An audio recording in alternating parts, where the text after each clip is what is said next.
whereby we actually employed the transdisciplinary and interdisciplinary approaches, whereby we had 20 students from Pwani University from different disciplines or faculties. We also had the stakeholders engagement. We also had people from the county government, but not forgetting the custodians who were the Kayakauma village community.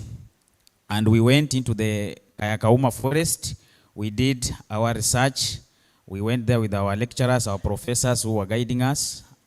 And I'm glad to present what we did there today, here. But we were 21 students, but out of 21 students, at least my group, we were 4 students. And with me here, we have Andrew, who will also introduce himself. Good morning, everyone. I'm Byron Andrew, a third-year student at Pwani University, taking BSc Environmental Science. I was part of the project.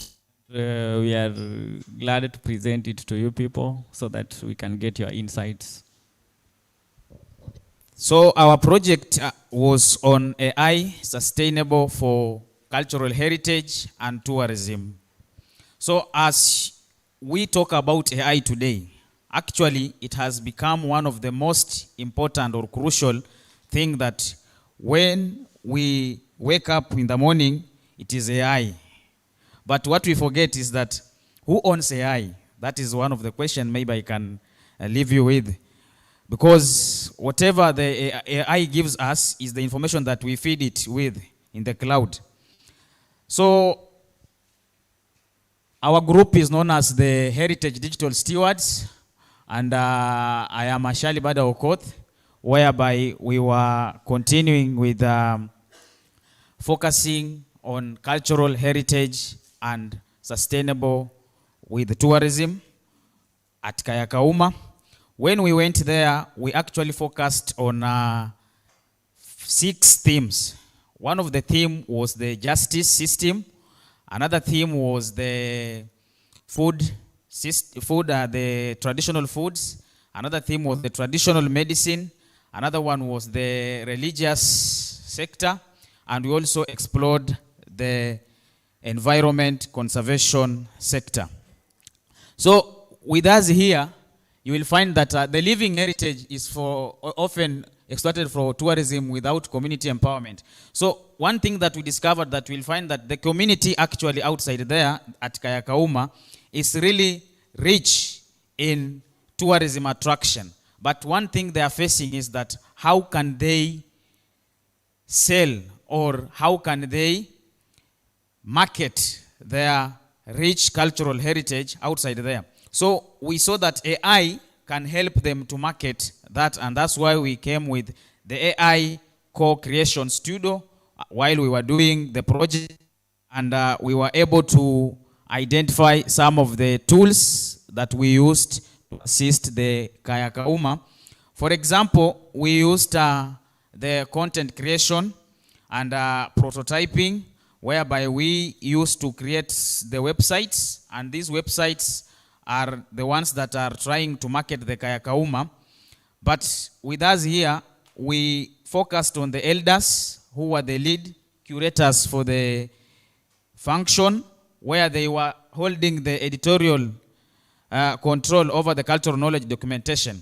You see, the elders were able to give us some information, but they were saying that they cannot give us all the information. Why? Because they were also afraid of the AI, saying that if they give us everything concerning their culture, then it means that AI will do what? Will colonize everything. And if that is the case, with the current technology that is happening in the world today, we have some countries that have gone to a step of even innovating the visual reality thing. You can be here or you can be in your own country, but you are in Kayakauma. Reality, you are seeing what is happening in Kayakauma. So you will not see the need of you going to Kayakauma. That's why that the elders were very strict on giving us some of the information. And the AI tools that we used for transcribing and translation were like things like we used like the DeepSeeks, we used the V0, we used the Perplexia, and we also used the Manus.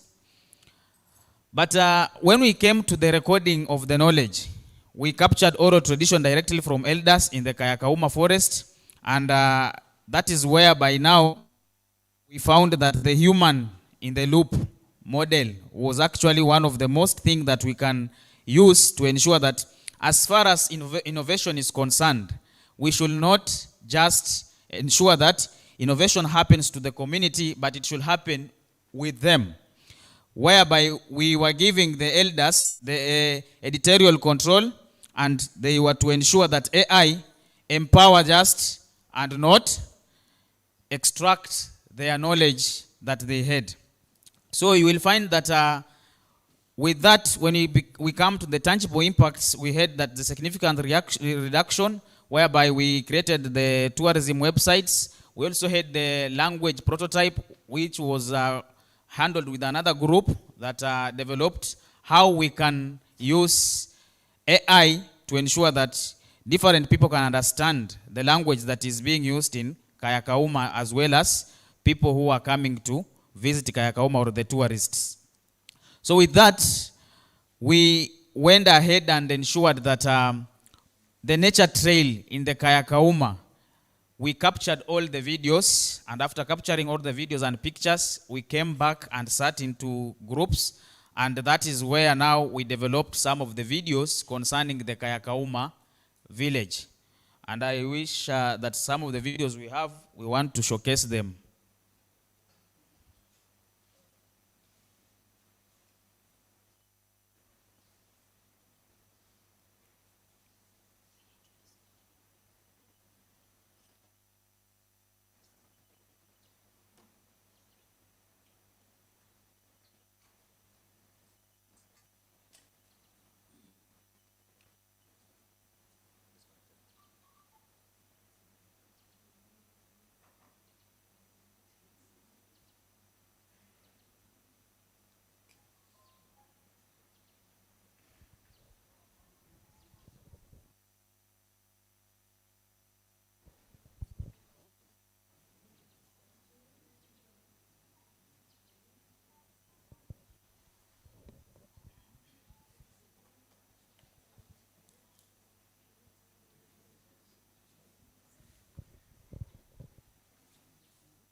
So as they continue trying to make the videos come visible, one of the greatest challenge we are facing globally, it is the sustainable tourism.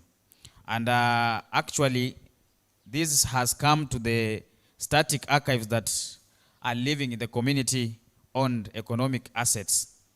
And when we went to the Kayakauma, this wall was showcased by some of their rich cultural. It is not in marketed outside because they fear that some of these cultures are actually their own strongholds. And maybe I want to welcome my environmentalist who was handling the nature trail. He can give more about that. Yeah, just to add from what my colleague has said, our main aim for the project was to take the rich African cultural globally and enable the tourists to be attracted. Statistically, coast attract most of the tourists in Kenya. So we are seeing the kayaks along the coast are not well explored. Now, how can we use AI to attract them? We need not to give full information so that they can feed themselves wherever they are. We are just to introduce themselves and try to sell what is available in coastal areas so that they can come and see with us. Because those kaya sites are economic opportunities for those living in that area. And more so, we have generation coming and generation going. If we don't keep these informations digitally, they will one day explode. We interviewed Mzee Ellery, and statistically he was the oldest, and he was having more information than any other persons there. So we were viewing it in a view. If Mzee Ellery is not around, some information won't be there.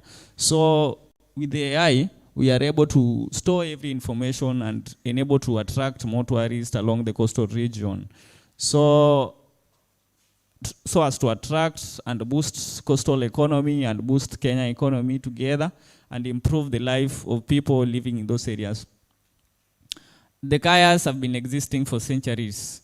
Environmental issues have been around, some forest being cleared, but within the kayaks, they have their own beliefs that if you cut a tree within the kaya, there is some consequences you will undergo and you will face. So how can we borrow that view of them and put them in our side and preserve and have a green nature? You are not allowed to kill inside the kaya. There is some section within the kaya that you are not allowed to go there if you are just a normal person. But we are being told there is some indigenous trees existing there and some trees that don't exist anywhere. With that culture and belief, we are doing something for nature. So we are documenting the kaya in the AI so that future generation, this generation and future generation is able to read and learn. They don't just assume things. This generation coming, they can decide to clear kaya, but now the consequences they might fear. We must document that accurately to preserve nature. I think the video might be ready.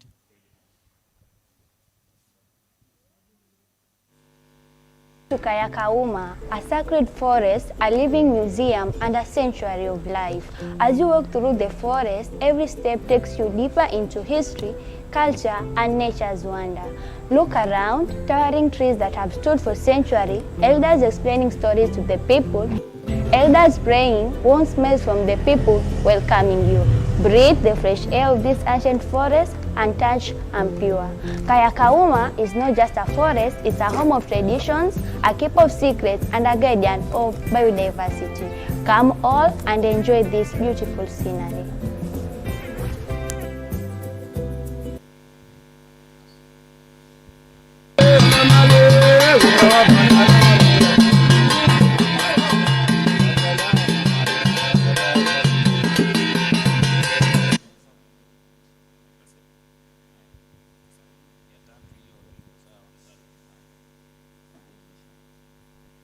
Kaya, kaya, kaya, kaya, kaya, kaya!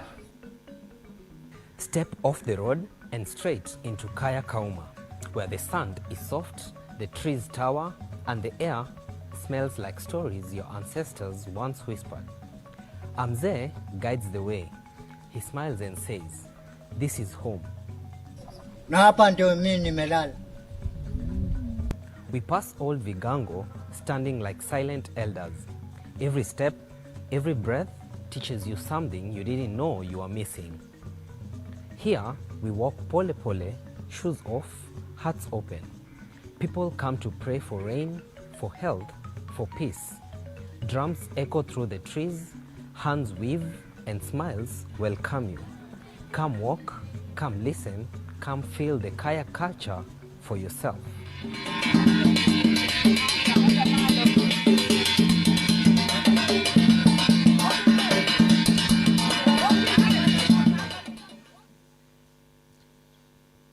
So those are some of the videos that we were able to just make within the short period of time. And I think in the videos you have seen the real pictures that we took. Some of our lecturers were there physically. Even Dr. Joyce Jeffwa, she was there actually struggling to know the traditional foods and testing them. So you will see that it's something that if we bring it and document it, actually, it will bring good impact on the Kaya Kauma as well as they sell their culture. The first video was showing us the nature trail in the Kaya Kauma. The second video was showing us the Kaya Kauma dance culture. And the last video, I think, we incorporated the food and also the art and craft groups, whereby we have seen them using their knowledge and also showing some of those traditional backstreet and whatever. So you will find that some of us, even when we went there, we became solid tourism because we bought some of those items and we are using them now in our homes. Thank you, and that's our presentation. Maybe if someone has a question to us. Thank you, Ashiali and team. You can come here. We'll give chance for only 2 questions to the students. I see one here and professor there. Okay. 1 second. Just 2 questions, then we can go to the next.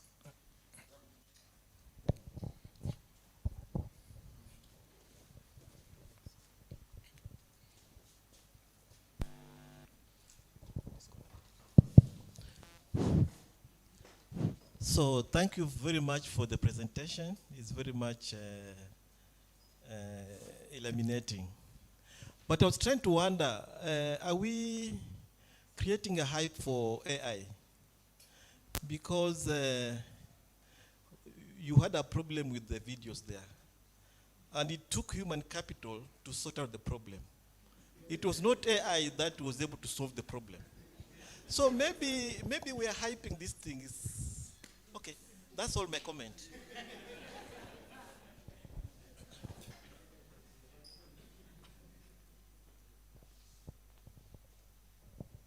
Okay, thank you, Mr. Okotha and team, for a nice presentation. So my question is based on the fact that AI is facing some issues. There is the aspect of trust, which you already enumerated in your explanation.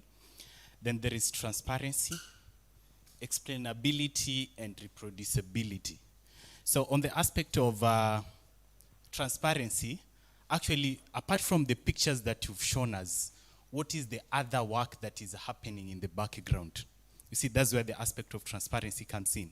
And on the aspect of reproducibility, so if today you are not there and somebody found your data, is there room for them to deconstruct whatever that you did and started from zero and still achieve the same goals that you achieved? Thank you.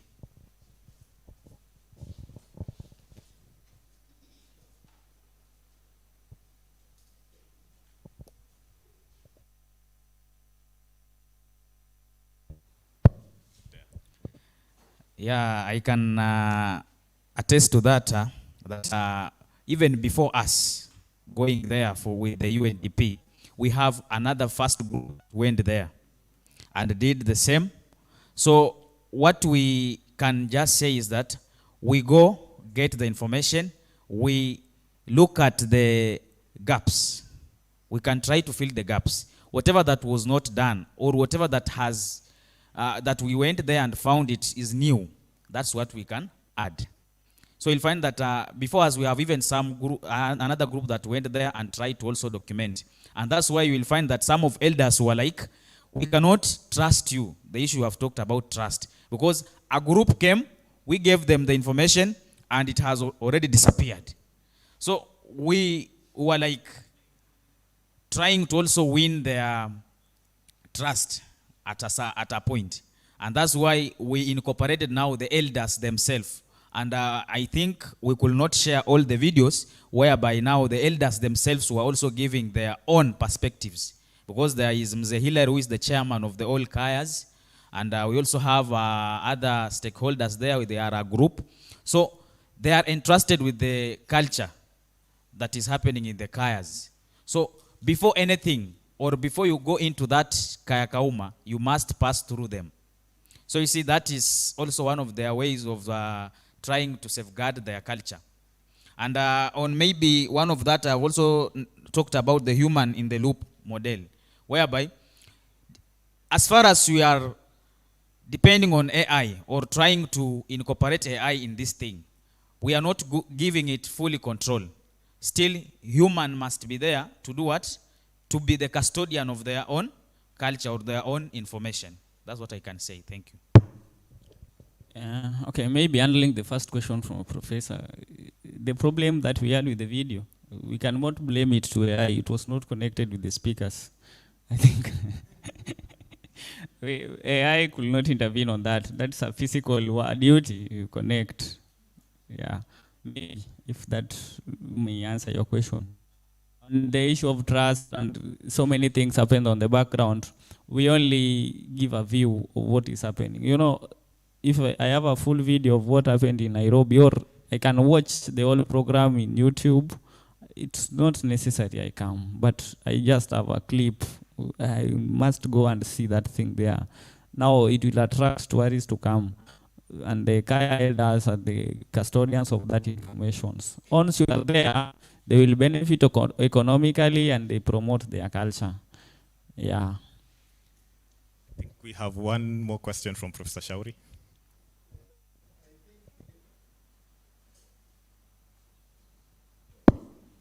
You started very well. You said, who owns the clouds? Yeah. And then you went ahead to Kaya Kauma to feed the cloud, whom you don't know the owner. And then you came and talked about your title, Ethical Tourism. What is ethical when you are feeding the cloud with very pertinent indigenous Kaya information to the cloud?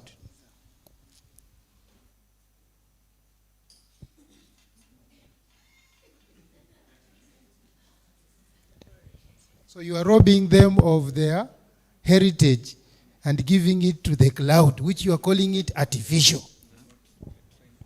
So I understand what Prof is trying to say.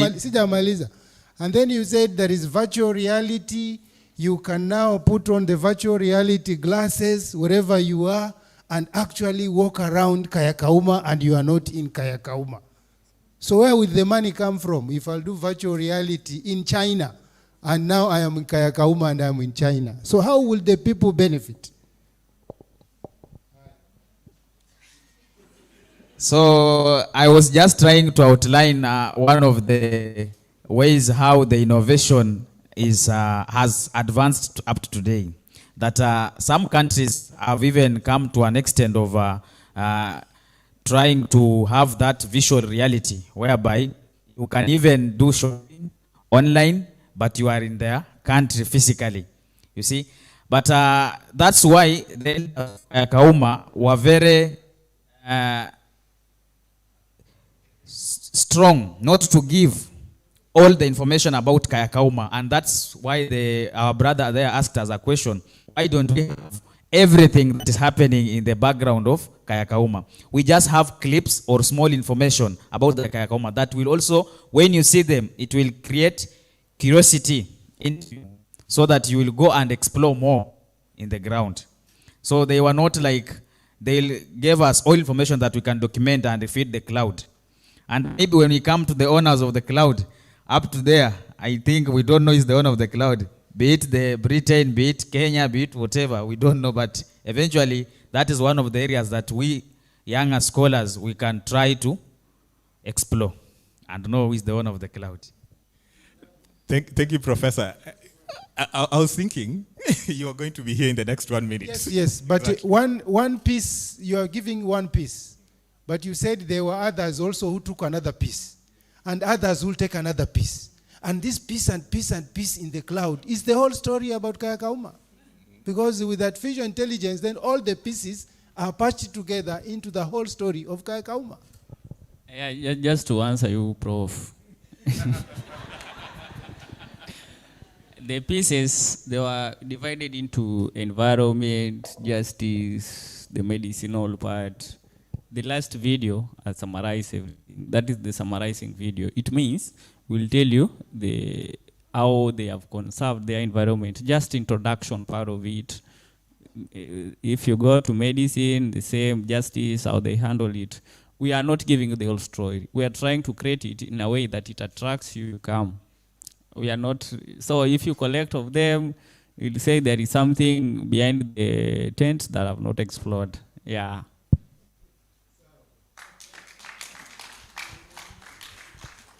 A hearty round to the students once again.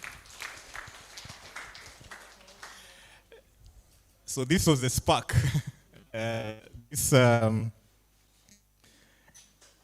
work by Ashali and team is the spark that is going to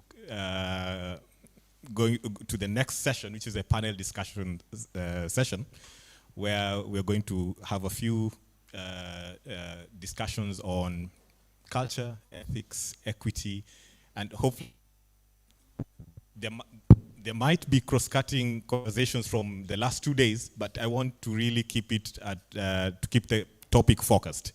And our panelists are going to be Professor Halimu Shauri, and let me request Njambi Njoro, Mr. Morandu, and Mr. Kiraga.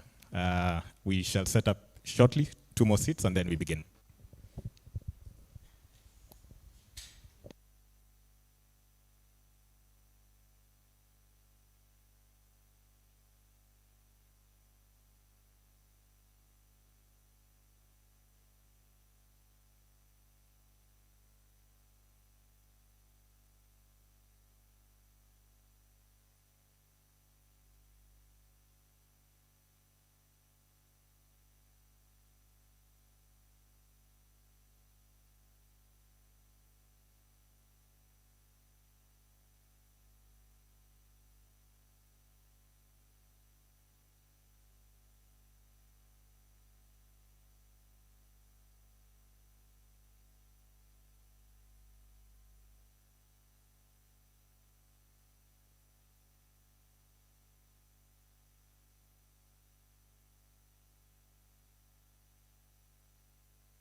Taking so long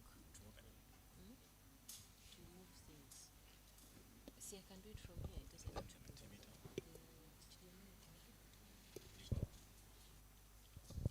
And then there's a mentimeter.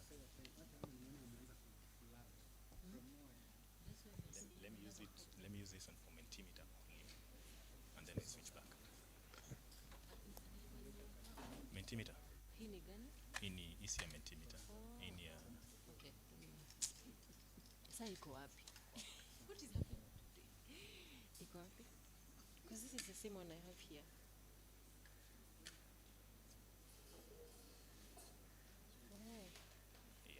Okay. Sorry.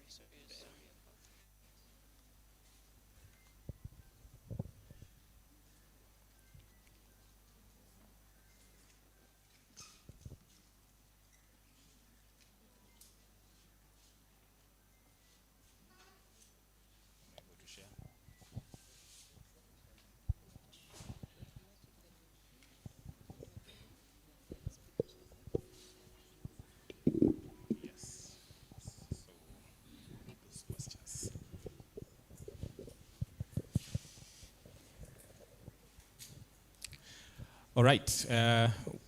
We might be having technical difficulties presently with the different computers in picking up the signal.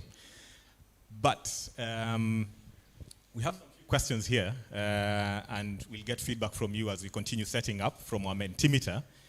But first, I want to introduce our panelists.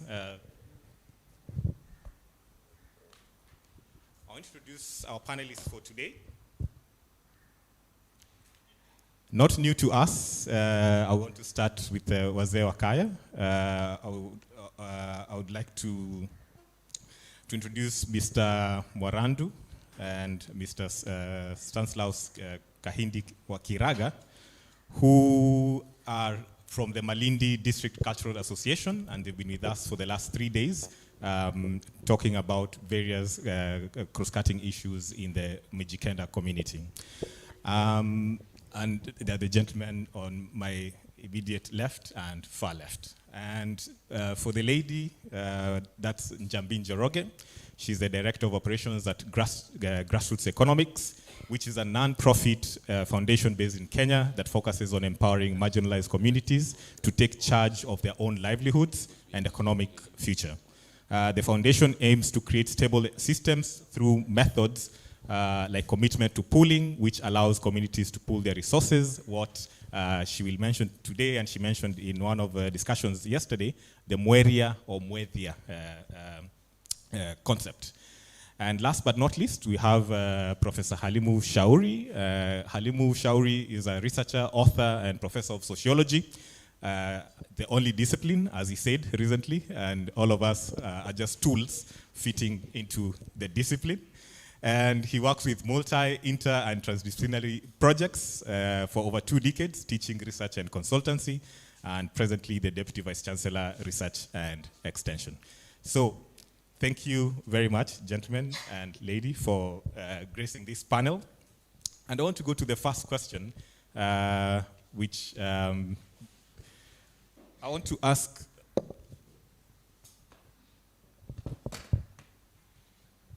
I would start with Mr. Morandu. What role should local communities play in shaping research agendas to ensure research and innovation respects cultural heritage? Kind of a different kind of discussion from yesterday and the previous day, but we are going into the realm of research. And so how do you think the local communities can play their role in shaping this research? Because that's the aim of transdisciplinarity. Thank you. Good morning. It's important that in any institution, and I've said it and I'll say it again, that any institution of learning should be able to coordinate with the local community in order to get results that will be meaningful for the institution and for the community. My experience is that there has been very little contact between the academics and the local community in terms of collaboration. So research, to have a formidable research, you need to go right to the grassroots to tap the knowledge that is there. But what we have seen is that there's a disconnect someplace, that culture and cultural activities are almost abandoned. They are left to the local community, and not even the local community as such, the indigenous population. And the indigenous population is getting obsolete every other day. So, in other words, we are losing the cultural knowledge, and this cultural knowledge is not being documented. If you walk around now in the Coast Province today, you will find that most of our heritage has disappeared. It has disappeared because there isn't enough research being made, there isn't enough documentation that is being made, and we are losing a battle. I can say, and I stand corrected, that in about 10 years' time, most of those ethics, most of those heritage, most of those intangible and intangible property will have gone. So I want to say that the community, the local community, must combine efforts with the researchers so that all this valuable information is not lost. Once it is lost, it's lost for good. Once a generation of people are gone, we will have no knowledge at all. And there are many challenges that actually affect us today. Age. And when I talk of age, I also have a warning that the elders are being killed every other day. Every other day. Now, the elders are moving and talking libraries. If they go, where do you get them? We do not have a situation where the academics are really interested in the issue of these elders. We do not have a situation where even the government is concerned about these elders getting killed every other day. So we want to say it here now that unless we have the academics coming closer to the community, we are going to lose quite a lot. And I know for the truth that the academics and the learning institutions have a duty to provide, to store, to research, store, promote, and keep this information alive. Thank you, Mr. Morandu. Can we get a response, probably, addition from Mr. Kahindi? Yes, thank you. I think the role of research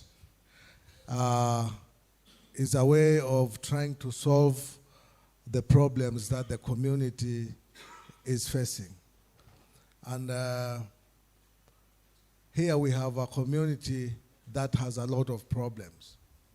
And for example, I will give an example of the problem that Mr. Moran was just talked about, the elderly killing problem.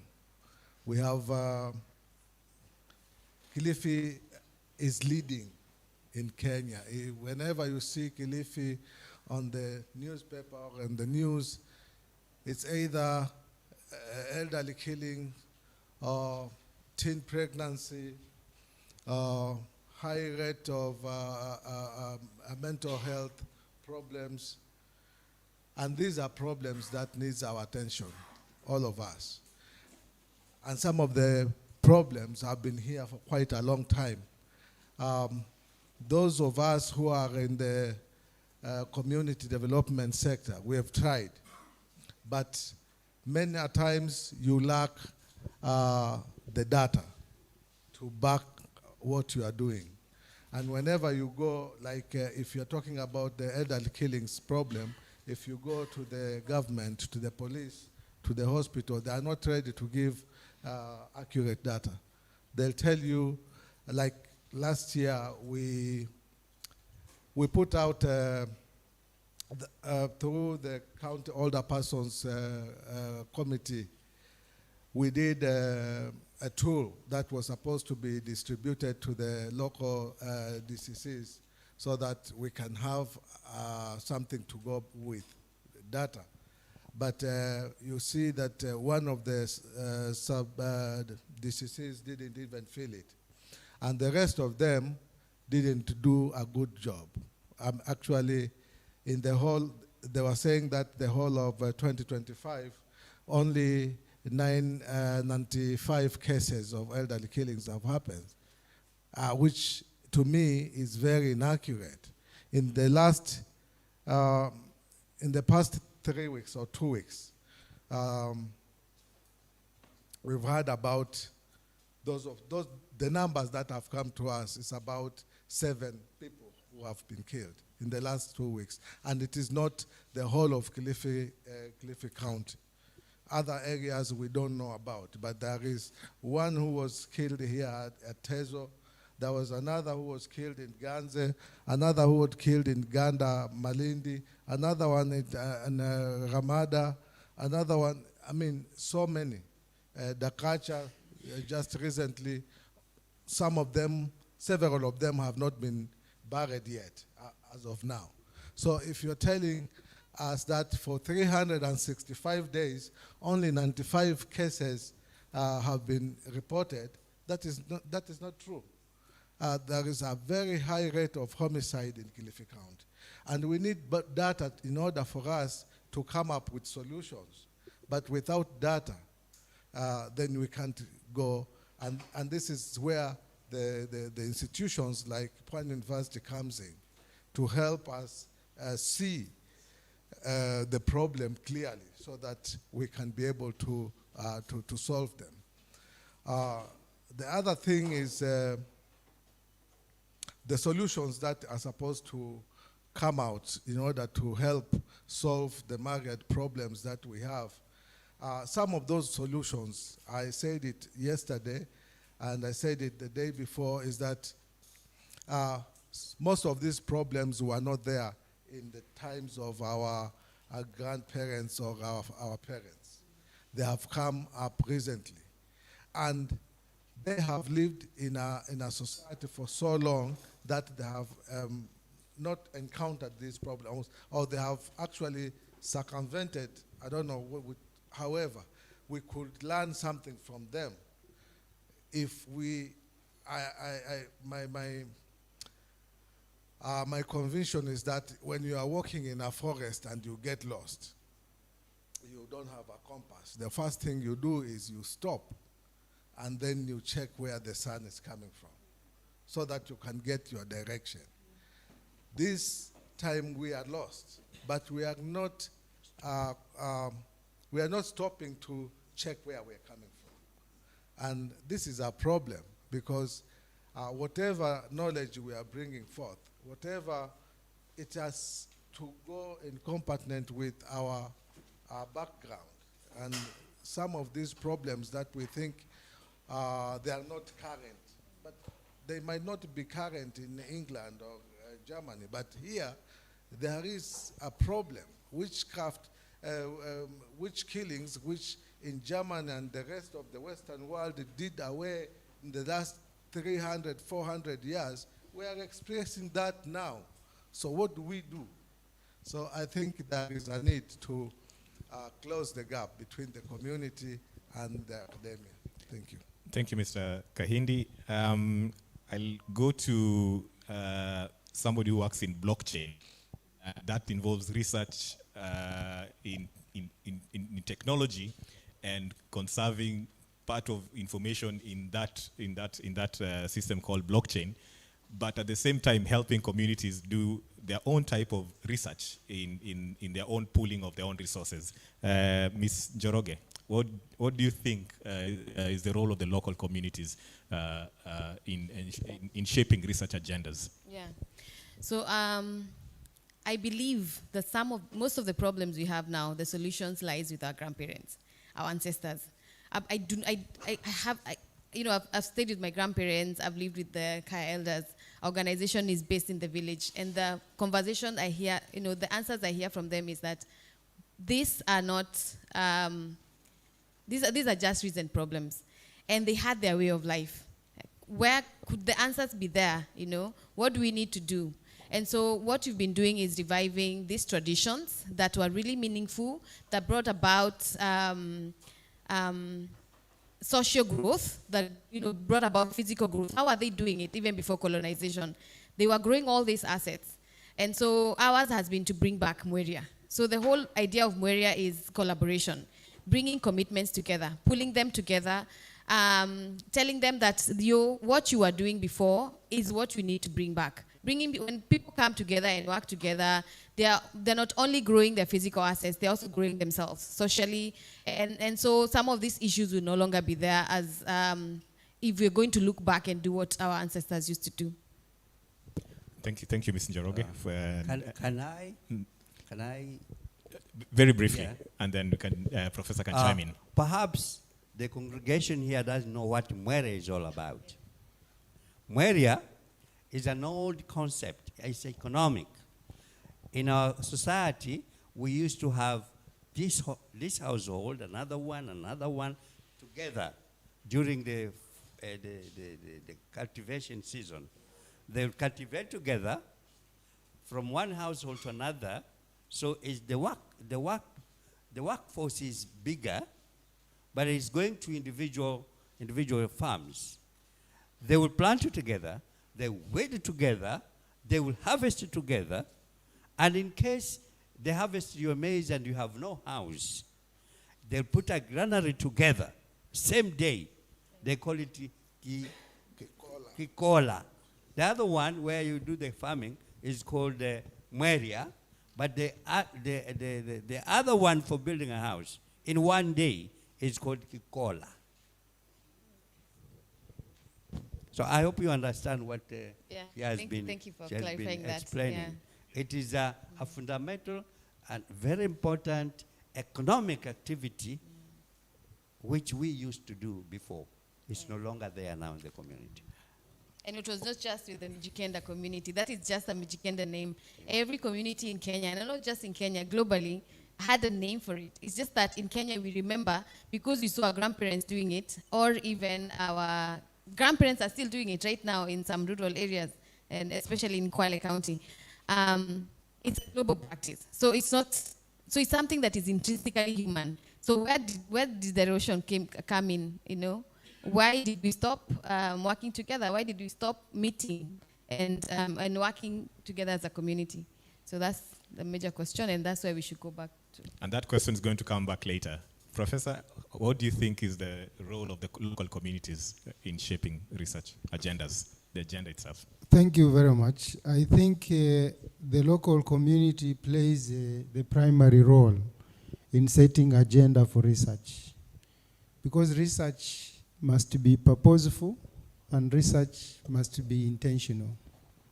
And that purposefulness and intention must begin within the community as we scale up.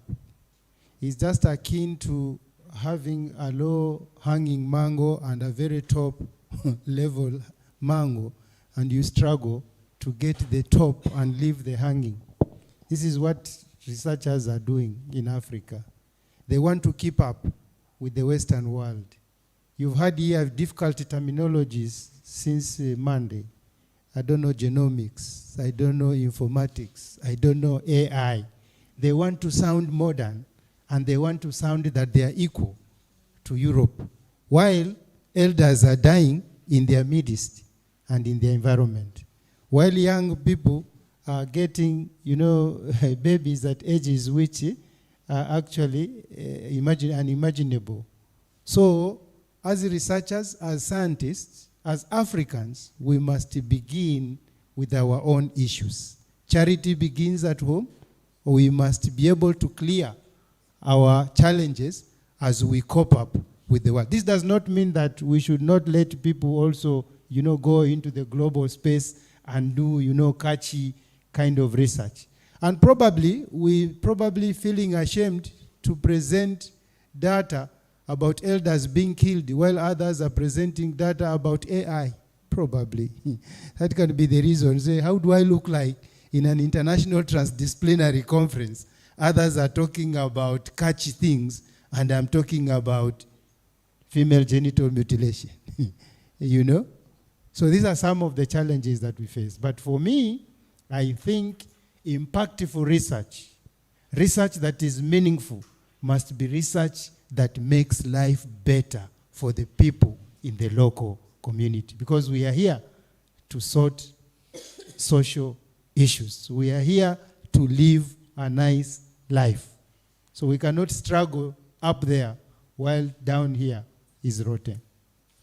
Thank you, Professor. Just hold on to the microphone for the next question, because I want to carry on from there, where I want to ask, how do we move then from these token consultations to genuine co-creation with communities. Because researchers usually come, they talk to the elders, maybe even talk down at the elders, get their data and leave.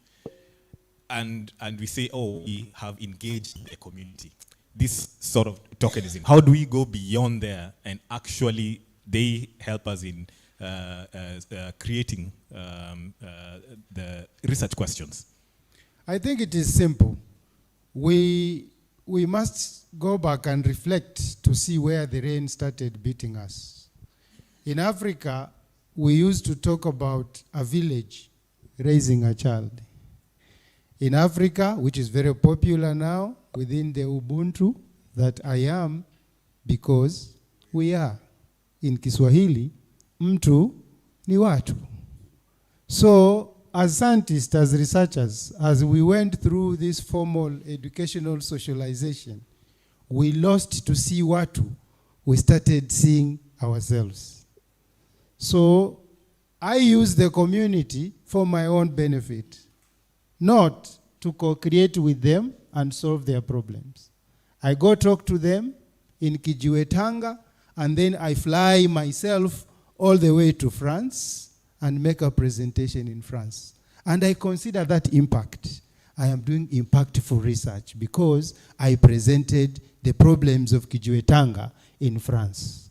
How do the French people want to know about Kijiwetanga?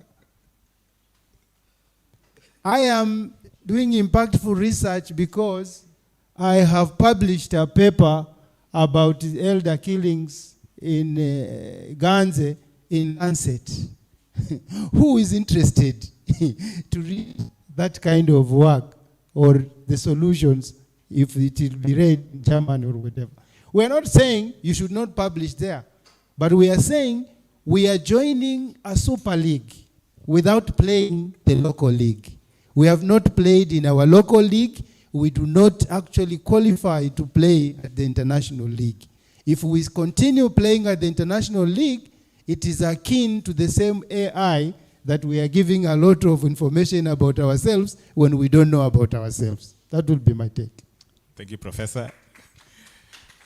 Let me bring in Mr. Morandu to the same question to ask. Then how would you prefer the researchers approach the community?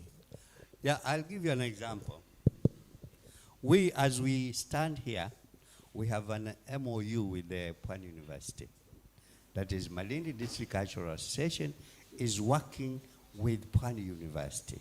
We are a community-based organization, and we have the facility and resources to be able to collaborate with the academics so that some of these things we are talking about here, we can look for solutions.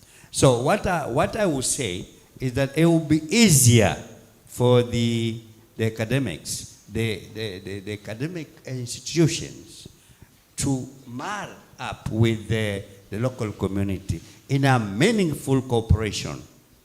Once this is done, then we will be able to work together, establish or document some of these things, and not only documenting, we are already at the grassroots. We have membership all over Cliff County, so all this information that will have been gotten through the research will trickle out, will trickle down to our community. Therefore, then, the research results will be useful to our community. I feel that's one of the greatest things we can do to enable that knowledge to reach the people. The people are already there. But the research that is being carried out, the results, and the methodology of trying to spread this information is already with the community down there. I would emphasize that if we emulate the concept of Mweria, and people have done their own research, because we need also to have economic activities, revive them, And if this is properly done and put else in the public domain, then our people can use it. But the local community ought to be told, these are the research results, and they're part of the local community members are participants. So they will own the process. Once they own the process, then we know now we are moving toward the right direction. Thank you very much, Mr. Morandu. Mr. Kahidi Okiraga, how do you think, how would you prefer researchers engage the communities? Very briefly. Yeah, I think research has to be need-oriented. So we have to investigate what are the actual problems that the community are facing, and then try to come up with solutions from that perspective. And when formulating solutions, we shouldn't forget where we are coming from. So look at this question, how did people used to, how was it being solved in the past? And then if we have to come up with new solutions, then we can merge the past and the new. That is what I think about, because right now there's been a lot of elusive problems in the community, whereas there's a lot of research being done, but the research is not concentrated on where the people of Kilifi feels the most pain. Like when you are talking about the rising number of suicide cases. I mean, right now it's like it is fashionable for young people to commit suicide. There is a problem that we have had in Malindi and elsewhere of child gangs, 13 to 18 years old, that had been terrorizing the community. You see, after 8 o'clock, people are already indoors. In some cases, a lady can't go to the shop around 7 because then she's going to be robbed of everything. These are things that are happening in our community, which are very painful. Yet our research, sometimes most of the research is concentrated on problems that are probably more prevalent elsewhere than in our own area. So I think our research should be need-oriented. Need-oriented and in the local context. And speaking of local context, Njambi, how, in the practical sense, is grassroots economics collaborating with the local community, and not just in tokenism, but co-creating their own solutions? Yeah. So our project is called Commitment Pooling, and basically commitment pooling is coordinating resources, bringing all the resources together. It basically defines Mweria, how people would come together. So what you're doing is not reinventing anything. We are reviving a practice that has already been there because we believe they had the answers. So that's the revival, and making sure that once they continue meeting and working together, then some of the problems you have are no longer going to be there. What I hear from the communities is that Mweria stopped because colonialists came, and they were forced to pay taxes. When you're forced to pay taxes, you have to work in a farm where you'll be paid so that you have money to pay. So you no longer show up for someone else's, you no longer go to your neighbor's home to work, So now you're forced to have to go here to make money. And then there was the idea of introduction of some of these additives like sweets and etc. that also came. So that means you have to make money to buy the sugar, So you're no longer showing up. But what I see mostly when you go to the communities is that they're very happy. They remember Mweria. That is us, The whole idea of Kambi. Even coming up of chamas. There are community members who don't really fully fit into chamas. What used to happen then within our communities? Our belief is that our ancestors had all these answers. There's the idea of Kambi. Kambi is the village elders sitting. So the Kambis would make sure that when there's a death in the community, everybody will have to contribute. They will go home to home. What happens today? You're forced, if you're not part of a chama, then nobody will come to your home. And I feel that is sad because you can't really force someone to fit into a chama, you know. So looking back, I feel what we are doing as an organization is reviving a practice, you know. Everything that was there, that was very meaningful, because it also came with sanctions. You know, what if this person does not show up, does not come to farm in our land, in my home, or did not fulfill their part of commitment? Then a big stick would put in the ad of, according to the Mijikenda community, and it meant that if you see that big stick in that yard, then that person did not show up. So what would happen is, now you feel isolated. Then you'll go to the kambi, the village elders, and you tell them, I'm sorry, I want back in. What happened? And there will be a series of either forgiveness, or you'll be told to bring a goat and a black chicken, and then you'd be forgiven, and then you'd continue. So all these are there, and they're very rich, and these are the answers, you know. So Grassroots Economics Foundation is just trying to bring visibility by using blockchain. So the same activities, but now showing off to the global community that see all the kind of impact we can create by coordinating our resources, even without relying on outside support. Thank you. Thank you. You want to chime in? Professor? Thank you very much. As a university, we have made a deliberate effort to open the doors of the university. And one way we are opening the doors, we are moving beyond the tradition to not only net international collaborators, but we've gone down to the level of community-based organization and NGOs. These are examples, and there are many, Madika and also Grassroots. We have an MOU with them. The idea is to be able to socialize the university community, that we should not only look at, MasterCard, I don't know. We are going there, but we must also use our own local resources that can be able to help us deal with the local issues.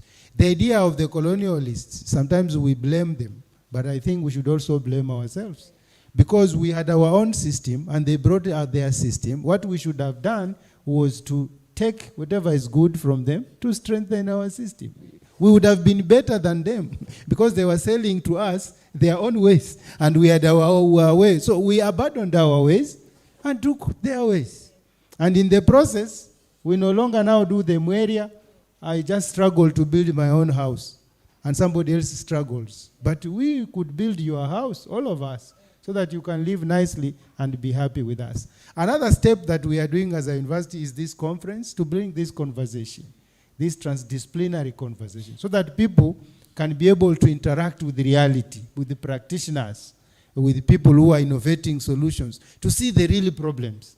As we struggle to make a contribution to the world and win the Nobel Peace Prize, because we've done the most spectacular genomic, I don't know, wherever, somersault, but we must also do the jigsaw of the elders who are killing each other, of the jiggers who are affecting our children, of the criminal gangs who are terrorizing us. Because you will not even celebrate that Nobel Peace Prize that you've won because of your bioinformatics if people cannot move out of their houses just in your village. So I think this is some of the contribution, and we are saying the university is open for collaborations so that we can be able to work together and be able to have our own solutions that can help us in our communities. Thank you, Professor. And you've jumped the gun with a sense of foreboding and gone to our fourth question, which is how can we now connect Ashiali and the young people to the indigenous knowledge so that we close the generational gap? How can we make indigenous knowledge appealing and relevant to younger generations? How can we make Mweria appealing? I want to say, personally, I did some bit of reading of, not just today, the last few years, of the Kaya complex, because it's a very complex system. And one of the books I started with, again, it was from Thomas Spears, the Kaya complex at the Bijikenda until the year 1900. And I'm just trying to connect to the indigenous knowledge. And so you'll come to close that, but I would like to ask Mr. Morandu, how do you think you can close the gap between yourself and Ashioli with the presentation they had. This is a tall order. The whole thing is a tall order. Because when we started hearing the bell, Kengele, our youth went there.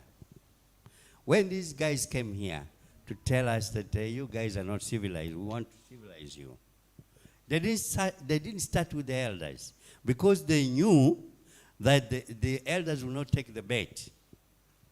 They were coming out to tell us we did not know about God. But we had Mulungu.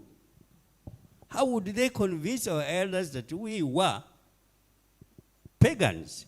We were people who didn't know God. We knew God. So what they did was to take a group of very small kids. How they were allowed to take these kids, I don't know. But somehow they managed to take the young people. And they brought them in the lifestyle of the white man. Now, as we grew, this group became bigger and bigger and bigger. And things started to change. The economics started to change.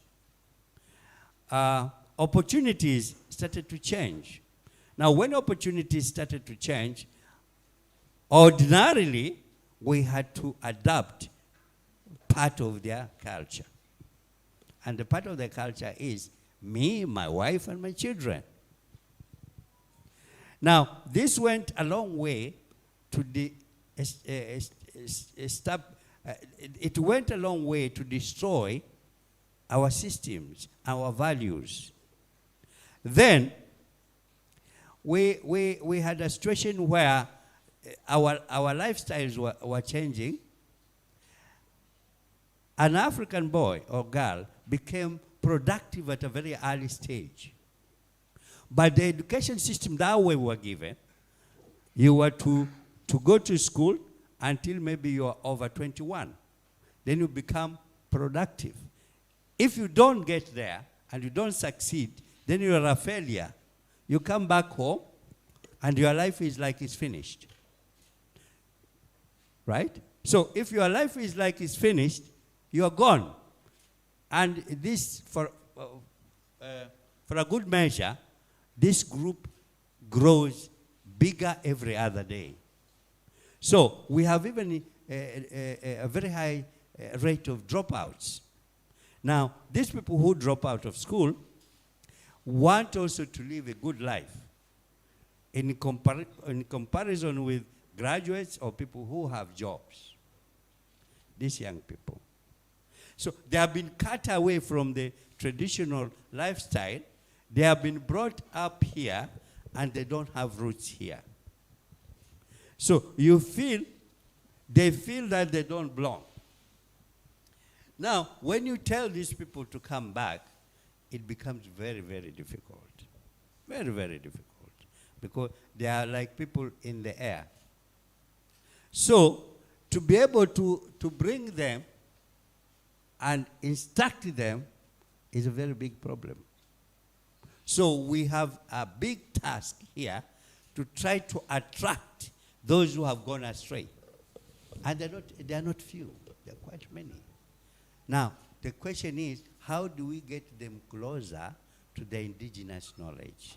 How do we get them closer to what we used to do?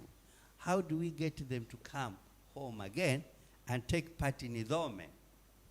Because the Idome is gone. Yeah. And Idome was our school. How do we get them here?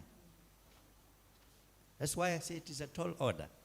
Now, my suggestion is, we could start to activate some interest in this youth generation, because as we stand here, there's a huge gap, absolutely huge gap between the elders and the youth. One will be by public awareness, education. We bring a public awareness to them. But how do they even sit with us? Now, I have a suggestion. Like we have a center at Malindi, and we have elders there. If we can start at a very low scale, a project where, and young people will always come where there's money. They smell money like hell. I'm sorry. They smell money. It's like you put some sugar on the table and you get ants coming. And you don't even know where they're coming from. So if we can start on a very small scale, a project where the elders are weaving baskets, and you say, you come there and add value to those baskets. At the end of the day, you get 100 or 200 bob. They'll come. So when they come, they will now start to interact with the elders. Then there are those who are adding value, and there are those who are doing marketing, even online. So when these baskets are being done properly, they put them on the internet, and they look for market, and then people come and buy, or buy on order, and there is some sort of economic activity going on among them, among the elders and the youth. So, in a little while, they will realize the elders are very, very resourceful. And they will even protect them. They will love them. So, at that level, there is an exchange of knowledge between the elders to the youth. And the elders also have their own prejudices. They think that the youth are good for nothing. They push drugs, and they are very, very naughty, and they are very dangerous at some point. But when the elders also look at the youth and say, but these people are useful. So we can have a very amicable working relationship, and that's one way of getting them together. Public awareness and little projects of bringing them together for some economic activity for which they earn money. But as we stand now, as we are now, there is a huge gap between them. And even if you say, you come, we have something to tell you, these people are witches, I won't go there. You see? There is this bias, prejudices, and they're there. And how to tackle them, we need concerted effort that, can I challenge you? Mm-hmm. I wish to challenge you, the academics. Is there anybody who has done a research on this? The big gap that we have between the elders and the youth. You tell me. Thank you. Thank you very much. And I want to stop there. That's a very deep question that we need to ask. And I want to open up the discussion on this side for only two questions. And then we close it up. We start with you, Chairman, and okay, Professor, and last one there. Thank you so much for the lively discussion and the insightful information. But it is a question vis-a-vis also a comment. When we are talking about how we integrate the community in the academics, and that is what we are trying to do so that we can co-create these solutions. My question is, among us, the elders, do we have academicians who are elders? Or do we make deliberate, or the elders or the academicians are feeling they are in silos, they cannot come down to be elders, so that information can be inculcated, and therefore even passing that information to the young generation becomes easy, because we are translating, we are integrating, so that if myself, I'm an elder, even when I'm disseminating information or knowledge, I still inculcate in my mind that sort of the cultural and knowledge in terms of whichever way, whether it is that religion, whether it is conservations, it is in me as an individual academician. And two, the next part of the question is, as elders, because we are living in a now more open society or communities, different communities, do we have plans or do we have where we have collaborations with other elders from other communities and inter-countries, or even some sort of exchange programs? Because we talk about exchange programs with other academic institutions or other institutions, but not even where we can be able to run. Thank you. Thank you. The question is taken, and one more question. So I hear the discussion, very good, okay? But then there's a saying, okay, I want to play the devil's advocate. There's a saying which says, the one who pays the... the tune. Yes, yes, and who pays it? It's not you guys. I mean, even DVC knows. Our university maybe allocates almost below 1% to research. The country allocates below 1% to research. You know, other advanced countries allocate 4% of their GDP to research and development. So, if I'm the one who gives this, I'm the one who determines the agenda. All these other things are just talks. I mean, we can talk, but I mean, you know and I know that we know.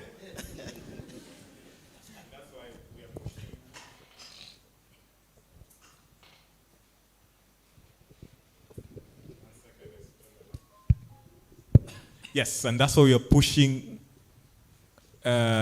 this conversation from tokenism, because who pays the piper determines the tune. So the community gets to discuss only their own local contextual problems and create their own contextual solutions. The funding, maybe, I'm being a chair here, but maybe the funding could be crowdsourced in Mweria. The community can come together and fund their own type of research in the Mweria and Mweria system. I'm being a chair, but I'm borrowing from what has been discussed here.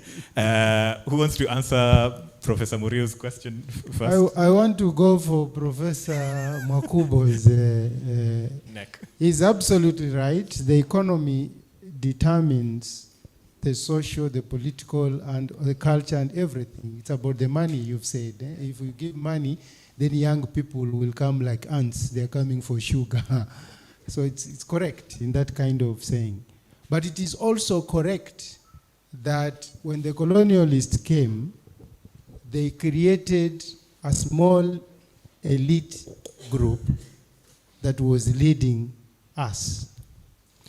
When we took independence, our colleagues who were the first people in government, they took the position of the small number of elites, enjoying the same benefits of the colonialists. And they got addicted to those benefits of the European elites, and they continued that way. That's where the problem is. The problem is not money. The problem is those people who are enjoying the sweet. Said, oh, the colonialist was enjoying this sweet is so nice. I cannot be able to open everyone to eat this sweet. So we are the majority, but we are disorganized majority. They are the minority, but they are organized. So when they are allocating the budget you're talking about, they don't want the majority to enjoy the sweet. That's why they allocate you less than 2%. Because they are still continuing the same narrative of the colonial masters, because they are the colonialists in African context. So unless we get leaders who are Trojan horses, leaders who can open the doors for the people, then we'll be able to make movement forward.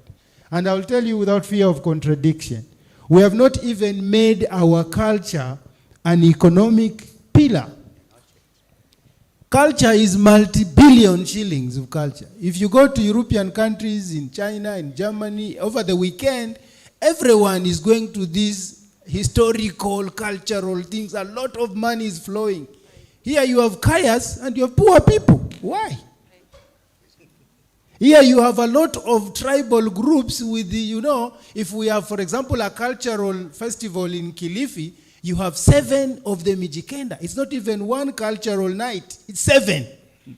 But have we had those 7 cultural nights so that people can come in our hotels, can buy our cuisine, can enjoy our music? No, because we are a disorganized majority. So unless we organize as the majority, then we can be able to make our voice being heard by the minority who plan for us, but they're planning for us not to lose that colonial legacy they inherited of enjoying the sweet. So it's just like eating a sweet with its wrapper. So wanakula wanasikia utamu, sisi hatusikii. All right, I want to guide this discussion and with a question, just in 2 ways as we conclude.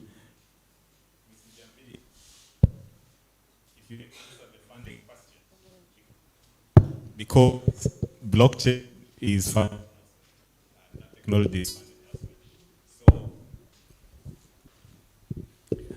How do we make Professor Mwakubo comfortable that we are going to be doing by our own ways and not what the paper says?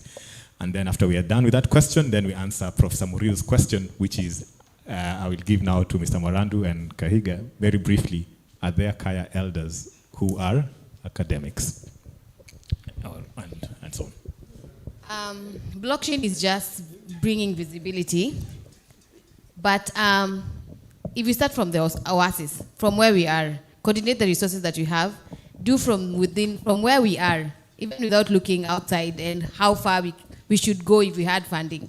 So what you're doing with our communities right now is to tell them that even without funding, that you can borrow each other's services and goods and knowledge and skills and exchange them and grow just from what you have. And we have a very interesting training we give them that is called the visionary approach that helps them come up with visions.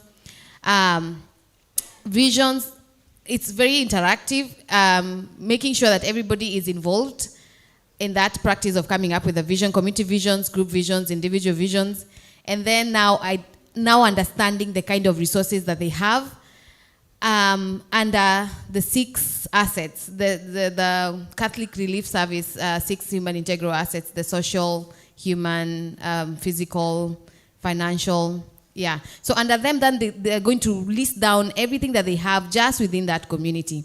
And listen, a community now would be now a university community, a village, you know, anywhere. Just list them. What do we already have to help us achieve this vision that you already have, even without relying on anyone's help? And then they will write down nice action steps that they will follow towards that vision. And so for them, the drive towards the vision from the current reality, understanding the resources that they have, would now be brought about by Mweria. The drive would now be Mweria. Showing up with everything that we have. We attended one of the guest lectures here at Pwani, and when I was coming, I was wondering what kind of resources would be in a class of anthropologists, you know, who are starting to become, you know. But we were shocked to see the kind of value that is there. We had bakers, we had caterers, we had mechanics, we had computer, you know, specialists. We had so many people that are studying something different. And all this, you know, if we just listed it, it's a nice market. We just didn't know, you know. We didn't know how much value that is there. But we just need to now resource map and understand what is there to drive us to the vision that is already there. So starting from an oasis and not really just relying on support, you know, on how much funding should be there for anything to move. Thanks. Thank you. So we source from ourselves. Very briefly, in less than a minute so that we can go with the program. To Professor Murio's question, are there elders?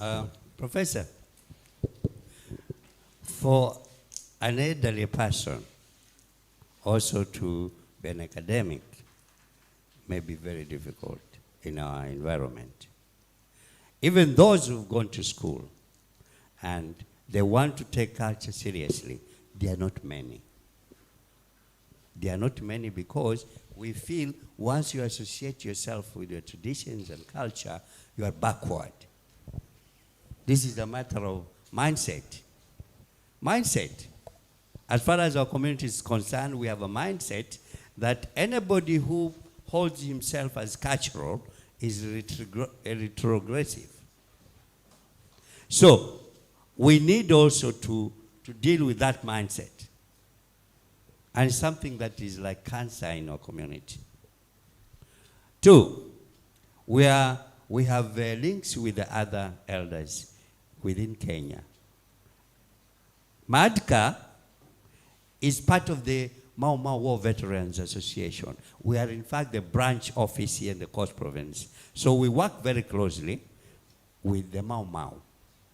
If, for example, I want to go to Kisii, I don't have to go and get accommodation. I just call a Mau Mau member there and they will host me.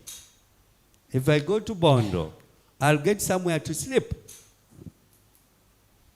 If I go to Njurunjeke, I put up my hand, the Njurunjeke will host me or will host us. If we go to Machakos, we have Atumia Madome. They are waiting for us. So we have all this. Thank you. Thank you very much. Can I donate a very practical example from Japan? How is life in Japan? Just give that lady the microphone because she's here. How's social life in Japan? Social life in Japan. Most of people have a stable job. So, like in the house, like mother, father, everyone go to job full time, and after going back, some people don't have time to eat properly, so they buy the like instant food, like especially in city people, and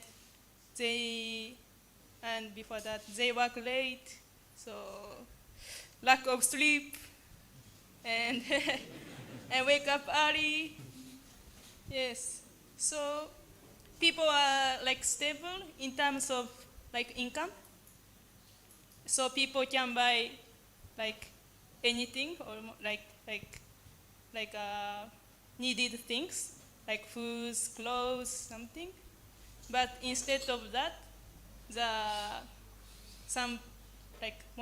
many people in city, they don't have time to rest and sharing, like feeling about like myself, even myself also, like they don't know what I really need or something. But just, it's like typical case in city. Of course, like some people like manage very well, like take a balance of working and holiday, like vacation. So I cannot say this is the answer, but yeah, it's very different from Kenyan. Thank you.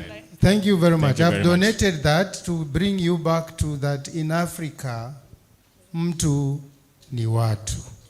I am because we are.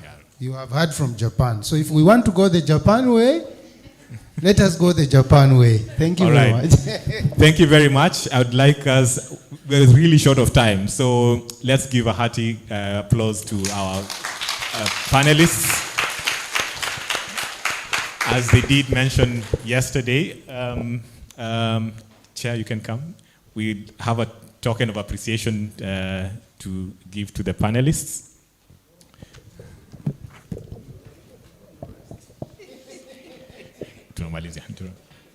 And then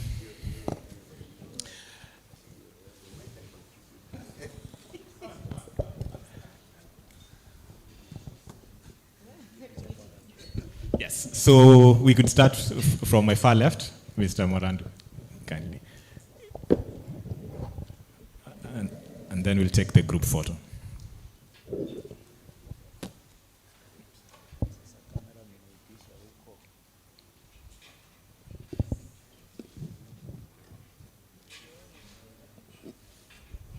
All right, next, Professor. Yes. There's no conflict of interest here. There's no conflict of interest.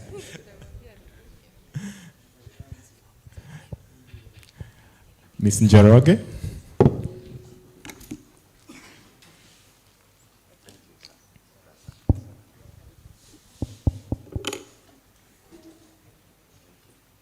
And last but not least, Mr. Kiraga.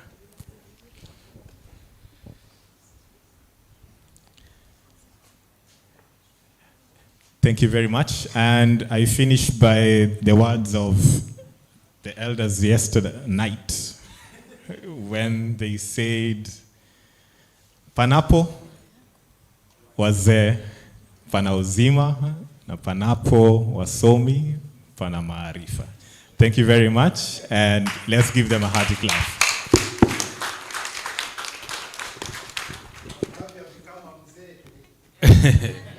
Okay, thank you so much, and we come to the conclusion of this morning session, and now we, elders and participants, we needed a group photo, so I am just reminded about a group photo for the elders before we break up. Professor Mondo, you can join us.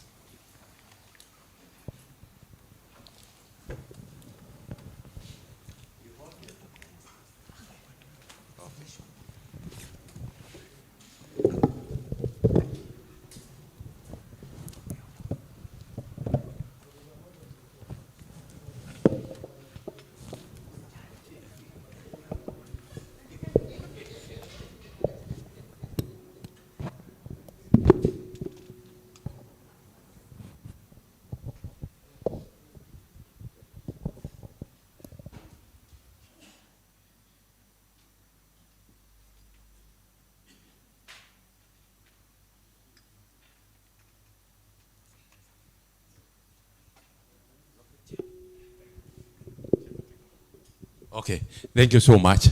You can have your seat. Another round of appreciation for our elders and our... Thank you so much. As the participants or the panelists are taking their seats, I would like to ask to share in terms of the next course of action. But remember to take the QR code there for the feedback. So you can do the QR code so that you can also continue sharing your feedback, your comments, any idea. You can always, you are welcome, to share any idea. The next, we would like to break, because we are short of time, we are supposed to be back for the breakout session. We shall have a breakout session here in this, that is breakout in your program. There is breakout session room 1, which is here. Then we have breakout room 2 on your right, where we had, it is on the door, there is written breakout room 2 along that line, as guided by the strips. But the answers will be around to guide you.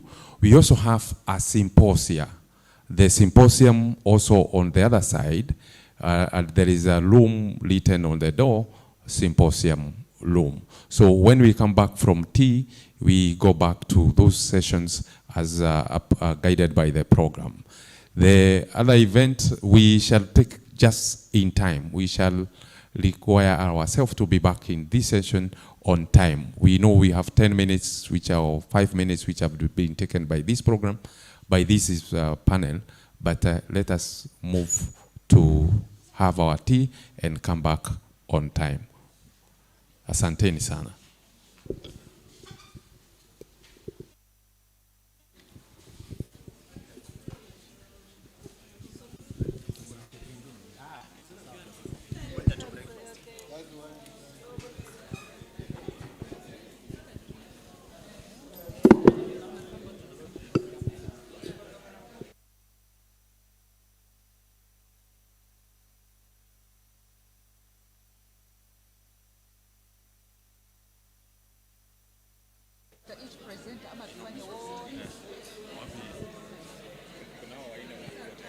Okay.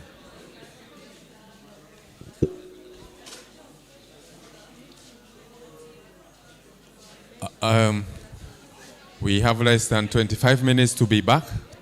We shall be back by 40 minutes or 20 minutes to 12.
Check. 1, 2.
Adolphe nanga na yeba na yo wapezenga motema énième fois.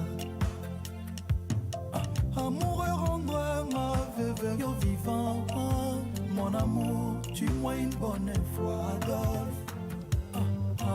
Papa Naléli, réponds-moi, pardon chérie. Cimetière réservé, Liboulou, Basombi, Kavo. Famille Balembi, Kokonsolenga pour nas amourants. Déjà. Papa Naléli, réponds-moi, Moteba. Cimetière réservé, Liboulou, Basombi, Kavo. Famille Balembi, Kokonsolenga pour nas amourants. Déjà. Les heures de saveur, Adolphe Muteba, Chilamwena, Karaboye.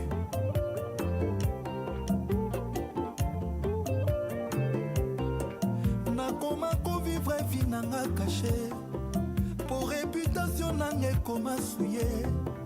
Nakoma passer même pas semaine saoulé, pour bolingo c'est loin nanga. Adolphe, faut qu'elle loin de moi. M'aider, m'aider, m'aider. Pardon, boyo kamawa. Maman, ma vie toujours compliquée. Depuis mon tebakena, Adolphe, mi amore chilamwina. Depuis okena naza moto te. Mon limon nangeti kanzoto nangana defo. Mon amour salozonga. Partout na kema dotuna ngaye. Molingo tutela kitolo azawa pie. Nawa tellement triste, inconsolable. Pour l'immensité okozala yana. Kotoke bakolinga yo jamais. Netawa belela na beleli. Appel de détresse zolela na beleli. Nazolela Adolphe Muteba Chilamwina. Awa naza motema pasi me pas l'heure. Après l'heure c'est ne plus l'heure. Ça aussi je sais. Nengana yaka toujours un peu en avance. Pour la kokanga vraie place na vie. N'esprit na motema Muteba Chilamwina. Ma seule moto na yaki in avance. Naina pesa Adolphe Muteba trop d'amour. Mais boli-moi dans le foin, moi pour m'y avant. Boli-moi comme ici ma boulimique. Chérie anticipé ma mort avant l'heure. Adolphe Muteba. Chara Silovani avance. Chimène Mercedes et Zema avance. Yanene Nagoma avance. Amana Balielinga pe avance. Bambana nanga d'avance. Doris Pembe. Avant l'heure de valeur. Bambana Balielinga pe avance. M'aider, m'aider, m'aider. Pardon, boyo kamawa. Boyo kamawa. Maman. Ma vie toujours compliquée. Depuis mon tebakena. Papa, mi amore chilamwina. Chilamwina. Belela na beleli. Appel de détresse zolela na beleli. Nazolela Adolphe Muteba Chilamwina. Awa naza motema pasi na mawa.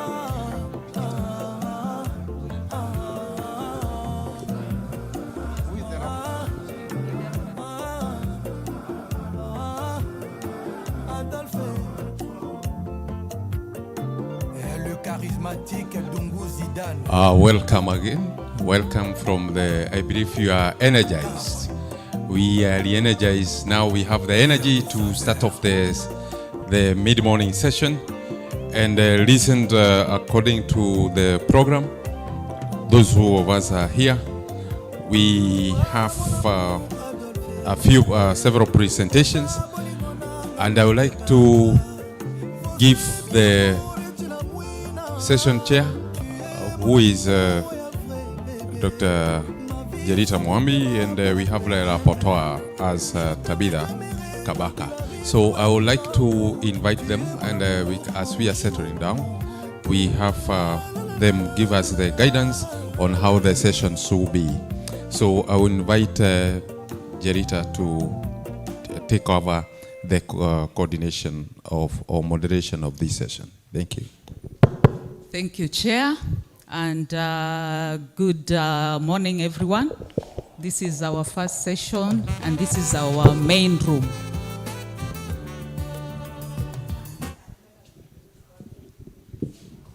So this is our main room, and in this session, my name is Dr. Jerita Mwambi, and my rapporteur is Tabitha Kabaka. Now we have about 6 sessions. 4 are physical and 2 will be virtual. Now for our presenters, you have 10 minutes to present and there'll be about 3 minutes for questions. But what we're going to do is that all of you, the presenters, you're going to present. Then after the last presenter, you'll all come and sit here and then we'll have questions for you so that we are able to save time. Now for our participants, please ask questions that can only be answered within the sessions. In case you need to know more about the presentation, you can see the presenters after the session. Thank you. So our order of presentation will be in this form. We have the first presenter by Professor Rose Ruto, then followed by Ndilo Benjamin, then followed by Samson Wangila, which is virtual, then by Jeremiah Nganda, Esther Kioko, and Emmanuel Maswach Chelimo. I welcome Prof. Thank you. Thank you very much. Good morning to us all. I want to thank the conference organizers for this opportunity for us to be able to present our thoughts in this paper that we are calling Collective Remorse Among the Nandi, a case for culturally inclusive mental health paradigms, co-presented with Dr. Charles Chemitei, whom I've had the privilege of working with, affiliated with Koitalel Samuel University. I have a question to each one of us. Are you mentally healthy? How many of you think that you are mentally healthy? Raise up your hands. I can count hands. Because unajishuku, right? And that brings us to the second question. What are the intersections of mental health? In other words, why do you think that you're not mentally healthy? Because I had just a handful, about 3, 4. Because issues connected to mental health are diverse. Paradigms about what mental health is are multiple from different perspectives: socio-economic, cultural, psychological, social, and so on and so forth. But before we continue with this presentation, I want us to define what exactly mental health is from the point of World Health Organization. And according to the World Health Organization, mental health or mental well-being is a state of mental well-being that enables people to cope with the stresses of life, realize their abilities, learn well, work well, and contribute to their community. So then, that also connects with something else, that if people are not well, then they cannot contribute meaningfully to their communities. I want also to define collective remorse. What is collective remorse? The Webster Dictionary defines remorse as a gnawing distress arising from a sense of guilt from past wrongs. Collective means assumed by the whole group. So collective remorse is distress that is shared by a whole group. So the question is, does mental health really matter? Yes, it does. To whom does it matter? I think to each human being. The distressing background is this. Over 1 billion people worldwide live with mental disorder. And that is World Health Organization data. Mental health affects education, it affects productivity, it affects development. Again, according to the World Health Organization, therefore, about $1 trillion in annual productivity is lost due to depression and anxiety alone. And they actually say 1 in 7 people, it used to be 1 in 8 people are mentally sick. So let us count ourselves in this room. So the reason why we also think that connecting it to the layers of paradigms gives us the opportunity to be able to make an argument for alternative paradigms in how we perceive mental health. Because these paradigms privilege the perceptions or the lenses within which mental health is interpreted. It also privileges the methods that are used in treating mental health. I want to invite you to read Richera and Dixon 2023 for the different models of mental health, because it is within that foundation or that framework that we appreciate the diversity of perspectives, and one of which we are arguing for this morning.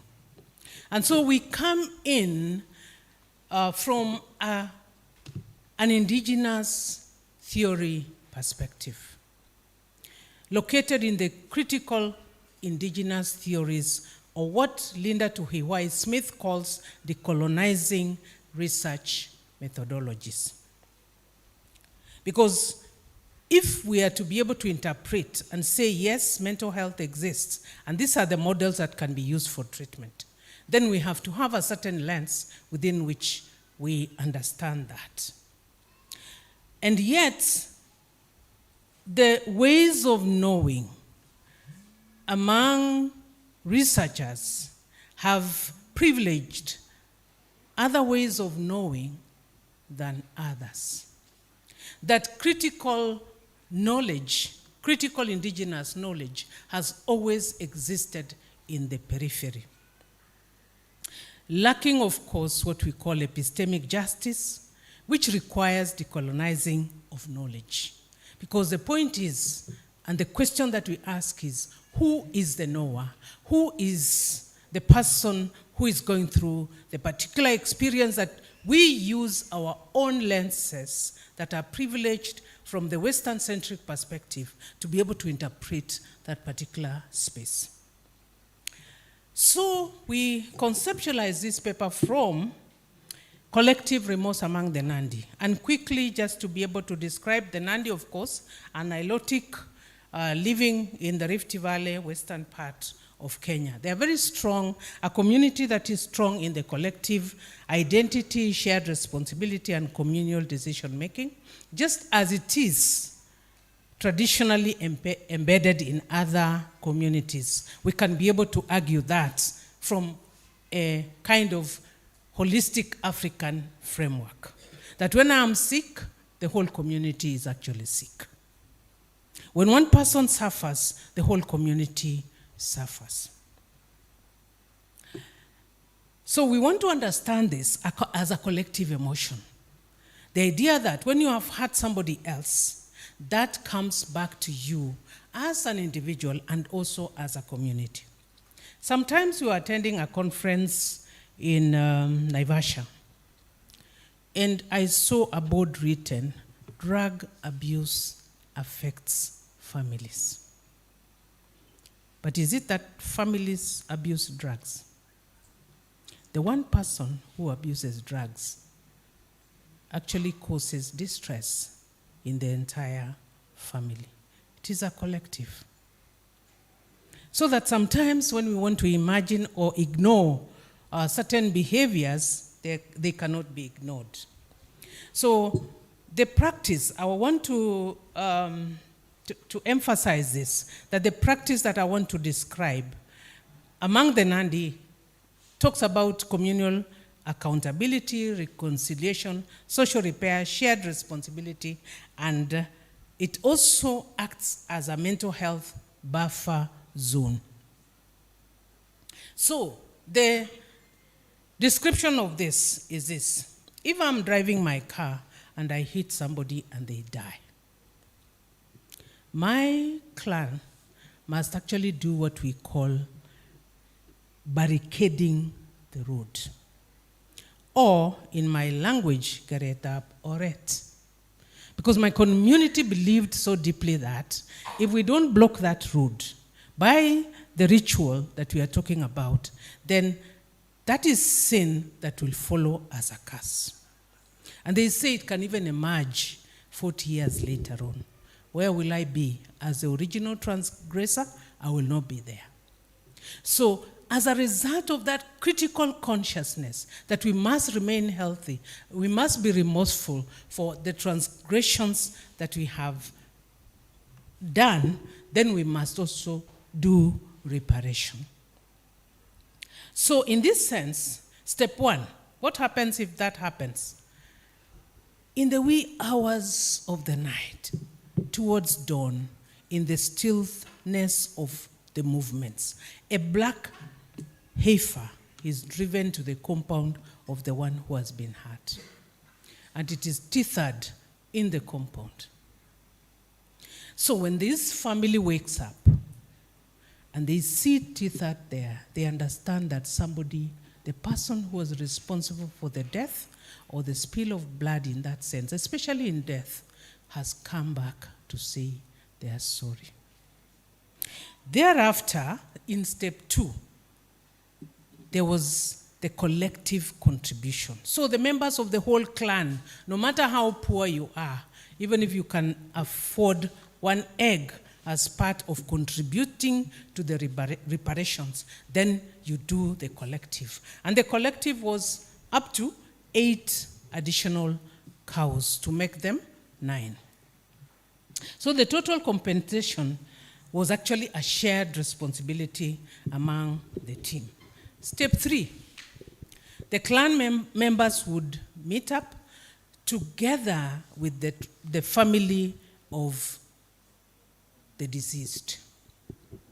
And they would move in a way that they will go after they get the 8 cows, or if it is an equivalent of the money, they would move to a space where they are going to meet on the road, not in the compound of the deceased.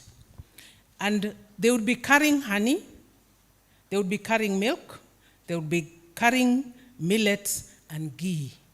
All those are important tools of the reconciliatory process. And they would arrive in that space, assuming that this is a road.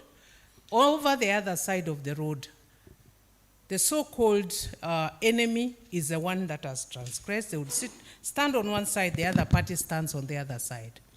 And first and foremost, they would shout out 4 times, beginning with the transgressor, the person who was actually directly responsible, "Please forgive me."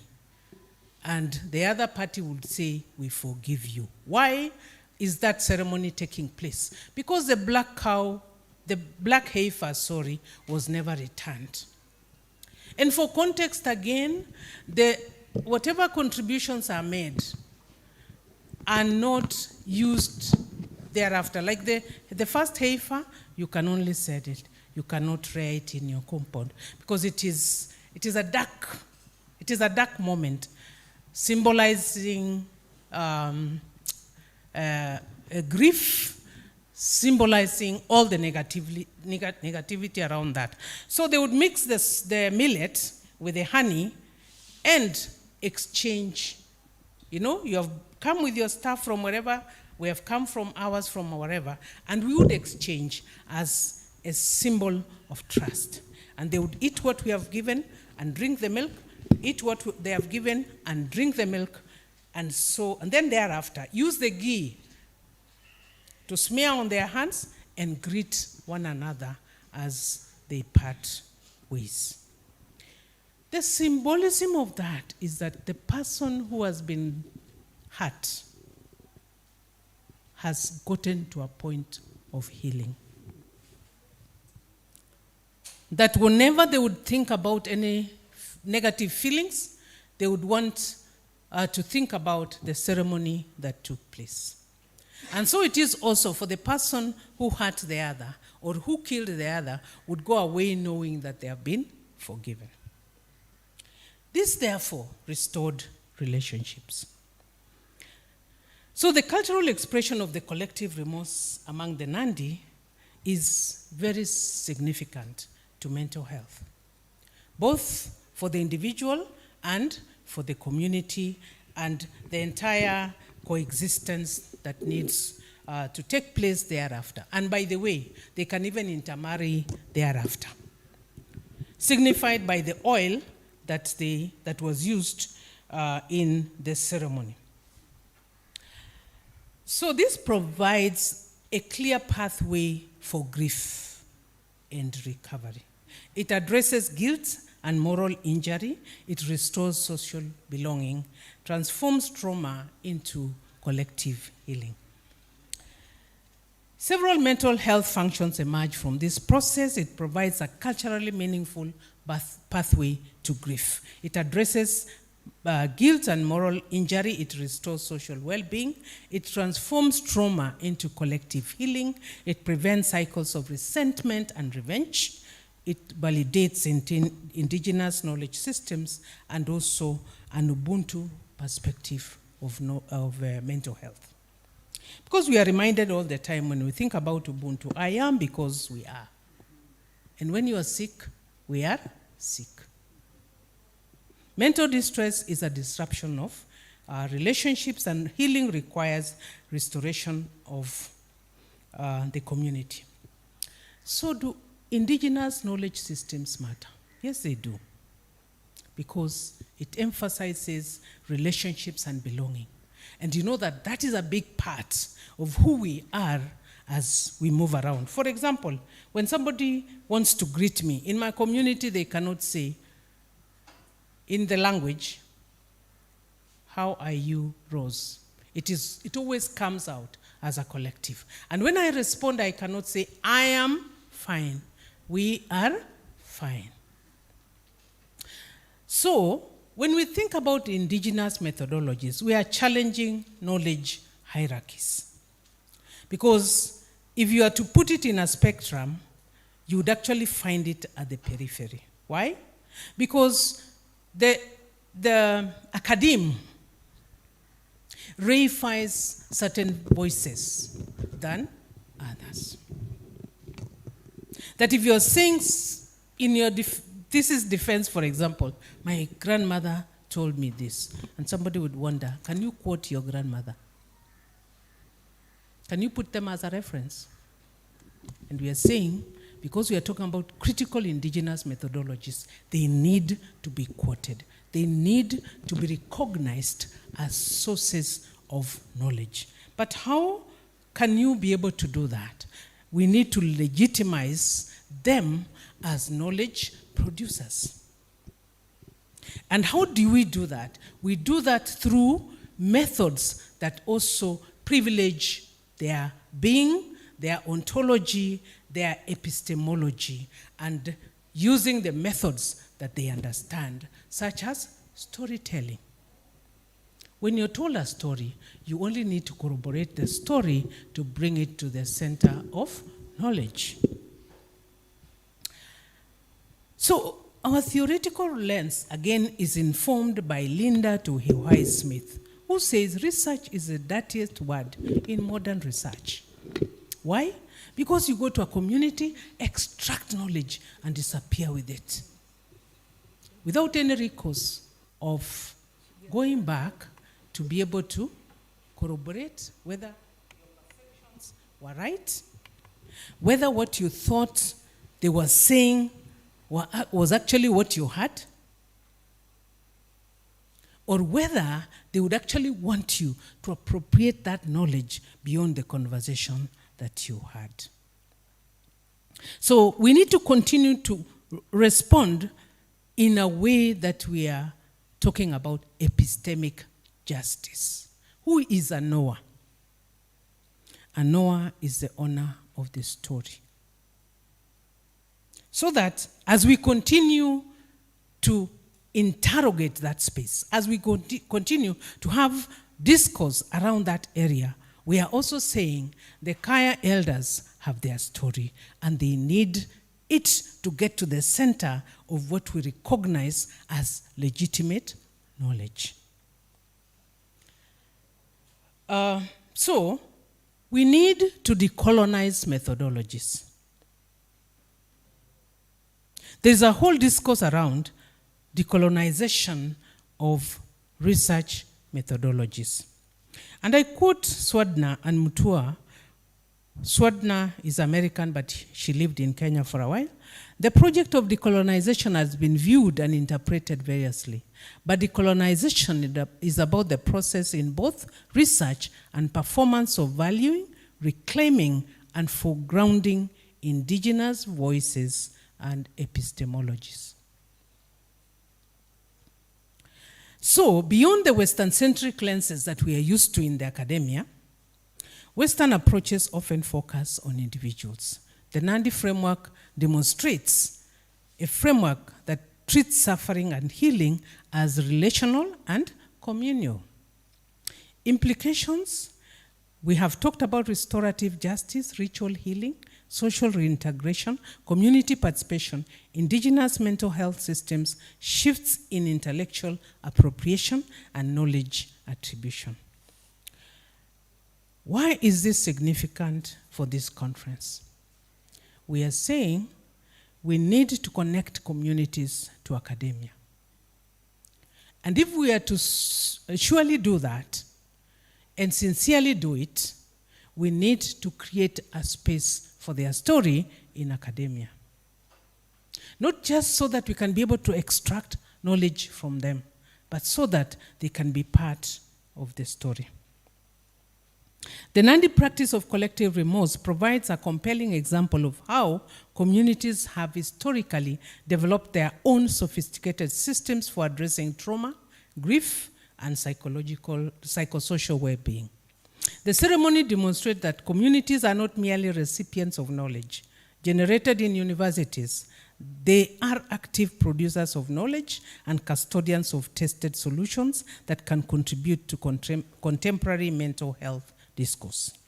In this sense, the Nandi practice exemplifies the conference's call for co-creation of knowledge between academia and communities, where local wisdom is recognized as an equal partner in addressing complex social challenges.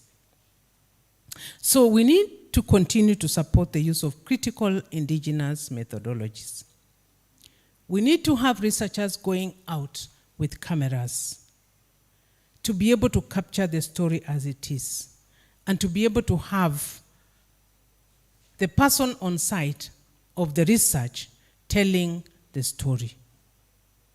Not through your lens, but not through the researcher's lens, but through the lens of the person who has lived that particular experience.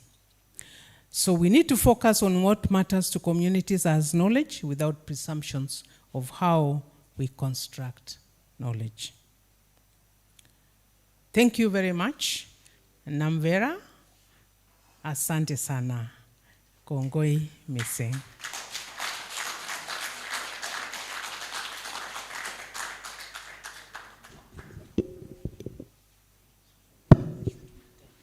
Over. Thank you, Prof. Let's give her a 2 factorial. I'm a mathematician.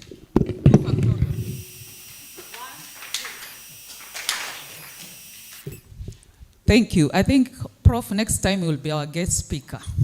You've taken 20 good minutes. So yeah, next time you will be our guest speaker. So our next presenter is Ndilo Fwaru. Welcome.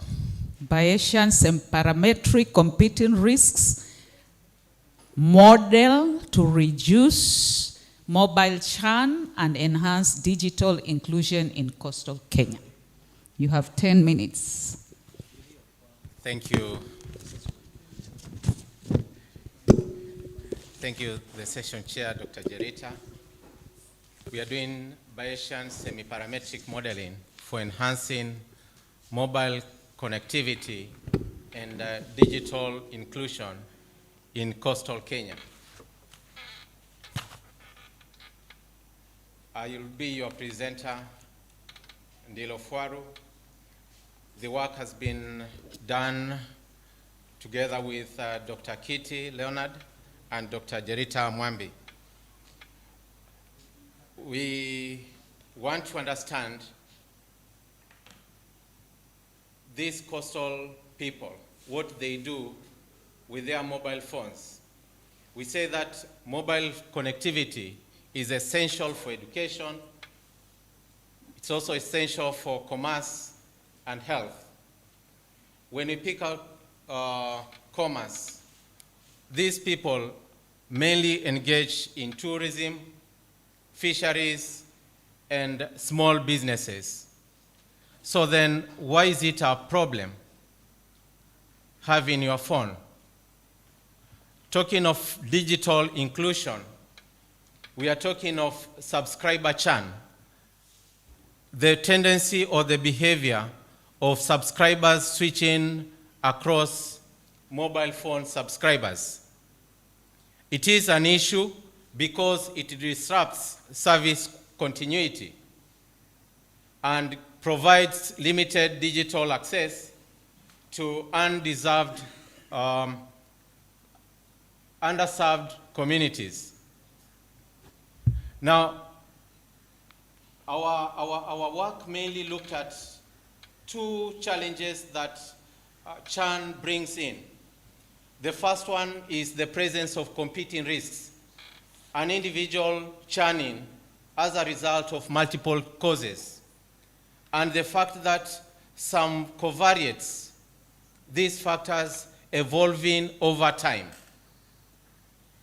And we were asking ourselves, how can advanced statistical modeling improve mobile service retention and foster inclusive digital development?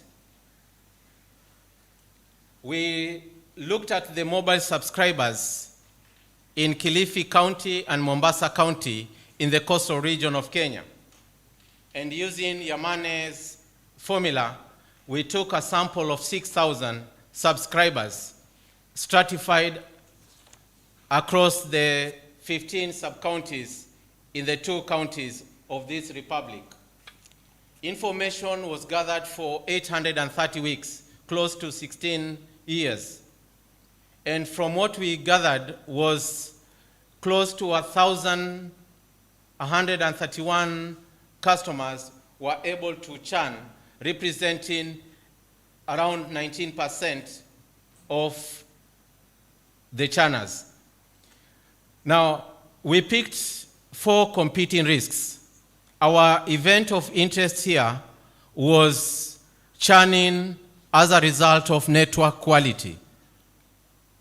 And the competing causes were service quality, price sensitivity, career responsiveness, and fraud. For time-dependent covariates, we had age group, occupation, education, residence, and sub-county. Marital status is a time independent because you remain the way you were born unless you change the gender. We got our information from questionnaires, and we developed a model that we called the adjusted Cox gamma spike and slab lasso model, combining the adjusted Cox, which is the Bayesian, which is the semi-parametric model for cause-specific hazard function. Then we had the gamma model, which is the Bayesian, and then we brought in the spike and slab lasso model to help us identify the factors.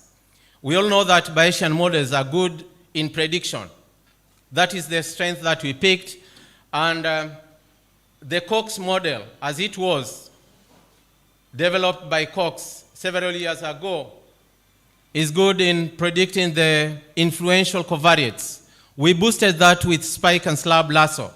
So we are getting adjusted Cox, we are getting the gamma process, and then the spike and slab model.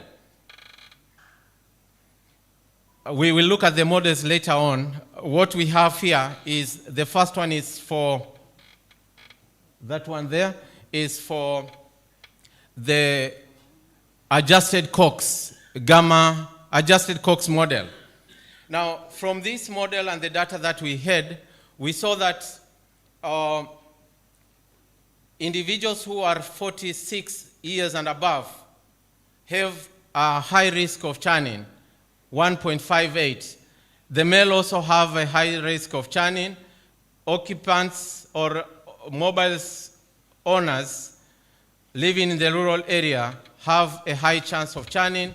Those who are self-employed also have a high rate of churning. Individuals who have attained tertiary education have a lower rate of churning, and those that are married also have a lower risk of churning. And therefore, if we are mobile phone subscribers and we are here, we try and educate people and also invest in health so that they can live after 46 years, to encourage them remain in your network. We looked at the competing risk dynamics, and the cumulative incidence for network quality was 45%, service quality 32%, price sensitivity 24%, fraud 16%, and career responsiveness at 12%. Over a period of years, it moved, network quality churn moved from 22%, increased to 35%, and 45% in the 5th, 10th, and 15th year, respectively. What we are saying here is that network quality is the dominant driver of long-term churn. And therefore, as mobile phone subscriber providers, we have to invest a lot on network quality. Looking at the geographical hotspots, the high-risk zones were Changamwe, Jomvu, Rabai, Kisauni, and Mvita. The low-risk zones were Magarini, Kauma, and Ganze. And we are suggesting here that the targeted infrastructure investments is needed in Changamwe, Jomvu, Rabai, Kisauni, and Mvita. And given time, again, we can explain why these areas are high-risk areas. Looking at the strength of our model, you look at the C index, the adjusted Cox model, the first one there. The C index is 0.95. The AUC, area under curve, is 0.92. The Breyer score is 0.08. The root mean square error is 108.3 weeks. And the selected, out of the 6 covariates, it was able to pick 5 as significant in determining churn. And that tells us that this model is superior over the others. The second column is the Cox, the third one is Gamma, the fourth one is log regression model, and random forest. So our model is the best model. You look at the posterior inclusion probabilities, you look at the customers we looked at had highest confidence with telecom, education, 0.88, occupation, self-employment, 0.91, 46 years and above, 0.73, and then the residence for the urban is 0.68. You look at the spike component, it's at 1.6, the slab component at 1.12. And that shows that there is a balance. When you look at the posterior inference, we look at the uncertainty quantification. Our posterior mean is 0.00069, quite low. And the 95% credible interval is 0.00063 and 0.00071, a very narrow margin. When you look at the effective sample size, it's greater than 1,800 for all the parameters. The Gelman-Rubin at 1.01, the credible interval width, as we have said, is very narrow, implying that there is high precision. When you look at the time-dependent covariance comparison, over the years, we are comparing the adjusted model and the adjusted COX. In the first year, it's 0.92. For the adjusted COX, it's 0.7. To 6 years, it's 0.87, while for the adjusted COX model is 0.718. You also look at the calibration slope, and I want you to look at that curve and see where the ideal line is and where the model is. The green one, the upper one, is the adjusted COX gamma spike and slab lasso model, and then the ideal one is the 45 degrees line. Now, what are the practical implications for telecom operators? We need to know that the risk group that has been identified are the rural subscribers. So we need to do something to that. The recommended intervention is that we try to do fraud detection systems and financial literacy campaigns, because the fraud is more in urban areas. That's why at some point you saw Kisauni. My time is out, but those are the practical implications. We have price sensitivity. For network quality churn, we improve the infrastructure. For Airtel subscribers, we do customer service training. For telecom subscribers, now with the group, you try to retain them. These are the policy recommendations and our conclusions that we are saying that also mathematics can be used to solve problems that we face daily. I thank you. Thank you very much. That is statistics being applied. And indeed, it can help solve some of the problems that we have. So our next presenter will be virtual, and this is Samson Wangila. Is everything okay? Or I go to the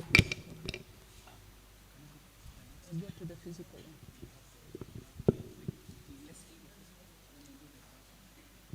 Is it okay to do the virtual now? If it's okay, we do it, because I know he's waiting. It will take time. It will take time. How, why?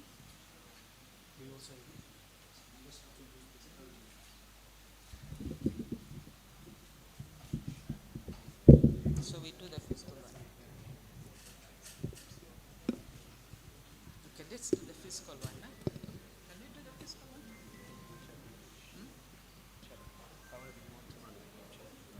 Is it okay? Are you going to? I'm happy.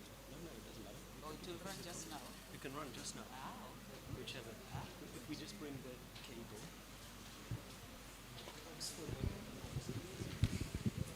How come there's no light here? I can't see clearly. How come there's no light up here? Up, light, not the fan light.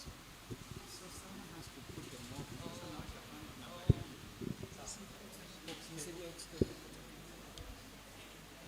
Oh, you can just do that for Bluetooth. I don't see whichever. I mean, let's just do this cable because it's clearly. But let's give them a variety. So yeah.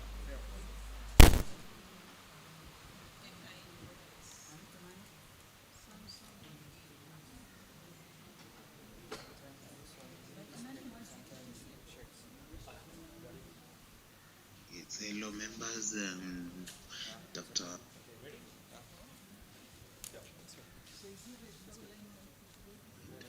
Computer Science here from Pwani University.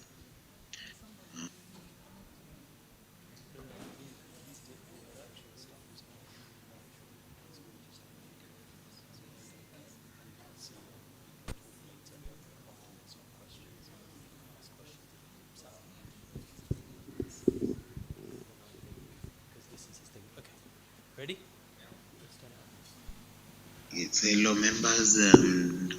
Dr. Samson Wanyonyi from Maths Department, Computer Science here from Pwani University. Good.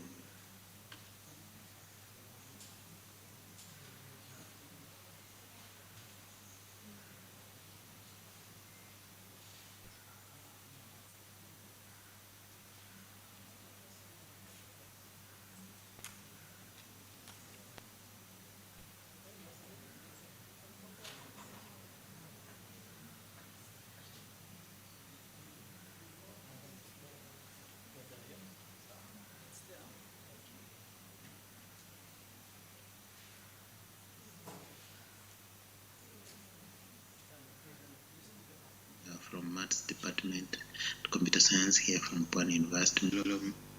Hello, members. Dr. Samson Wanyonyi from Maths Department, Computer Science here from Pwani University.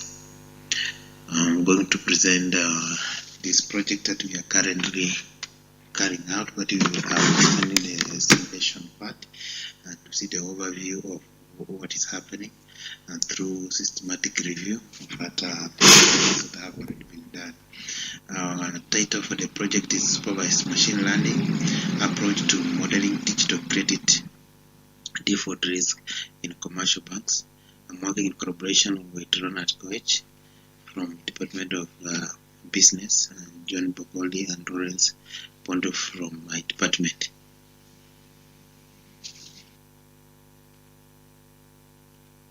Under the background and motivation that led us to carry out this study is because digital credit has expanded financial inclusion in Kenya, and then there is high default rate creates significant risk for commercial banks. Traditional models struggles with the non-linear digital lending data, and then machine learning offers improved prediction capabilities. Because of this research has been carried out because of the issue of what is happening currently in Kenya because of the high taxation rates. So people, when they tend to borrow, sometimes they tend to default because of what is really happening. So we want to come up with a system that will really help the commercial banks and be able to, when they lend the money, they are able to detect whether the person will be able to default or not. And the main objective for this study is for us to help us to evaluate the 6 supervised machine learning algorithms for digital credit default predictions. Then after that, we also compare predictive performance and calibrations. Incorporate survival analysis for time-to-time default prediction. Identify key determinants of default risks. Methodology overview. 6,000 simulated digital loans records. And then we also looked at 13 borrowers and then their behavioral predictors. And then under the machine learning, we partitioned the data into 2 sets, the training sets and then the other one for tested for data validation split. For imbalance, we handled it using this model to look at the case of 76% default. Predictor variables, the variables that we have factored in this study, we have the age, income to loan ratio, debt to income ratio, credit score, past loan behavior, multiple loans applications, risk-taking behavior. We also looked at those that are borrowing under digital transactions, the app usage, how often they use it, and then also look at the employment, whether they're employed or not.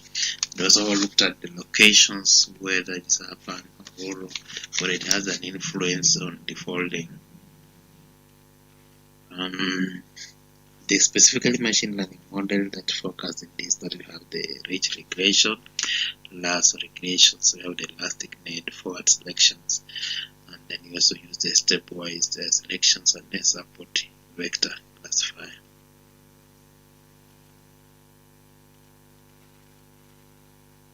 Survival analysis framework was also used because time to event is a factor. We look at this person, the time we borrowed, and then the time we also defaulted the loans.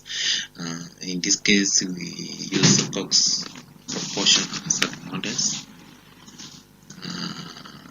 Random survival forest, time dependent, and then under the time dependent we forecast 90 days. We also looked at those under 180 days, and also looked at under 270 days and what happened at that particular point in terms of the predictions and the defaults. And then we looked at now the index value based on the model comparison. And the results that we also obtained from this machine learning, we discovered that the rich achieved the best performance with 86%, followed by Lasso with 85%. Lasso and the Elastic Net, they achieved close performance. And then you have the rich, which show the best calibrations. In this case, now showing very small variations in terms of results, which we can rely on it. And then the support vector classifier had the lowest predictive performance. And so from that, what does it tell us in terms of the risk factors which the banks need to follow? That whenever they are awarding the loan, they should, the one that seems to be the best one for them for awarding the loan in terms of classifications, income to loan ratio was the highest coefficient in terms of the negative, which shows that this one, when the person has a very high income, they tend less to default. And credit score, when it's also very good, they tend to default as well, have the negative. But the risk factors, in this case, we have debt to income ratio and multiple loans. So if somebody has a very high debt, he tends to default the loans, and when he supports also multiple loans, like he has an M-Swari, he has the mobile bank loan. So there are so many which can be able to default. And then based from the survival analysis, which depends on time, so we focus on the 90 days. Under the 90 days, we discovered that the random forest performed better than in terms of classifying those that default at a percentage of 90%, followed by Cox at 85%. At 180 days, the random forest performed 88.6%, followed by Cox at 83.4%. And then when you look at the model index performance, still the random forest outperformed the other. So you look at the comparison, the number of days, when you look at the person when he is defaulting, and the model tends to perform better when the person is given a short loan, which may be less than 4 months, as in comparison to models, because these models tend not to predict. The model tends to predict highly when you look at the default rate within a short period of time than when you are looking at a long time or period. So when you look at the practical implications, we see that the rich system of operation credit scoring also is useful when interpretability is required. Random forest supports early warning and risk monitoring. Behavioral factors outperform the demographic variables, and that's what we have seen. So behavioral factors are quite important. Limitations, since the study is based on simulations, so we need validation using the real bank data sets, and that's what our focus on this, that this is ongoing in cooperations of microeconomic variables. And then we also need to explore other machine learnings such as CAT-boost, deep learning models, and the light GBM. In conclusion, machine learning improves digital credit risks assessment, rate regulations provide best overall performance, RSF enhanced time to default predictions, and framework supports more accurate and transparent lending machines. Questions and discussion. Thank you. Yeah, let's clap.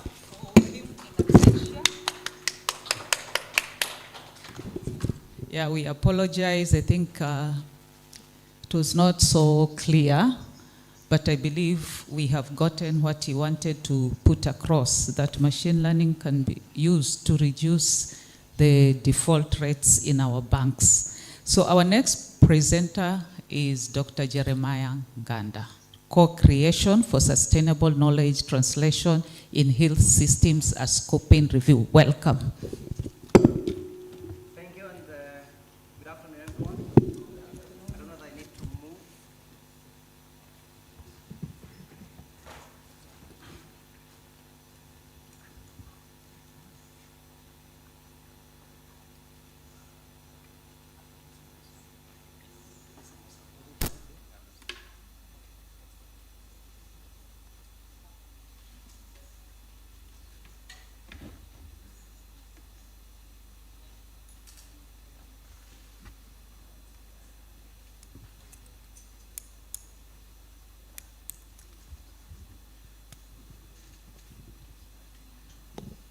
So thank you so much. My name is Jeremiah Nganda. I come from Strathmore University, a center that we call the PRISM Center. I am a postdoc fellow under IDEAL, which is the initiative to develop African research leaders, and actually are one of the major partners with the Pwani University. Some of my colleagues are here. I can see William, I can see Juliet, and yeah, I am happy that they are here. I'll be talking about co-creation for sustainable knowledge translation in health systems, and this is part of a scoping review that we are doing as part of the work that we are doing at Strathmore and knowledge translation. Whenever you attend any conference and these meetups and seminars, we keep on talking about evidence-informed policy and practice. And the question is, how do we move this evidence that we generate in research to make sure that it truly informs policy, practice, and gets to address the problems that are in our communities? Knowledge translation comes into that gap, and we see it broadly as a process through which we generate, we synthesize, we package, we disseminate, and then we apply that knowledge or evidence in a way that it's going to be informing the day-to-day practices. There's some authors who have really defined knowledge translation in a way that I find to be quite romantic. And they say that it's getting the right evidence to the right people in the right way. Such that if we have a solution that we have come up with relating to how we should be better managing our health, then we need to package this in a way that we can deliver it the best to the people, maybe at the Ministry of Health, or maybe at the Senate, where we have the Committee for Health. Within this, then, we have co-creation, which has become quite prominent in knowledge translation, and it's really valuable because it contributes to how we get to increase the acceptability and the impact of our research findings. And as we talk about co-creation, we need to acknowledge the fact that it really involves multiple actors, which is really appropriate. You talk about the researchers, the implementers, the policymakers, the users, the communities, among others. And all these are working together in a way that we're going to get evidence that truly addresses our challenges. But still, some questions abound that we need to think about. One, what exactly is co-creation? I know it's one of the terms or concepts that we have been stating here, but what exactly do we mean by co-creation? How deeply is co-creation realized? And thirdly, who is involved? When are they involved? And what are their roles in that involvement when we talk about the community, the stakeholders. And if communities are not seen to be part of that, then what is the level of involvement of those communities? I want to submit to you that there have been a growing consideration and mention of co-creation in so many circles, to the point that we feel as if it's becoming another buzzword. It's a word that we keep on throwing outside there. Our worry or concern is that if this is not addressed well, we'll continue using the term co-creation performatively, where we just simply use it as a label rather than a natural practice that transforms how knowledge is truly produced, shared, and used. The gap that we see then is that there is lack of conceptual clarity on what co-creation is. There seems to be no consensus on what exactly co-creation entails in knowledge translation. And in addition, when we look at most of the publications that have been done, we realize that we seem to be missing a systematic account of how co-creation is framed in literature from the LMICs. Informed by this, then we came up with two research questions. One, we are trying to answer using a scoping review on how co-creation is conceptualized and how it is defined in knowledge translation literature in LMICs. And secondly, we are trying to look at what might be the framings of co-creation that seem to be more dominant from the literature that is available. This is the method that we adopted. I mentioned it's a scoping review. So we developed a comprehensive search strategy.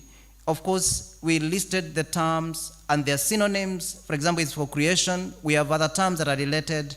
If knowledge translation, we have the other terms that are related, like implementation science, and the others, LMICs, and then health systems. And then we selected to use 4 major databases. That is PubMed, Scopus, Web of Science, and Google Scholar. We felt that these 4 are comprehensive enough to give us most of the literature that has been done on issues to do with health systems, knowledge translation, and co-creation within the LMIC's context. We picked the period from January 2000 to September 2025. September 2025 because that's when we did the search for the literature using the search strategy that I've mentioned. January 2000 because we were trying to look at the times when we've seen there seems to be growing interest towards co-creation. We are using Covidence currently to screen and extract the content in terms of, one, the titles, the abstracts, but then also the full texts. And then we are going to be using qualitative content analysis to analyze the data.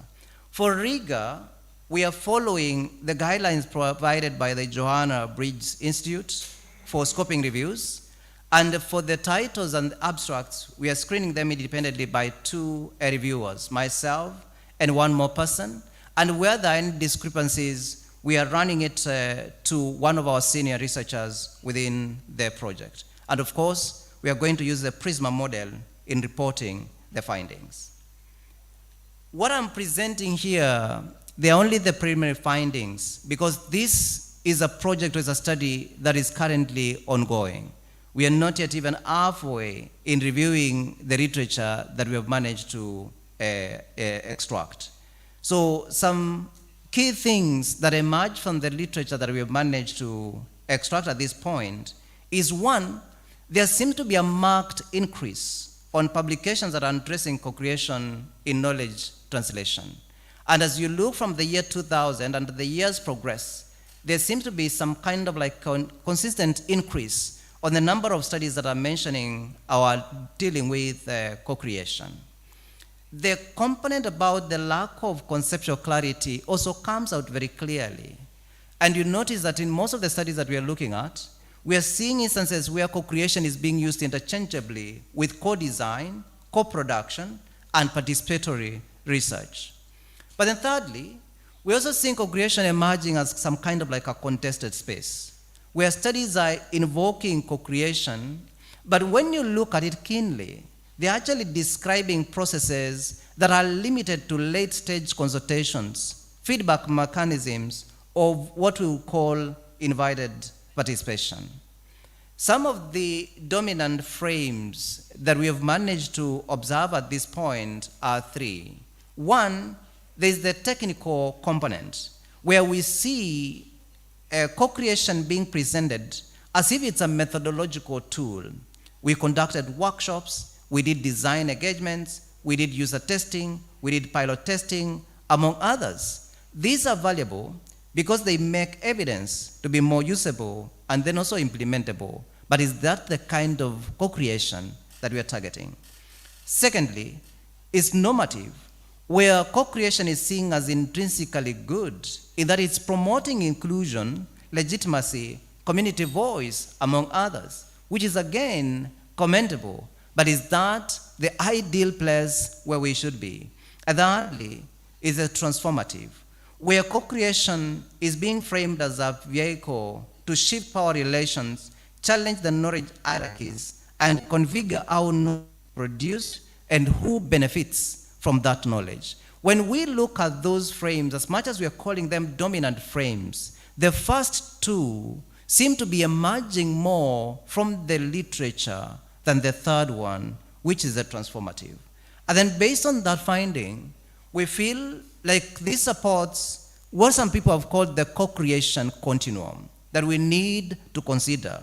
From one extent, we have the tokenistic, and I like that the word token has been mentioned here quite often, where communities are only engaged symbolically, often to validate interventions that have already been pre-decided.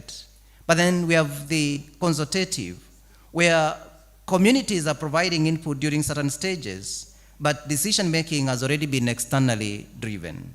Or collaborative, which is more acceptable because communities are being seen as partners through the ideation, the design, and the implementation and evaluation cycles of the co-creation.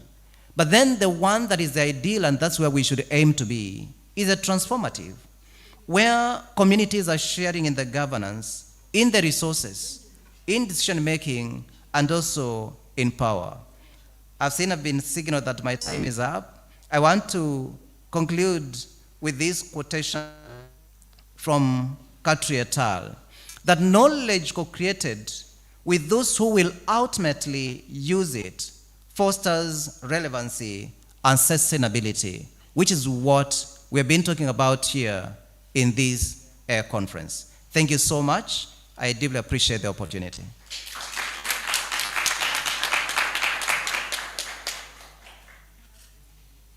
Thank you very much. Co-creation is valuable when it is used with those people who will benefit. And now we want to have the next presenter, who is Esther Kioko, Butterflies of Kaya Kauma Baseline Survey in Species Conservation Status. Welcome. Good afternoon. I can see it's 1, so I hope you still have some energy to listen. So I'm going to make a presentation on the butterflies of Kaya Kauma, and we are just looking at a baseline survey and also the conservation status of these species. This is work which is done by myself, Esther Kioko, with my colleagues from the National Museums of Kenya, and also partners from Pwani University, Dr. Joyce Jeffwa. So, what are butterflies?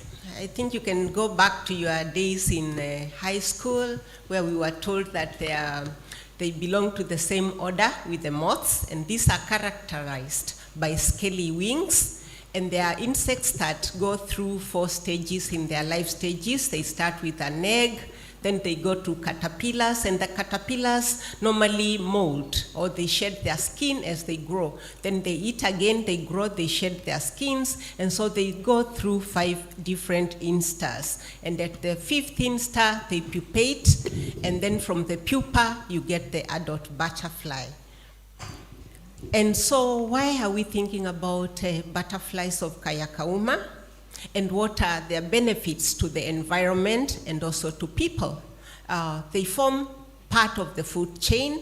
You can see one spider there, which has just caught a butterfly and is having a meal like we are just about to have. They also, we have butterfly farming, and we have a very good example here of the Kipepeo project, right adjacent to the Arabuko Sokoke forest, which has been running for over 20 years now.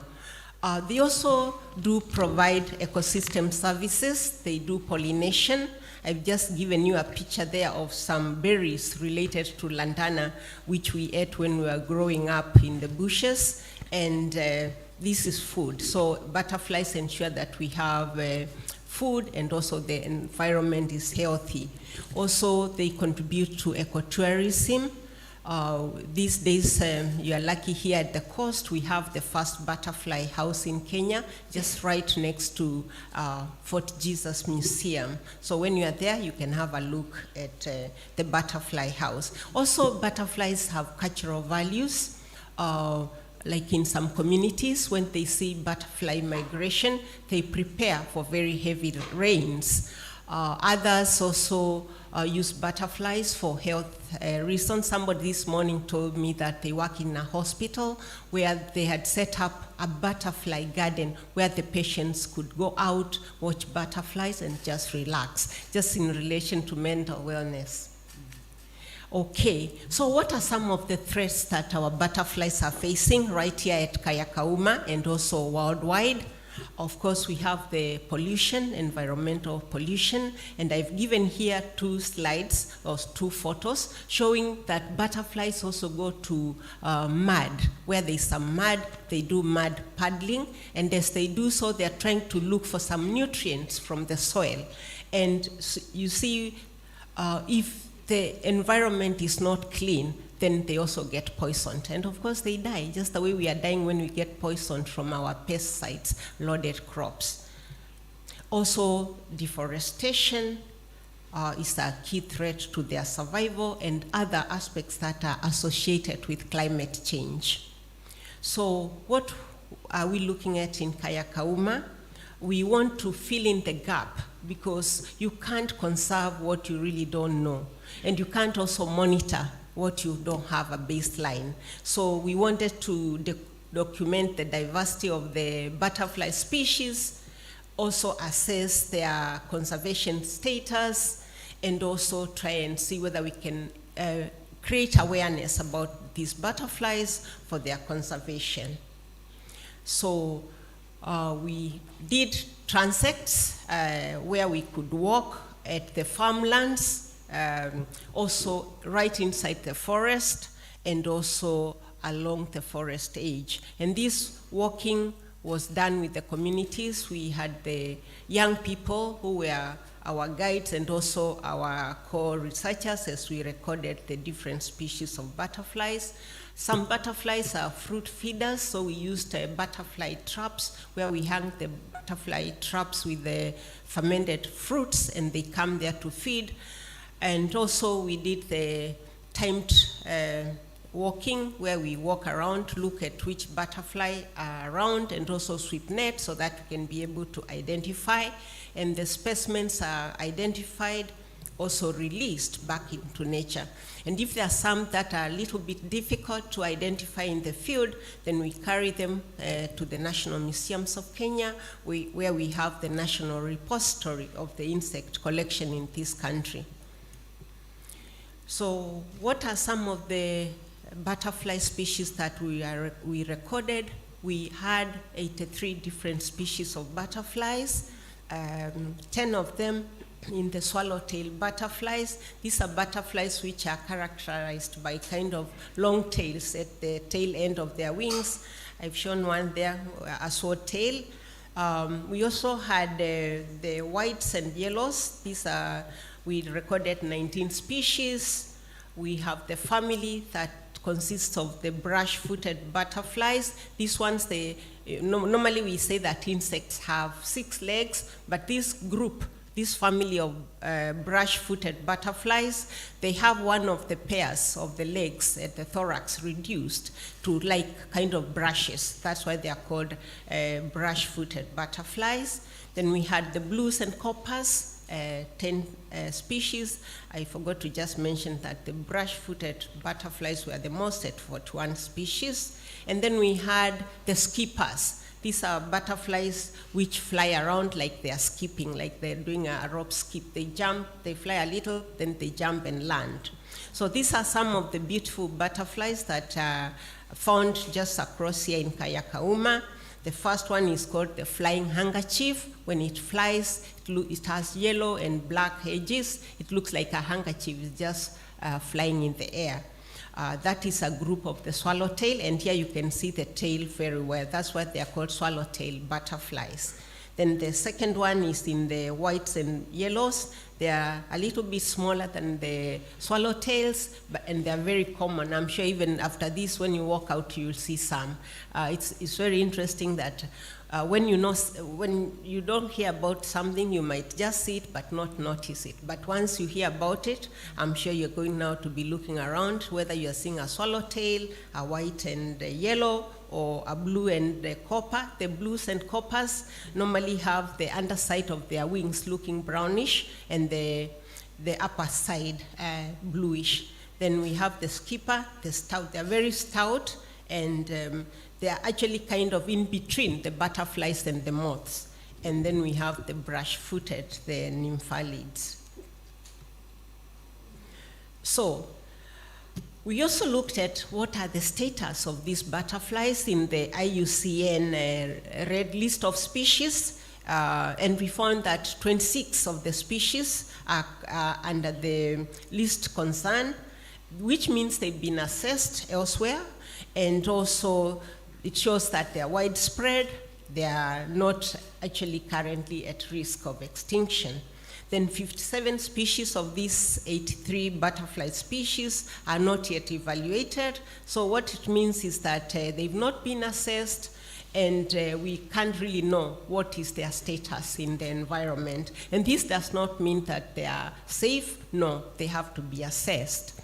So in Kenya, the assessment of butterflies has been very slow. Currently, we only have about 7 species that have been assessed and listed in the IUCN Book of Species. And among them, we have 7 in the Taita Hills, like this one, which I've shown the picture here, which is dimorphic. You have a male and a female who look completely different.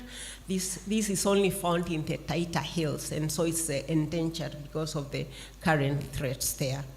So for the capacity building, we've been able to develop a field guide for the butterflies of Kayakauma, and at least we have the information about those 83 butterfly species. We've also done a butterfly manual for rearing butterflies, because they also have requirements, like they need food plants for the caterpillars, they need flowers for the adults, and also as they grow, just like us, they face challenges of diseases and parasites. Like you can see those 2 caterpillars have been parasitized by wasps. So while you're waiting for your pupa, you actually get wasps. So we say that our Kayakauma is quite rich with butterflies. In Kenya, we have about 903 species of butterflies, and 9% of these are found in Kayakauma, and I'm sure with more surveys, we are going to record more. So we need to create awareness about these butterflies. We also need to have ways of managing their environment, and also we need to undertake more research, more surveys, and also to understand the interaction of these species with the plants. And with that, I say thank you for listening. This is one of the beautiful gold-budded forester, which is found in the floors of Kayakauma. Just as you get in the gate that we were shown in the morning, you'll see it just flowing on the floor of the forest. Thank you for listening.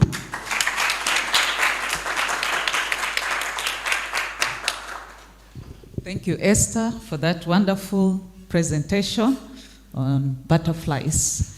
Next, we are going to have Emmanuel Chelimo, and this will be virtual. So let's wait as they bring it on board.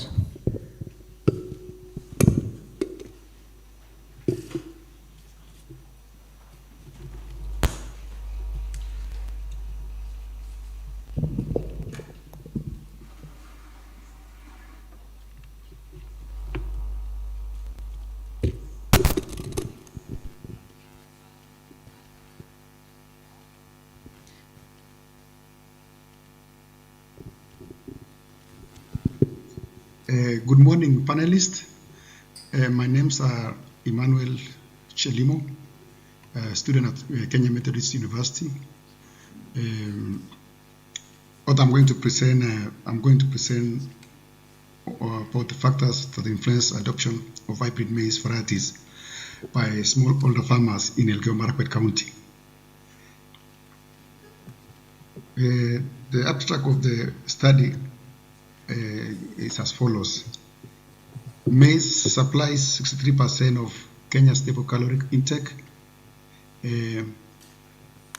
but yields still remain low in Elgeyo-Marakwet due to drought, poor soils, and marginal conditions. Study examined 4 key factors that influences the adoption of hybrid maize. These were level of awareness. The second one was institutional factors, physical factors, and socioeconomic factors. The survey was conducted on 189 smallholder farmers within the county. There was strong predictive power on the awareness of hybrid maize, with regression value of 0.2255 on the awareness. Institutional factors was 0.504. Physical factors remained as 0.536, and socioeconomic factors was 0.487. The background of the study. As you can see, that's a map of Elgeyo-Marakwet County, which is and maize is one of the staple principal crop in the county. Nationally, production consists lax consumption. There's a low production of maize as regards to the production of which is there's a deficit of 1 million metric tons that substitute the production. This is where the county imports 1 million metric tons annually. Elgeyo-Marakwet covers a significant area of 3,050 kilometers per square. There are 4 sub-counties in the county itself, and maize is a primary staple food. These hybrid maize varieties offer superior yield, stress tolerance, and uniformity, but the adoption rates remain suboptimal despite proven benefits. The statement of the problem: there is persistent low yields in marginal areas due to drought, poor fertility, soil salinity, and steep terrain. There is limited availability of locally adapted hybrid maize varieties. Only 25% of total seed disputed in Kenya represent improved maize. The smallholder farmers are majority of producers of hybrid maize and face multiple barriers. As a result, this will enable heightened food insecurity and vulnerability among the farmers. My research objectives covered 4 main objectives. The first was specific objectives were to assess level of awareness, to determine influence of socioeconomic factors, evaluate the effect of institutional and market factors, and lastly, to examine influence of physical production factors. That was my conceptual framework. One was level of awareness, socioeconomic, institutional and market factors, physical factors that conform the independent variables My dependent variable was adoption of hybrid maize that included adoption rate, adoption intensity, which is the area covered by hybrid maize, and lastly was a rate of seed use. Literature on the study was adopted through literature review. This was a global and East Africa studies confirmed 4 core determinants by Ive et al. In Kenya, hybrid adoption shaped by seed research and extension, but constrained by credit, knowledge, and biophysical barriers. There was a historical success of hybrid maize H611 that was used in 1964 that increased seed availability. Persistent gaps were awareness, there is market linkages, soil and water management. This study provides county-specific empirical evidence that enabled me to do the study in the county. Methodology, we used a descriptive survey, which included quantitative and qualitative.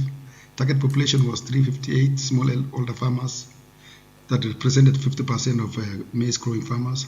The target sample size was 189 respondents, which was derived by use of Cochrane formula, 98 confidence level, and 5% margin of error. Sampling we used stratified random sampling on 3 drought-prone areas. Instrument questionnaires were piloted in Baringo County, which represented 18 farmers. Reliability CROMPA of above 0.70. Yes. Analysis SPSS was used, which was used for descriptive statistics, Poisson correlation, multiple linear regression. Data analysis, assumption satisfied normality, no macrolinearity, no autocorrelation. There was dependent variable, intensity of hybrid maize, were used by Likert scale. 4 independent construct measured on validated scales. Key results, we use by variate correlation. All 4 factors strongly positive correlated with adoption. Among them was physical factors, which was had a strong predictability of 0.732. Institutional and market value, socioeconomic, and awareness. Regression results, awareness was at awareness, institutional and market support, physical factors, socioeconomic factors. Multiple regression was used. This was the most predictive was institutional factors at strong as 9.341.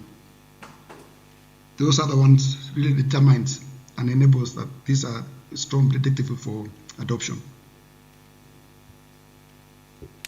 Conclusion, hybrid maize adoption is significantly driven by all 4 factors. Institutional support and socio-economic capacity are the strongest levers. Physical constraint remain the most immediate production bottleneck. Synergistic approach required, no single intervention is sufficient.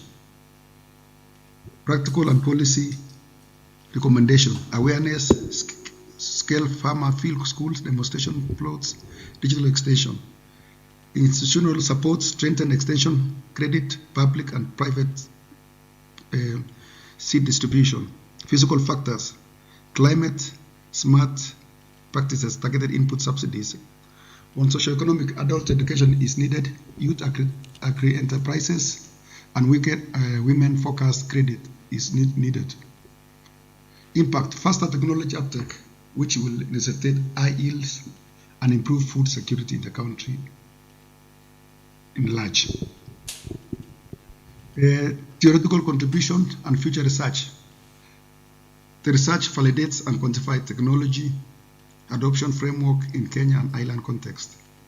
Future studies, this will include panel data, experimental designs, long-term yield and profitability impact, but there are limitations that will cater for this. This will include cross-sectional data, self-reported adoption. These are my acknowledgement and thanks to my supervisors, Dr. Festus Murithi and Ellen Jackie, statistician Evans Murithi, Kenya Methodist University, Faculty of Agriculture, and smallholder farmers of Elgeyo Marakwet County. Thank you. Let's clap for him.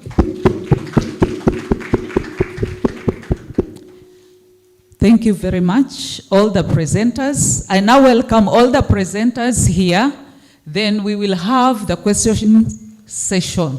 What we will do is that we'll have 2 questions for each presenter, and then when we get time now, we can just have people asking. But first, 2 questions for each presenter. So I believe you've been keeping those questions. So let's do it now. All the presenters, please welcome. Take your seats. And we'll have the questions in the order of the presentations. Okay. So our first presenter was Professor Rose Ruto Korir, Collective Remorse Among the Nandi of Kenya, a case for culturally inclusive mental health paradigms. So please, let's have the first 2 questions. Let's have the first 2 questions. Please, let's make it interactive. Let's make it interactive. Microphones, please. Yes. Thank you very much, Chair of this session, and also to the presenters. My question goes to Professor Korir. Maybe first a comment that your presentation was very good, but I'm also wondering how that collective remorse aligns to the present court systems. Thank you. Yes, my second question goes to Professor Korir also, especially whereby he highlights about those kind of alternative justice mechanisms.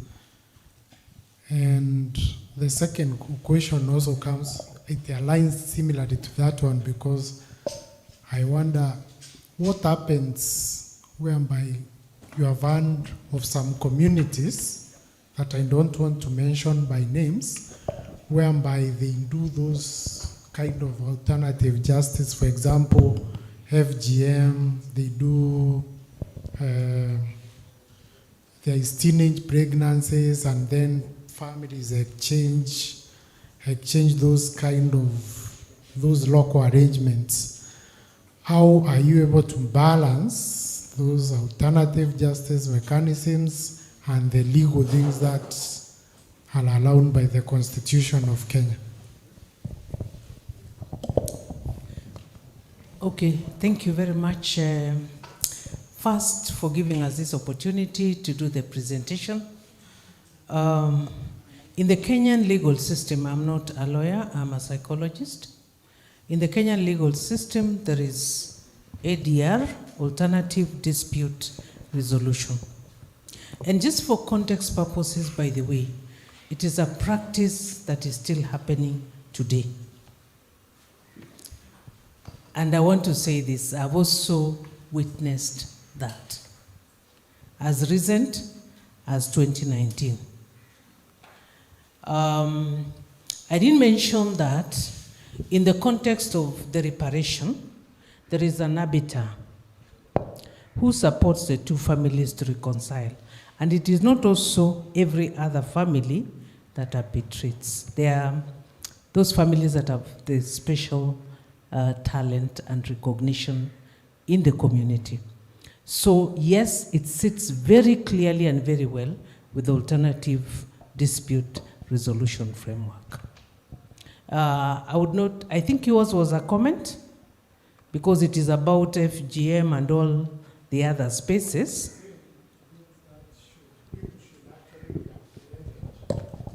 For example, one of the places that I work, with is whereby you meet an adult as impregnated a school-going girl. And now the family comes underhand, they sit together with the family, and then when the court day arrives, you are there with your legal things ready to jail a perpetrator. You hear that the case was solved out of court. And this is legal. We are talking of a child who has been denied out of schools, who have been denied every right that belongs to that child. But because of these out-of-court settlements that have been there traditionally, by there they work. Not that they don't work, they are not useful, but I believe they sometimes deny justice to the children. The child has no consent. Yes. Okay, I think I'll pick your question from the global perspective of the traditional reparation systems, I think, where in this context you're giving us the example of where a girl has been impregnated, and because the community feels that this is the way we do our things, then they reconcile within their space and do not come into the center of the legal or justice system. On a personal note, let me say that I wouldn't subscribe to that. And I think the question that you're bringing forth, therefore, is where there might be a conflict between what is perceived as a greater good in the alternative justice systems needs to be retained. But from a general perspective, what is perceived to be against human rights, for example, against child rights, and anything else that, because in that sense, there is still pain that is ongoing. There is no restoration, so to speak, because the girl's education has been first affected, and then at the end of the day, her life generally has actually been turned upside down.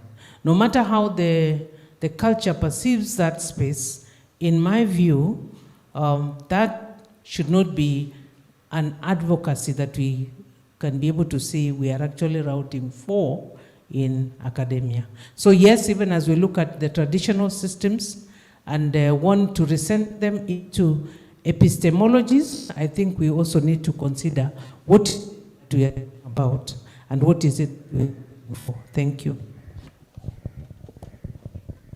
Thank you very much. Now we'll go to the second presenter, and this is Dr. Fuaru. Please, let's have questions for him. Yes.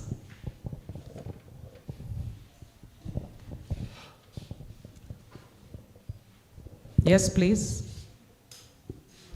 Okay, it's okay. Dr. Faro, it was an excellent presentation.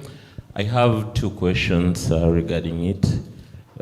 I can see you are dealing with churning as a result of network quality. So my question comes that perhaps on the semi-parametric Bayesian model that you used, how did you deal with churning as a result of other factors? Because you only measured on network quality issues. Number two, I'm made to understand that your major sampling sites were two, Kilifi County and Mombasa County, if I got it right. And from a layman's perspective, we pretty much consider Kilifi County to be pretty rural compared to Mombasa. On one of your slides on the, I believe, discussion part, you said that there is need for infrastructure upgrades, and the areas that you mentioned, they are located in Mombasa County. I saw Likoni and Changamwe. So perhaps, did your analysis reveal structural inequalities between, let's say, Kilifi as a county and Mombasa as a county? Thank you. Next question. There's no other question. That was statistics. Oh, yes, please. Now that there's no other question from the audience, can I ask the question? Yes, please. Thank you very much also for that very interesting presentation. I appreciated it. I was just struggling to connect marital status and churning, for example, that singlehood leads to more churning. And marriage, or being married, leads to less churning. It boggled my mind. Thank you. Thank you. Again, thank you for the questions. I'll start with him. In our model, we are looking at competing risks. We want to look at factors that determine churn in the presence of competing risks. So competing risks have to be there, and then the covariates that vary with time. That is time dependent. So in our study, we picked network quality as the event of interest. And therefore, price sensitivity, career responsiveness, fraud become competing risks. Then I think I've answered the first one.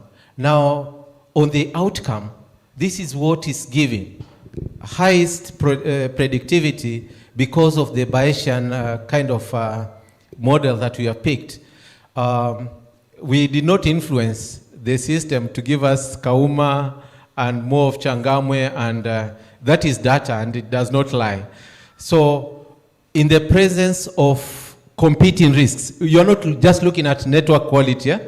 We are looking at network quality churn in the presence of price sensitivity. You are looking at career responsiveness. You are looking at fraud. So all these working together and variables that are varying with time. So the model picked the sub-counties that you have said. We have Rabai, we have Rabai in Kilifi, we also have Kauma in Kilifi, and Magarini also in Kilifi. And then from Mombasa, it picked Changamwe, Jomvu, and Kisauni. And there's quite interesting facts about that. Now to Prof. Marital status is time varying. You know, there are these people who send messages, before you are single and searching. So there are these people who keep on sending messages. You have multiple partners. And then you've decided to settle down in a relationship. Now you want to bungle that line and move all together from Safaricom and say get to Airtel. Yeah, so that you start, and maybe you've run away, you've separated with, say, from a marriage that is not working. And you run away from that house and you even change your subscription altogether so that there's no trace about you from anywhere. I think I've tried to answer what you had raised. Thank you very much. Any other question? You ilikuwa statistics, eh? Okay. The next, I think, let me jump the virtual presenter first. We can go to questions concerning co-creation for sustainable knowledge translation in health systems, a scoping review by Jeremiah Nganda. Please, let's have questions. Co-creation. Yes, please. Thank you so much for the good presentation. But I can't recall if I saw the numbers of, you said you did this. You say from 2000 to 2025, but you did not give us maybe the numbers you're working with, so that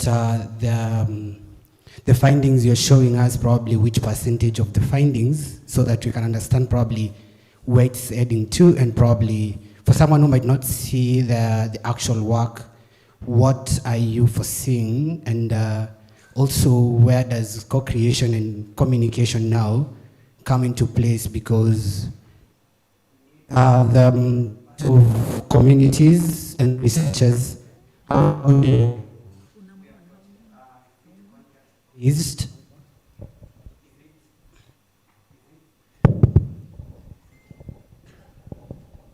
is it context-based that co-creation can be, you can use it in different spaces, or is it like a general thing, you can apply it in any research you're doing?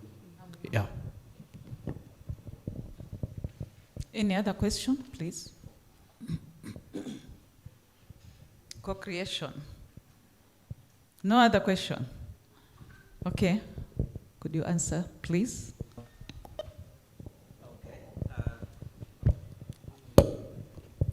Thank you so much. I feel I didn't get your name, and thank you for those 2 questions. You are right. I did not put the numbers. I talked of, yes, there's an increase in the number of publications that have been done, but I hate the numbers. Reason being, the study is currently ongoing. We are still reviewing the literature, the publications that we have managed to extract. So at this point, I intentionally avoided numbers. I am hoping that once we are done with the screening of the available literature, we'll be able to add the numbers, and then you can see clearly when we've been an increase, how we see and visualize this increase from the year 2000 to 2025. And one of the things that we are intending to do is to even map out how the progression has been on how co-creation is conceptualized through the different years, through the different courses, and we try what might be the global context or global that are affecting how co-creation.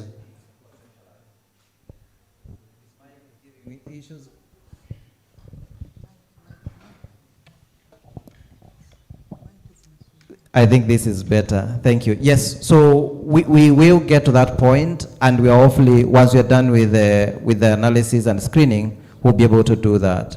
You mentioned on whether, should we assume that we should be doing co-creation for every research project that we are doing? I don't know. That's a question that I would maybe most probably throw to the audience and hear what they think. I feel given the number of studies that are being done, it may not be practically possible for us to do co-creation for each and every research activity that you're doing. But I think because most of our research is going to be involving communities, could we think, even if it's just of the participatory research, or even just community engagement, so that we don't just go to the communities to get data from them, and then we go analyze the findings, and they never get a chance to hear about those findings. So it may not necessarily be that for each and every study that you're doing, we are going to do co-creation, but I think if we're involving communities, we should find a way of involving them. Thank you. Thank you. Indeed, we need to involve them. We need to give them the results as well as the benefits that comes out of the research. So let's connect to the virtual presenter, Dr. Samuel Wangila Wanyonyi. Is he there?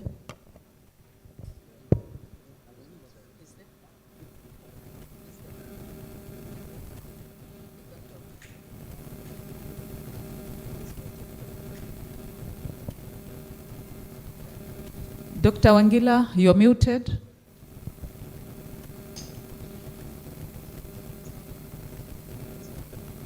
Okay, we are not able to connect to the virtual presenter. Now we go to the next presenter, Esther Kioko, Butterflies of Kaya Kauma, Baseline Survey and Species Conservation Status. Yes, the first question. I only have one question, Dr. My question is, how do we get a copy of your book?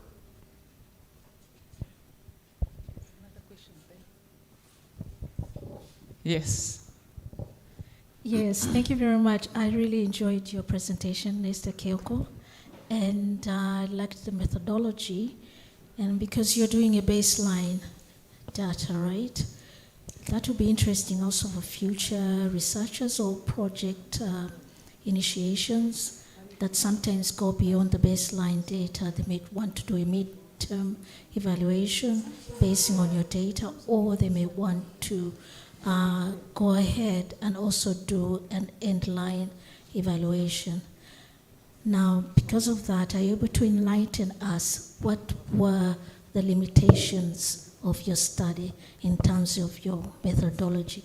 What obstacles did you have so that those that may want to do a midterm or end-line evaluation may learn from your baseline data study? Thank you. Yes, I think you can answer the questions.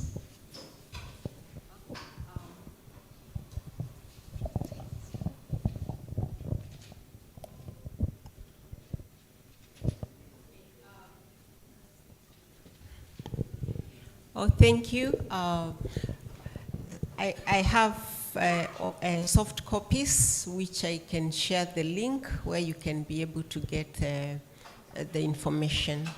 The printed copies, of course, are not much available.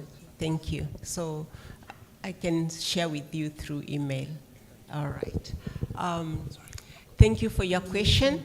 Yes, this was just the baseline. Actually, to be true, it's just like 1 week survey, another week survey. So this is just the baseline, but it's very important because now we have a checklist of the butterflies of Kayakauma.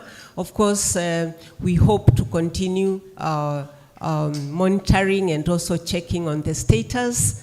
And we hope that with time, we are going to be able to have a clearer picture of all the species and their distribution in the forest and also the farmlands and the forest age.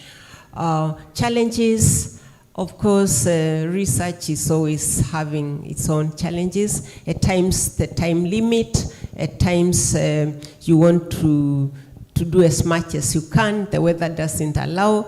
I showed that normally we sample between 10 and noon. That is the time when butterflies are mostly active, and at times you come out and the weather is not very good, so they don't come out. So those are some of the challenges.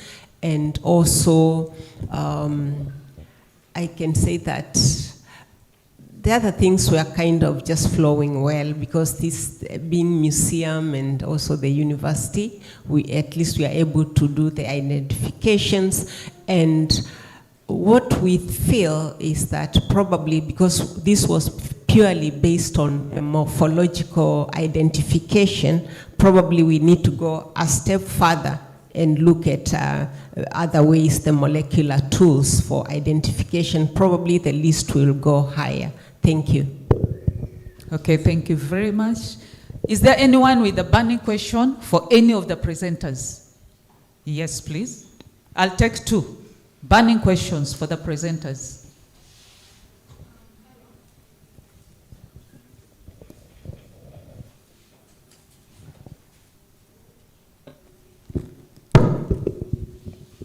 Yes, hello. Thank you for all your presentations. The question was on the butterflies. In their role in the ecosystem, what happens if one species declines or disappears? What happens to the ecosystem? I hope you're getting me. And about their conservations, are local communities involved in any conservation efforts? If so, how?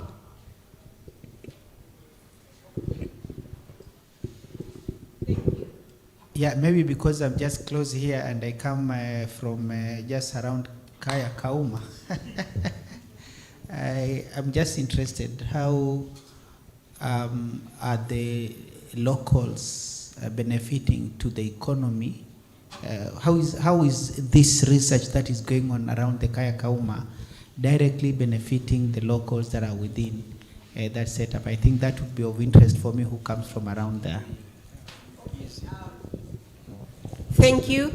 Extinction. Each species in this world has a purpose.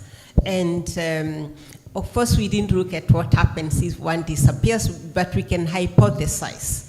You saw like the spider that was feeding on one of the blues and coppers. If we lose all those, of course, some of the creatures will starve. That's just we didn't look at that in our survey. But of course, as I've said, each creature matters, okay? The other question you asked was about the local communities. Yes, most of us, like even in my mother tongue, when we say butterfly, we say in my mother tongue, it applies to either a butterfly or a moth. So it is the same in most of our communities. So this information is bringing knowledge that we have different species playing different roles in the environment, and therefore we've had workshops with the communities, workshops with school children. We did some fact sheets about butterflies in very simple languages so that the children can learn. And we are hoping that with time, we are going to establish maybe butterfly gardens. This is a very easy way of involving the children with interaction with the insects. So, and butterflies are very friendly, they are very nice, they are beautiful. A lot of people use them even like for art, drawings, in education, they are referred. They are also, you know, just nice creatures. You know, in our, we have many misemos about butterflies. Even when we are talking about inspiration, we talk of that, not looking at the struggles of the caterpillars, but looking at the beauty of the butterfly as it flies. Yeah, so there's a lot that we still needs to be done so that we can all grasp the importance of these creatures. I remember one time we did butterflies of the Taita Hills, and we took a copy to the MP. And when the personal assistant was walking out, he looked at the bougainvillea plant, which was full of the Christmas butterflies, and said, "Oh, I can see them now." You see, we all need to appreciate these creatures so that we can conserve them. About the economic benefits of the communities, I think some of the students who presented in the morning talked about nature walks, eco-tourism in the Kayakauma and other kayas. These are some of the creatures that the communities can use to just show off the heritage they have in the kayas. Okay, thank you. Is it about a butterfly? Something else? What? I thought we said only 2 questions. Okay. Yes.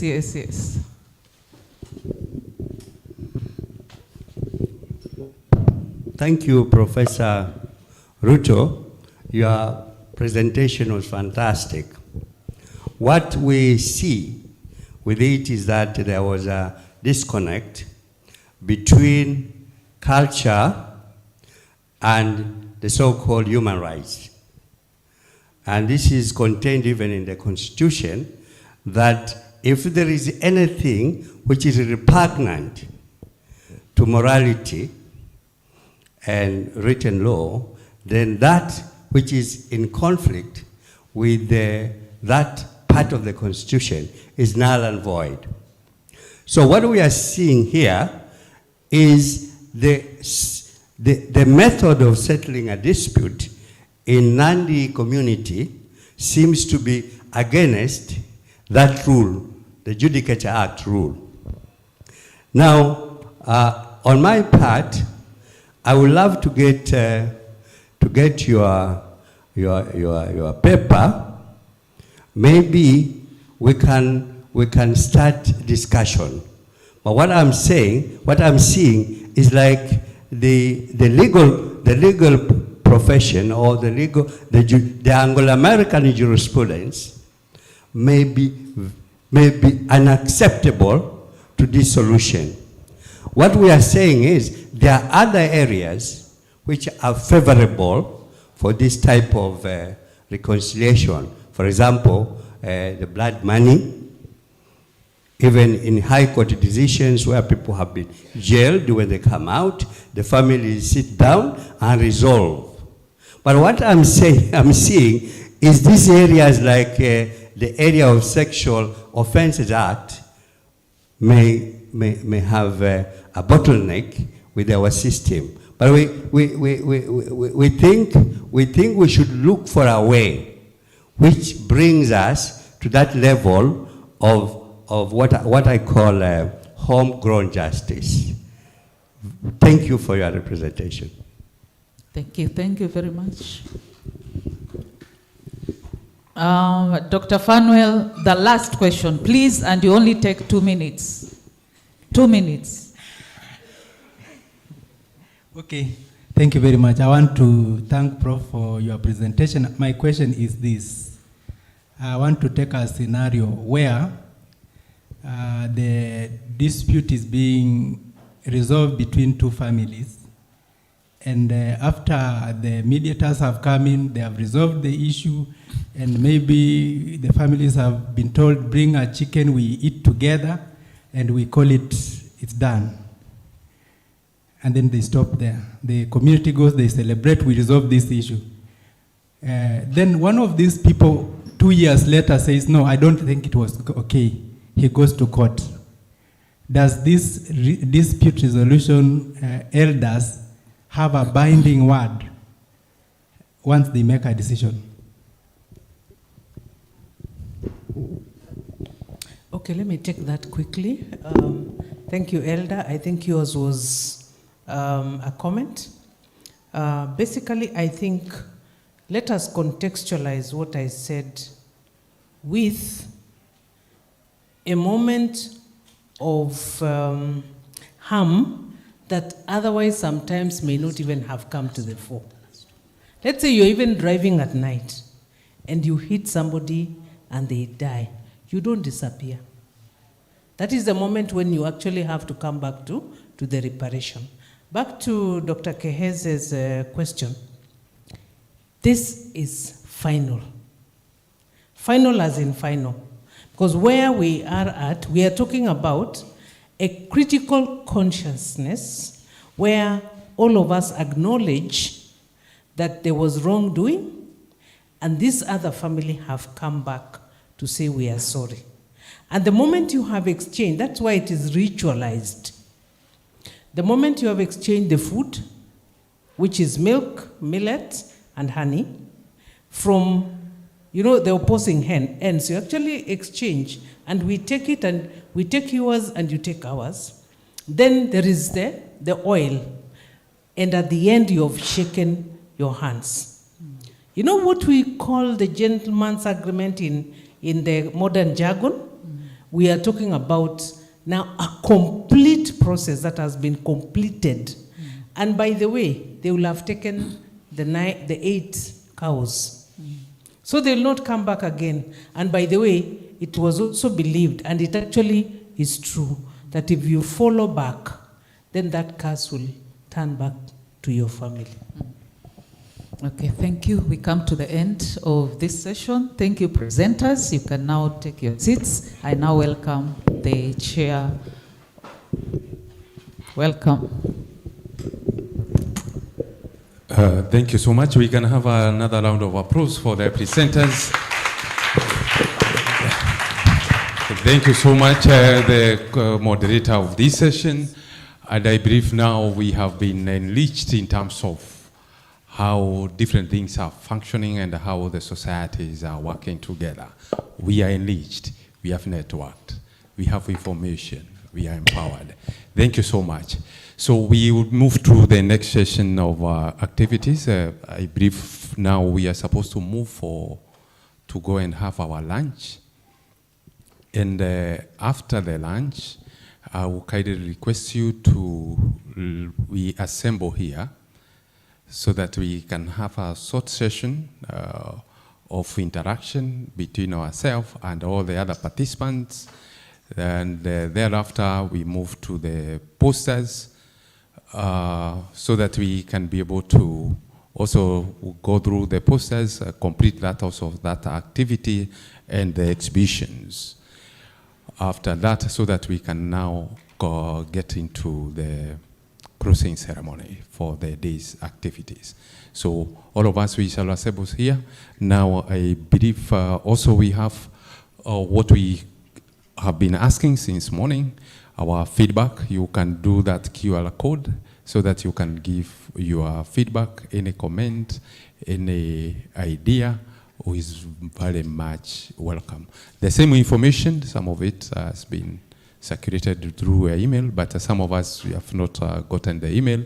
So it is good you do this QR code, give your comment. We shall really, really appreciate it. So I'll ask one of us to pray for lunch as we move to partake our lunch. But remember, it is, I think it is a few minutes, what is it? It is already 2. Okay, so we are past the session or the timing. So we can take around 45 minutes to have our lunch, and then we can assemble here at around 2:45, so that we can start the session. The pastors in the house who can be ready to volunteer to pray for the lunch. Yeah? Yeah, okay, thank you.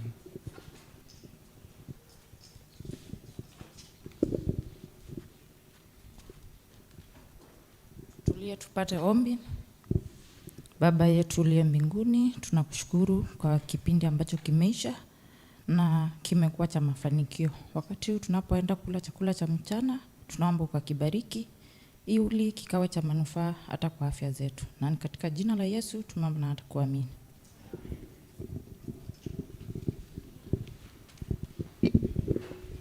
Just a minute. The gift for.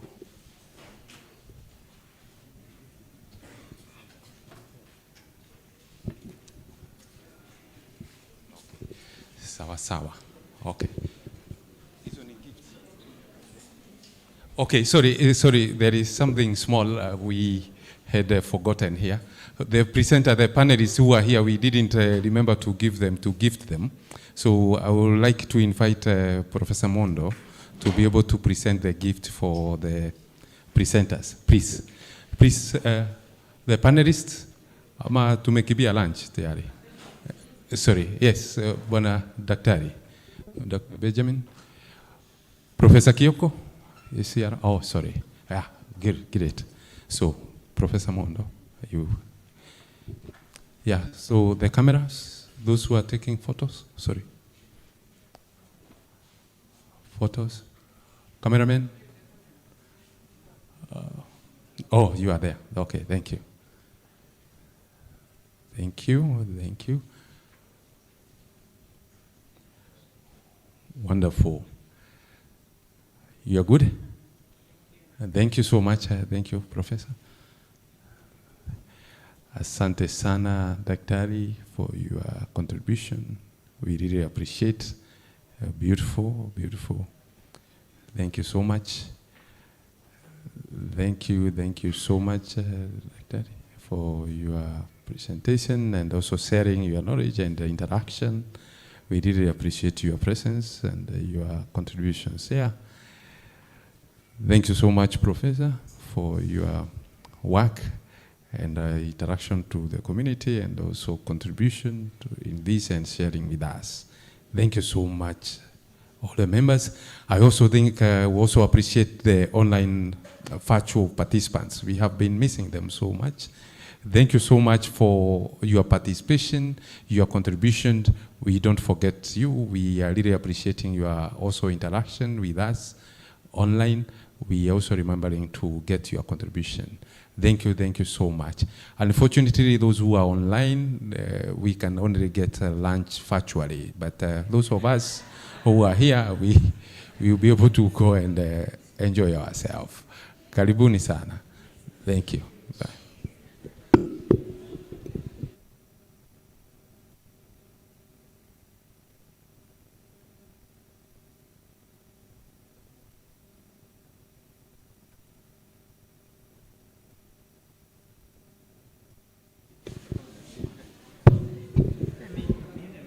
Those of us exhibitors, we shall have our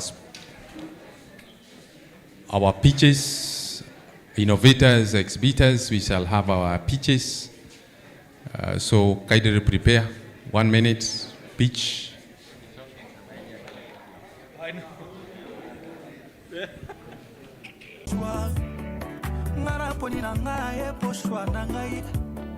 Potena ye lumière éclaira motema na ngai ye chassé obscurité na moni nzela pourquoi bolingi bokotisa badoute kati na ngai ye lokola Octave Aubert na les deux chemins bakoselaka ngonga makambo te c'est de l'abondance du cœur que la bouche parle bon en vouloir ngai te mama Sarah ya before bobwakisa ngai pete bampangi ya Vincent l'amour est plus fort que la mort. En grandissant, parents, qui s'abisso, pas jeu dangereux, ni en sorte, toto ça. Mana banal, pona maya, makelele. Manali mwala, pona SGA. Manale malimete ma tête, pona glissade échangeur. Malgré ma blessure, après cicatrisation, ton laqué toujours qu'au continuer. Avec le temps de tout tika. Ya papimbu, ya maman Zozo Agnès. Eh bandeko nangai. Pourquoi pona CTK bolingi? Aussitôt dit, aussitôt fait. Loko la mokeli ndenge ya lobrake. La lumière soit, la lumière fuit. Bobo sani que mokeli pe azwa katan poisa la moto. Alobaka te que l'homme soit, l'homme fuit. Alors qu'on a CTKP, boutique et l'angaton. Justin Moukiza, le baron. Motema na nyepesi bolingo préinvité. Ndenge nini CTK bimana ba penser na nga. Bolingo tamba lobi mayo ekufe la moi. Na kokoma na nga mopaya na komela yango. Na koma déshydraté likola ba déception ba chagrin. C'était cause à mayo et mon ani na désert. Solution za c'est mon qu'on a s'hydraté. Vraiment. Tinga mana bolingo ngainde na lingi. Et a butu to moyi ngainde na pona. C'était boy sa moto eloko mote melingi des problèmes. Mama, mabe bomoni na FK prise monte mananga ye. Jamais. Apeki saka moto linga kene ngaye sina kei. Boutique la matin, boutique la matin. Nasengi na bino boutique la matin. Pona bolingo boutique la matin. Pona setega boutique la matin.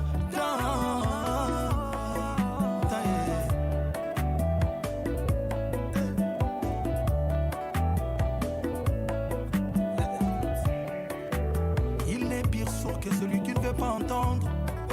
Il n'y a que les imbéciles qui ne changent pas d'avis. Nanayoki bavi nabino yeah. Nayebi que le ton est le maître absolu des hommes. Il est tout à la fois leur créateur et leur tombe. William Shakespeare a lobé la temps. Jean de La Fontaine a lobé la temps. Jean de la Bruyère a lobé la temps. Sacha qui tripe a lobé la temps. Aïpe fali poupa na lobé li temps. Nasengi na bino botike la matin. Pona setega botike la matin. Pona kopo yo botike la matin. CTM na London. Tina mana bolingo ngaine na lingi. E abutu to moyi ngaine na pona. Boy sa moto eloko mote melingi des problèmes. Mama, mabe bomoni na FK prise monte mananga ye. Jamais. Apeki saka moto linga kene ngaye sina kei. Botike la ngaton. Botike la ngaton. Botike la ngaton pona CTK na ngaye. Yoni tweet. Nasengi na bino botike la ngaton. Kambilov. Pona bolingo botike la ngaton. Sissi l'impératrice. Pona CTK botike la ngaton.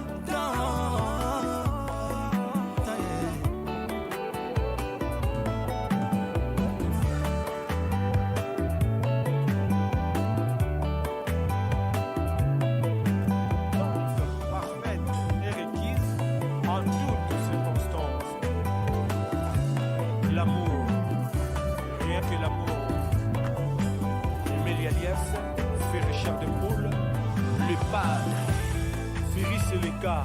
nazokufa mpona bolingo na yo oyo nakanaka njo nazala propriétaire ya motema noblesse maimona toka nazozela bato na aéroport ekoya nango jamais porte-monnaie magique libakuna betaki na nzela ya bolingo natutaki tolo na trouve bonheur vraiment trop stress trop détresse esengo na ngai elutaki ambisi na ebale otala lelo miele ebongwani kongo bololo bles maimona change makanisi na ye akomepesanga bolingo ya batu na badeta na moto na mesana na bolingo yango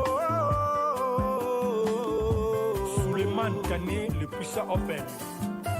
King Foreman Masala, capitaine bolingo nanga chité papi kasala moderne Emile Kalema, Cédric Mayele, Blaise Mankolo, le roi Manitou Champagne.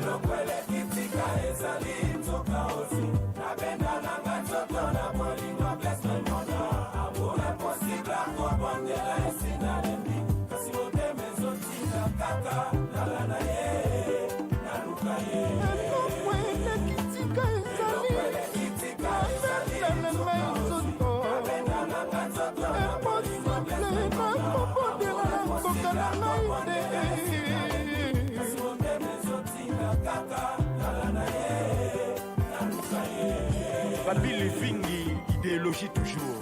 Passe à Pamba, les danses de l'argent convoquent qui sont pas. Fils à Dungu, Paris, Baleli, Kakaba pièce. Chico, ma belle maman.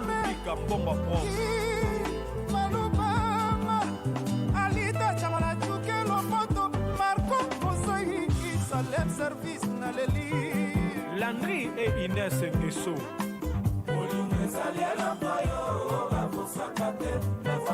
Papi momanga noble motema mosuni ya 500 grammes eme misusi ya 1000 kilo mpona yo bless maimona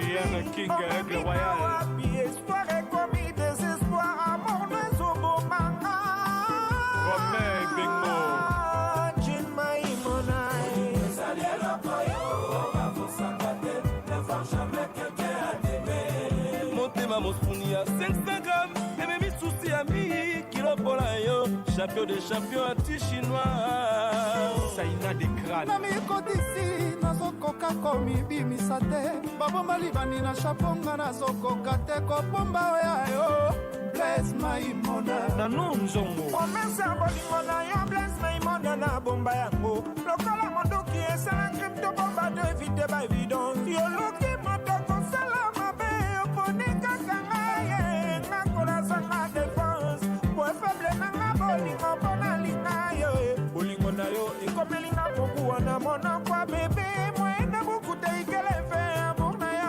impossible gaston mango kokonga ndoe ezali eloko yo bafosaka te ne voir jamais quelqu'un birone shungura lelo ngai nazwie sheri yo privilégié soucie gouverne yoka biso nazangi droit deteme nakomi nanga abandone dynastie nyoki sopa sheri mozadi tukson de wolo Gode Ekimani eloko elekitika ezali nzoka eleki ya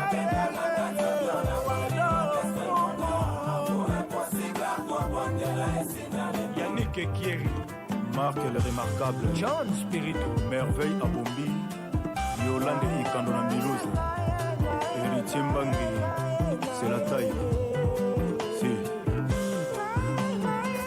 et Watton Liasa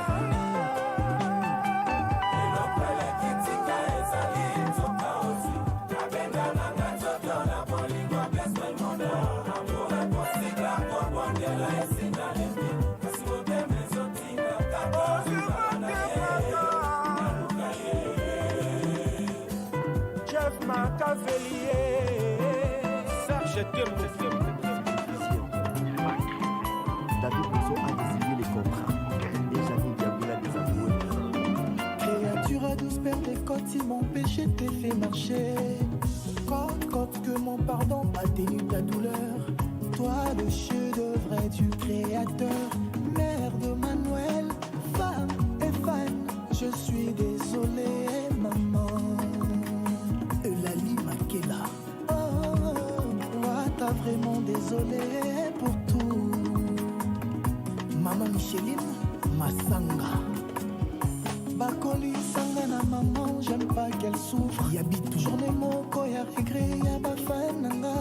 Beleki 5 ans de prison, oyo ba juge. Bakoka telanga goga. Mampata Lutia Soni, si déchia banana ngai. Maman pasteur. Punirna koleka 10 ans de prison. Balobi eza koluka bes. Tu veux noyer son chien, l'accuse de rage. Souci na bango ngana sila. Loko la billet à 5000 francs. Et bungana circulation boyao. Mbaloué 9 tracteurs. Papi kolanga lititi moko. Na elanga musique à Congo. Docteur Olga Ngoma. Makele na mvula na batole silaka yango moko. Madame Parfum ya likambo esilaka na bopepa silence.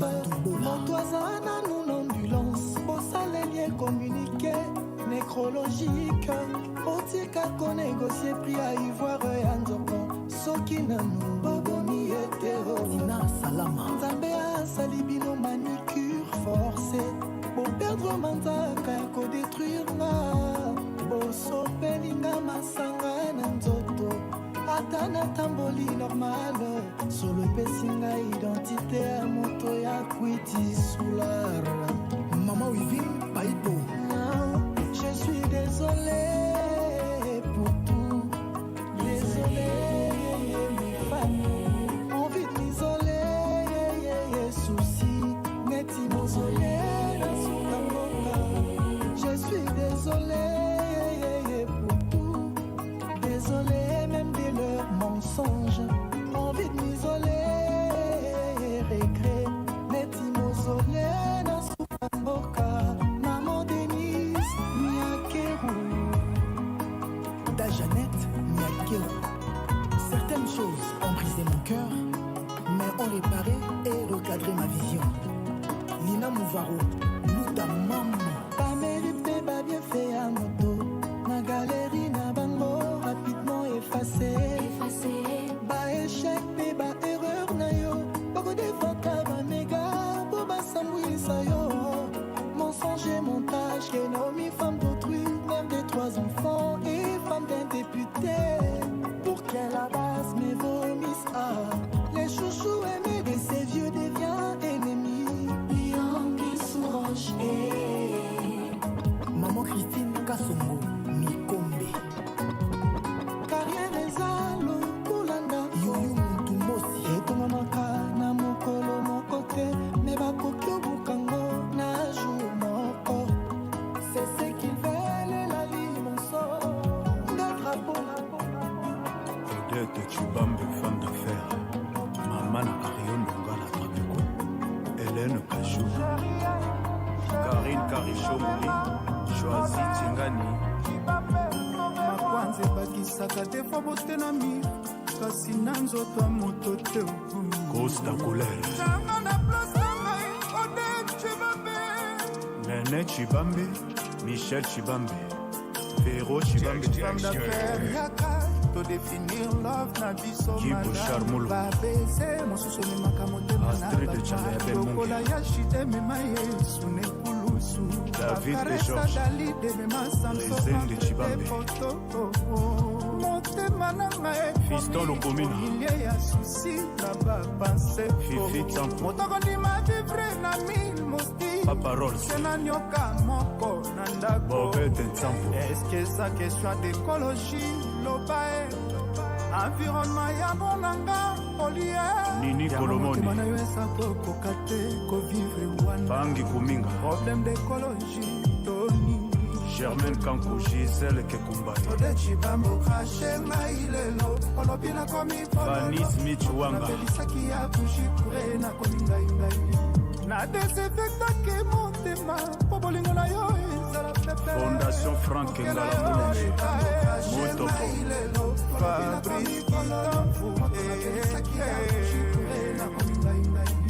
Adolphe Mutebachila Mwina. Est-ce que basuwa nanga de polluant motema nanga boye déménager Bati Ekofo confort ya salon ya suite présentielle ekotula Ichuma Kaya boya lula poto motema place bolingo ya yo kumbi wapi Didier Chiyo Mwana Nzambe Mami Mbeka belle-mère sala motema na ngai contrôle technique Bougie forte amona ndenge logiquement il faut nasala déclassé na monde boli Jessica Basungila l'américaine Marquis Kidiani Manassé Mokoko ozwaki ngai moke obotisi ngai Soraya Mbala osundolinga lokola Ichu Makaya Zao Wax et Jean-Marie Lokobe David You're now rocking with Superstar DJ Dexter.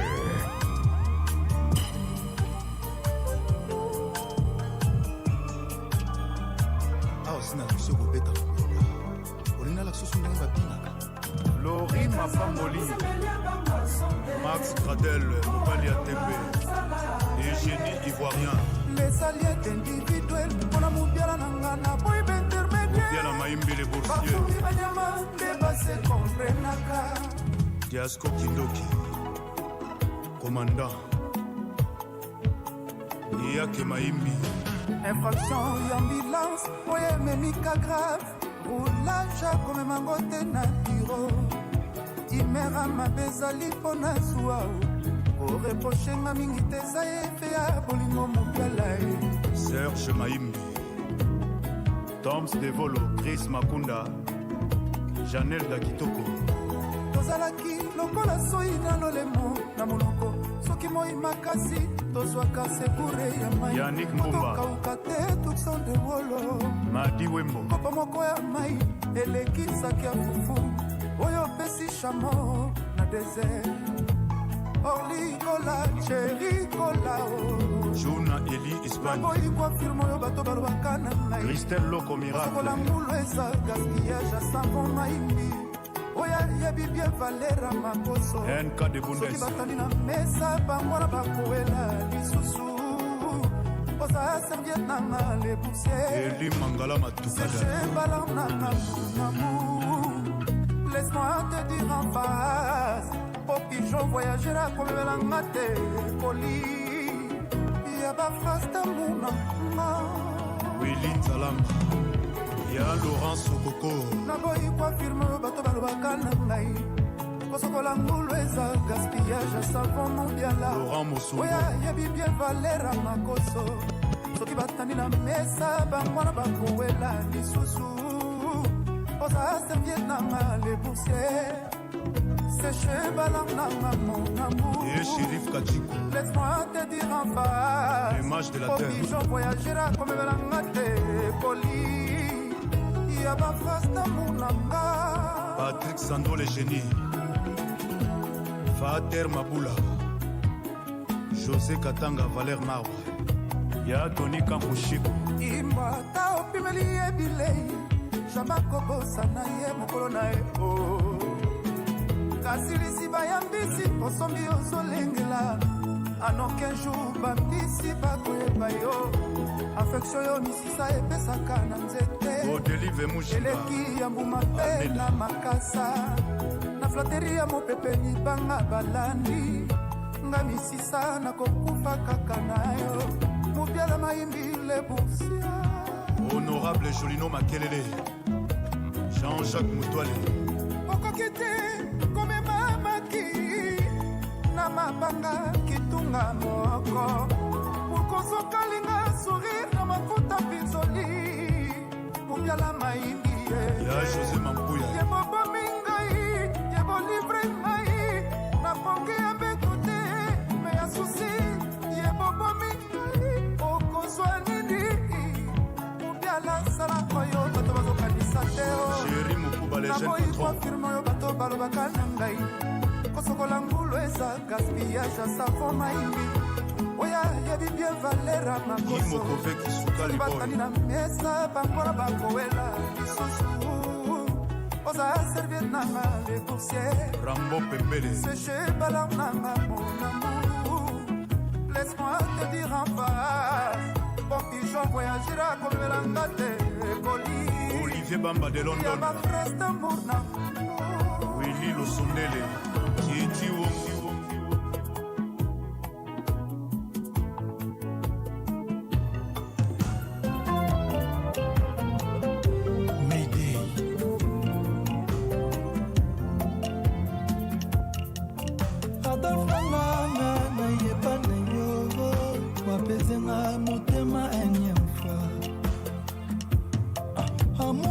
You're now rocking with Superstar DJ Dexter.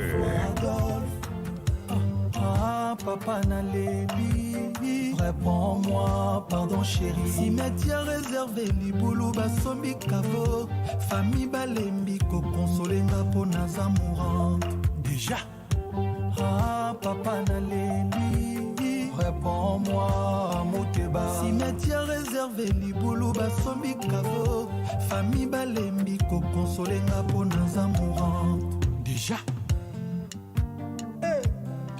Les heures du saveur, Adolphe Mouteba, Chilamouina, Karaboy.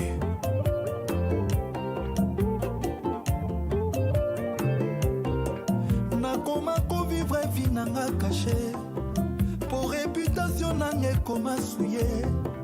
Nakoma passer même pas semaine saoulé, pour bolingo c'est loin nanga. Adolphe, ok, loin de moi. M'aider, m'aider, m'aider. Pardon, boyo kamawa. Ah, maman, ma vie toujours compliquée. Depuis mon débakena, Adolphe, mi amore chilamouina. Depuis okena naza moto te. Mon limon nangeti kanzoto nangana defo. Mon amour salozonga. Partout na gema notuna ngaye.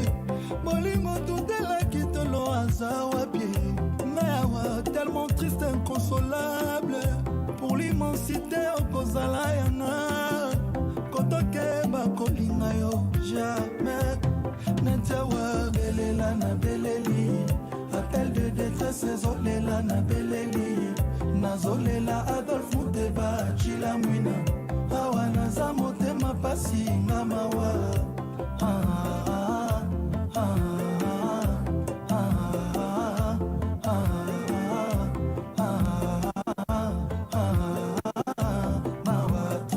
Au nom de l'amour, je serai toujours là pour toi, babe.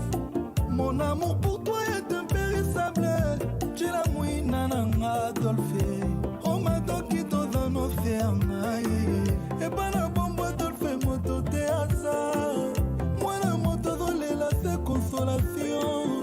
Change ta balle menana ya mawana efemo. Manalimo sans intérêt Adolphe. Mais pourquoi toujours m'accouplerait bonayo? Ata moto accusé comme une meurtrière. Dans la cabine à trois présomptions d'innocence. Manalela Adolphe matin, midi, soir. Naina comme abonné na fibroscopie. M'aider, m'aider, m'aider. Pardon, boyo kamawa. Ah maman, ma vie toujours compliquée.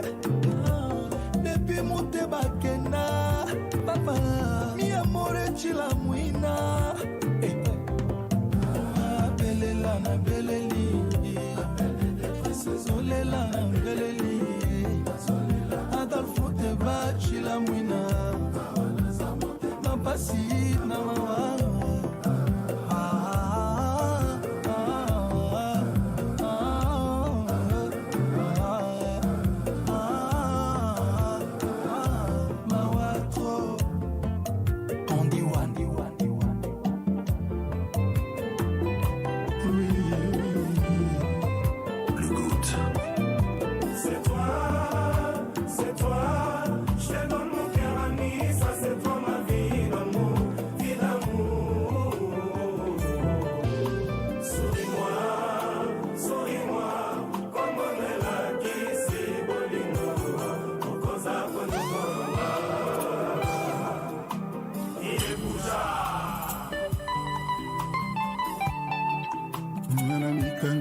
solingi na kondima mpoza moko yeteni ya binanga mosika na nazokoka te ya moko mesanisanga mpene na ye kokende te okotikanga moko na susi izole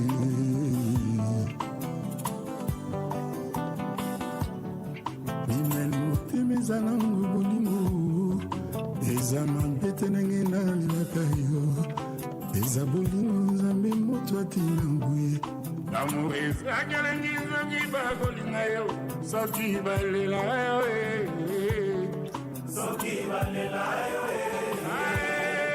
soki bazokipe yo soki bazosheri yo mitejo Albacinta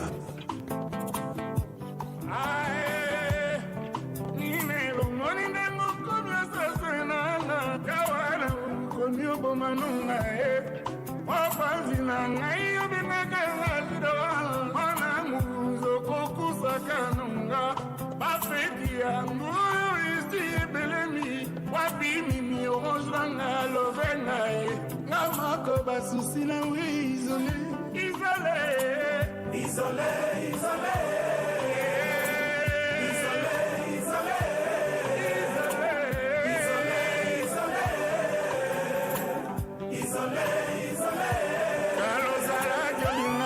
silikai yozalaki obonelanga lokola bebe yozalaki olobanga berso ya mama yobomanga na motema sekre d'amour lelo fungoli motema amour esopanie nsima na yo makanisi ekomi obrakenga destination nanga mombwa bolingo na yo ye soki na mbeti eke to mpe na kintsuka yo moko yebi ye esika bakolelanga esika bakomemanga esika bakokunanga tomokonibi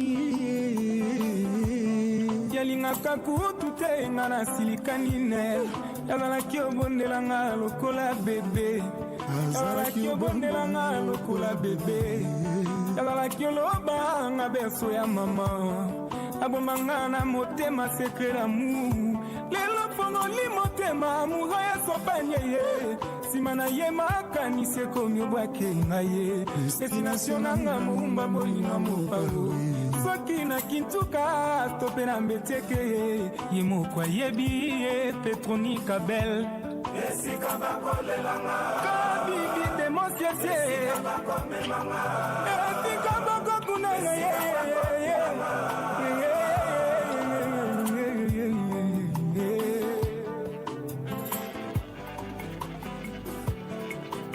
Claude Cham, Léo Chaumba leader. Toto, un soleil qui se lève tôt. Yaka prêt au sécheba la menanga. Longolanga na bolingwa tanto plito. Nakota château ya muna yoe. Double to bimisanga ina ghetto. Yaba chagre wayo ezozwanga moto. Trésor Mazudi. Lofotono ya pambe nokisaka mpula ya esengo. Ebongo présence no eleki gato. Patrick Njadi l'expert. Toto égale double to. Double beba sentiment na ngato. Multiplier bolingo Elvi Sugar. Adeline Loma ma big ladies. Kabibi mama Nadan. Likonga oyebomaka te esali yo ya montre. Kasi soki omeli ntango ekobomanga ye. Toto na leli parto kobetisa ngai poto te o. Soki embouteillage toto swata moto potanoki mbango fania stara kotikala te. Docteur Jean Moussanga. Na basusi na yo yaka Yasmin Mianda. Papa Bonita Alombo. Double toto Gisèle Tati mère double. Motema ya Chico Winner na London. Maboko na yo centre ya retrouvaille. Ya babilengi nyonso ya mokilio. Bati Lolwa. J'ai un tombe admirable.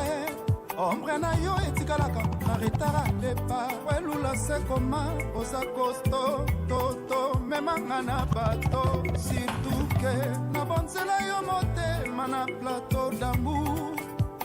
kochuba mote kuto chibula rockstar doll DJ Richard Amélie London Chico Mabele Mambe mama bosala tu po convaincre chibula aya po malade na ngai esila carence na batendresse na ye ebotelinga bastress mpona bike ezosenga Jacques Maïto pinzole etangi mingi bobenga ye kaka bokomona na koseka bolingwa toto chibula ekitisa ngai to ya baparse le big manager Chipe Mindia na London Freddy Swana le chef à London mibelange onema osala tu okonvaincre chibula aya po malade na ngai esila carence ya batendresse na ye ebotelinga bastress mpona bike ezosenga izoli etangi mingi orligola bobenga ye bokomona na koseka Rinel Teflis bolingwa toto chibula ekitisa ngai to ya soya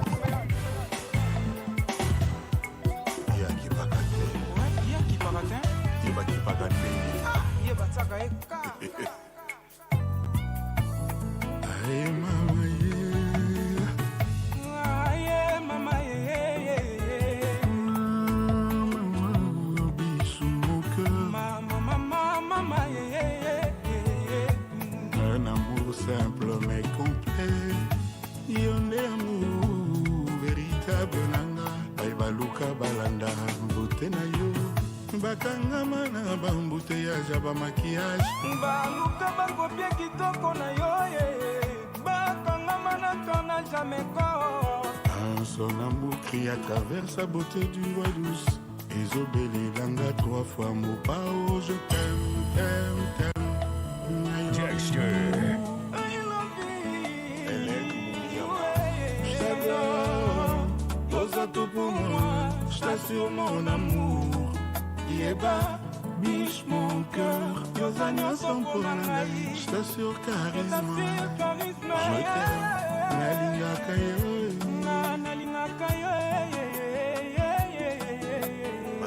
Même en étant dans mes bras, je lutte contre moi-même pour te conquérir davantage.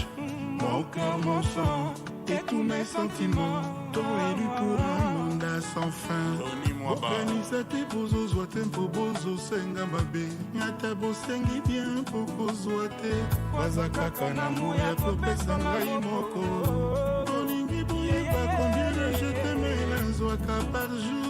Oyeba combien de litres mai oyo esalaka bonheur mbisi na kati ya ebale leka mopao mawa Yoza tout pour moi, je mon cœur. Yeba, mon coucou, aux agneaux sans pour nangai, je t'assure mon amour. Je t'aime, Nalinga Kairi.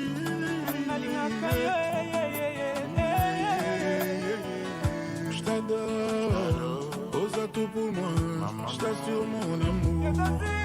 Yeba, mon coucou, Yozania sans pour nangai, je t'assure mon amour.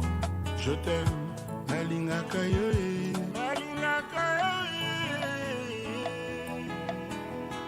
Joseph Berthier, Richard Patra Obiadounia, Kaya Kaya Moucha. nalingaka yo nayebi na ngai mei pasela longtemps joebale kotelema mpona te bolingo na biso mpe etelemi mokakontre sema biso selolango charisme Laurence Okoko. Mokili compliqué, naza envie bafiti bazo réclamer bolingo nanga comme héritage. Bébé nanga eza te lokola nzala. Oh ici là quand même avec n'importe quel aliment. Fidèle Mbaye. Yesoki asalinga lilala. La boko ni komisaka ngogu. Ya mbuma ya arbre de vie. Soki ameki koti ya matiti na moto. Ekoteka ma chère kolega kabelo brésilienne. Palmarès ya vi nanga etonaki na ba défaite. Amour na ye comme c'est dit dans un festival ya ba jour de joie et de fête. Tonto promo. nalingaka yo nayebi na ngai mei Tabu Fatu. pasela longtemps joebale kotelema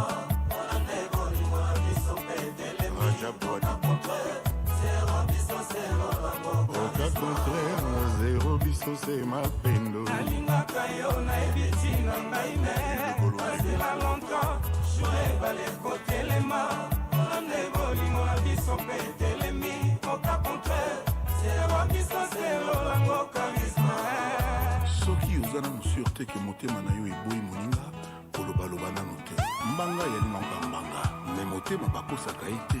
Ceux-là qui ne peuvent que te voir sans t'avoir nakomi oluka basaproprie ata na elilingi ya nzoto na yo Sandra Kazadi namoya kufela bashumo jamais bakobotola ye titre ya mama baza ye David Mongai Del Piero Mourinho.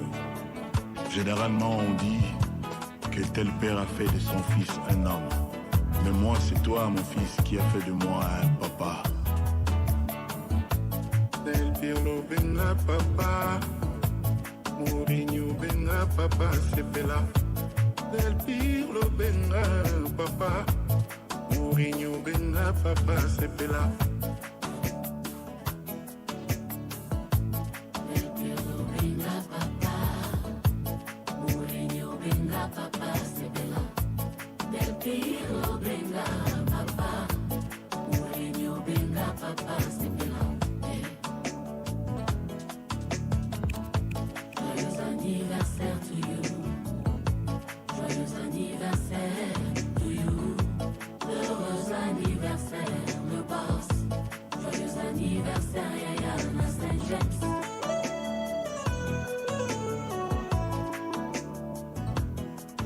Déjà nasombaki ba friandise na réservaki na Disneyland na réservaki avion na business class toke na Katmandu. Pepe oza wapi, Mourinho oza wapi, eske nakomi aveugle, mizo nanga ezomona yo te, kaka motema,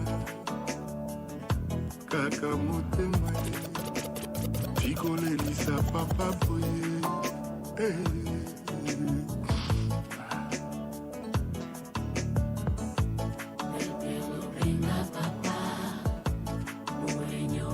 Papa sepela. Del Piero benga papa, Mourinho benga papa sepela. Joyeux anniversaire to you. Joyeux anniversaire to you. Heureux anniversaire le boss. Joyeux anniversaire Yaya Saint-James.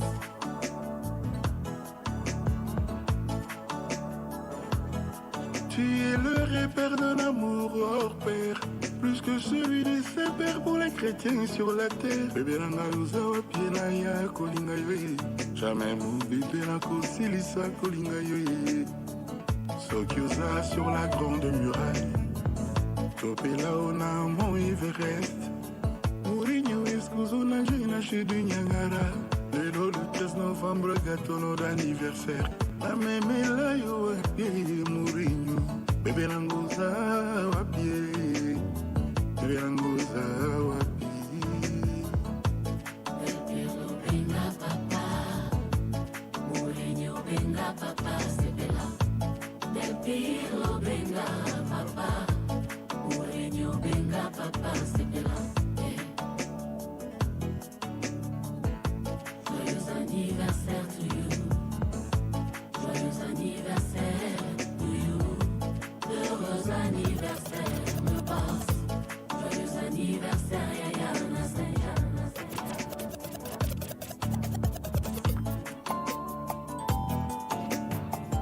Fortunate, boka moi pété.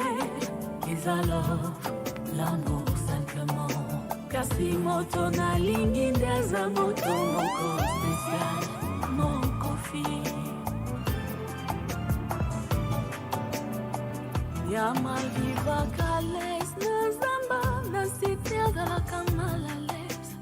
Atanya usokele kinanzela bata babambaki mabango.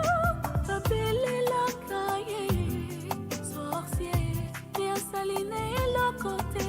Peut-être avoluke lokwa kolia. Yango ngai pena prepare na ngai. Na vanda la samba bolingo kofi.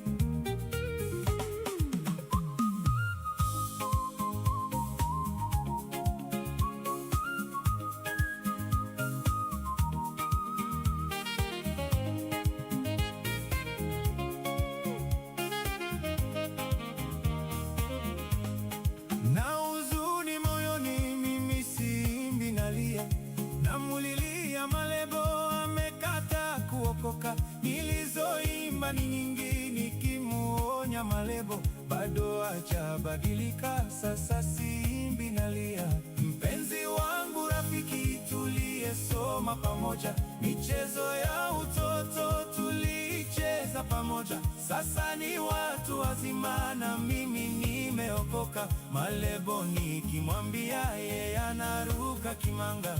Si yeye peke yake, ninao wengi rafiki, niliwaimba kimbele kwenye kaseti ya pili. Wengine wamekubali, wamemwamini Mwokozi. Yesu amewasamehe, amebakia Malebo.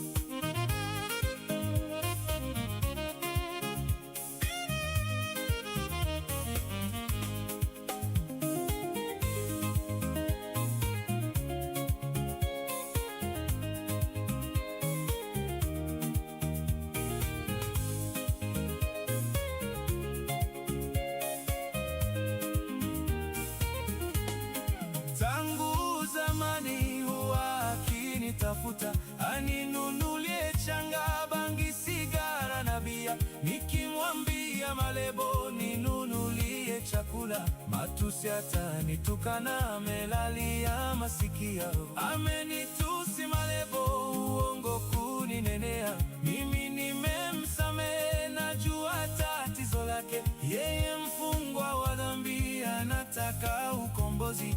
Atakapokubali, Yesu atamkomboa. Na kuita Malebo, uje kwa Yesu utubu, yeye ni mwenye huruma, atakusamehe kabisa. Jina lako la Malebo litandikwa mbinguni, utakuwa kiumbe kipya, ya kale yote yapita.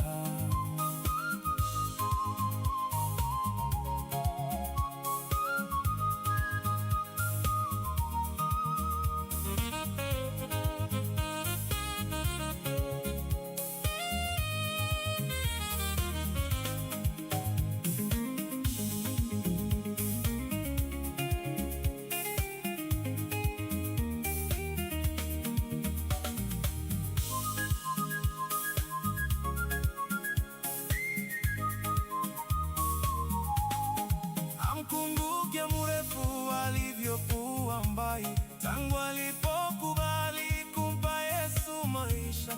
Ameshabadilika, sio mrefu wa kale, sasa anahubiri injili yake Mwokozi. Na wajua vizuri pili na tatu pamoja, walivyokuwa wakali watoto wa mtani.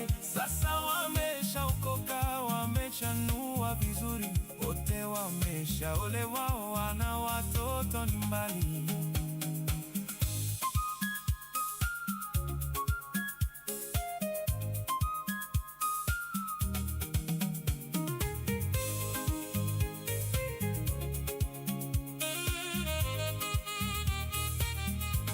Meshanawa mikono, damu ya Mwokozi daima. Yesu anayekupenda, njoo kwake anakuita.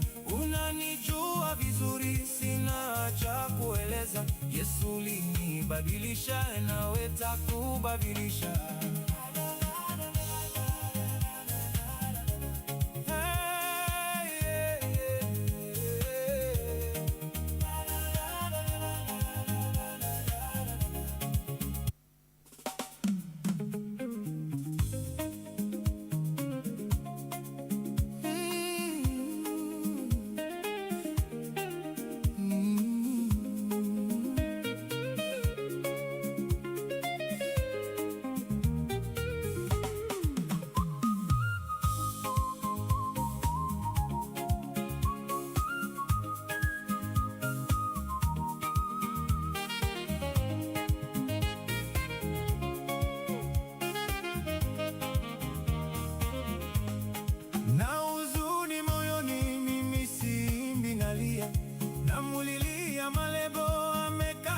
kuokoka. Nilizoimba ni nyingi nikimuonya Malebo, bado hajabadilika, sasa siimbi nalia. Mpenzi wa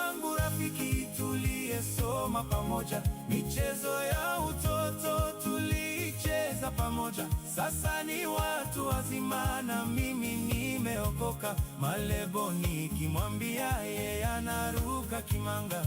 Si yeye peke yake, ninao wengi rafiki. Niliwaimba kimbele kwenye kaseti ya pili. Wengine wamekubali, wamemwamini Mwokozi.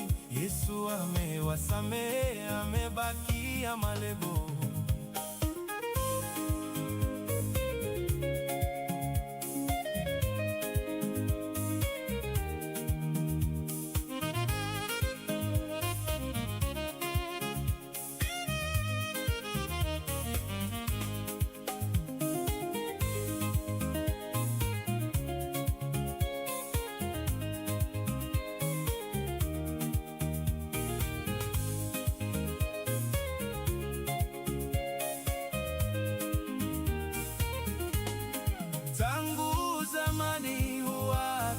Tafuta aninunulie changa, bangi, sigara na bia. Nikimwambia Malebo ninunulie chakula, matusi atanitukana, amelalia masikio. Amenitusi Malebo, uongo kuninenea. Mimi nimemsamehe, najua tatizo lake. Yeye mfungwa wa dhambi, anataka ukombozi.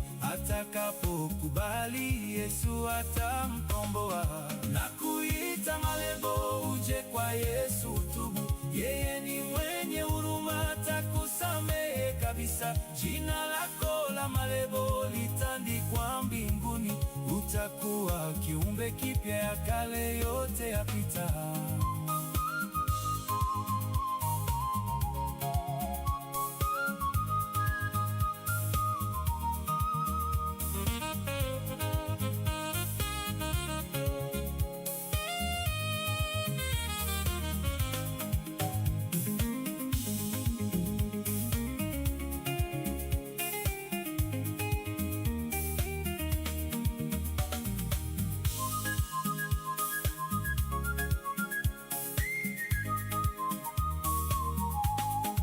Amkumbuke mrefu alivyokuwa mbai, tangu alipokubali kumpa Yesu maisha.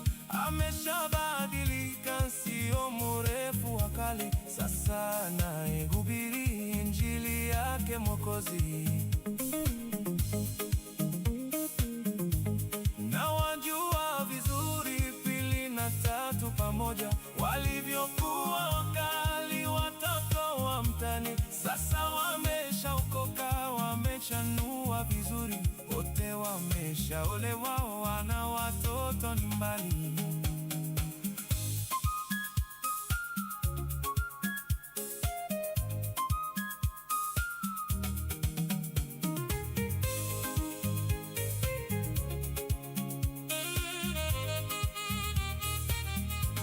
Meshanawa mikono, damu ya Mwokozi daima. Yesu anayekupenda, njoo kwake anakuita.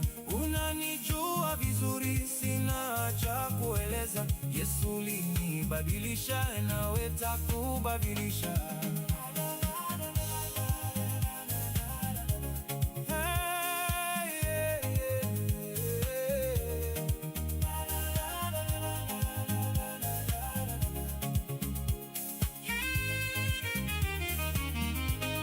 Anakuita ulivyo, uja kubadilishe. Acha kutia mashaka, anajua kazi yake. Kazi yako kuamini, kutubu makosa yako. Ya Yesu nikusamehe na kukuosha kabisa.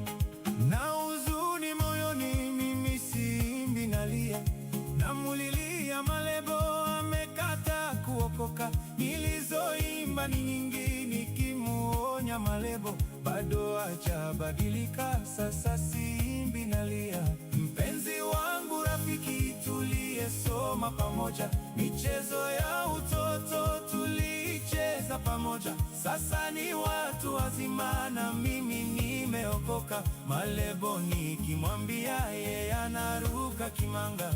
Si yeye peke yake, ninao wengi rafiki. Niliwaimba kimbele kwenye kaseti ya pili. Wengine wamekubali, wamemwamini Mwokozi. Yesu amewasamehe, amebakia malebo.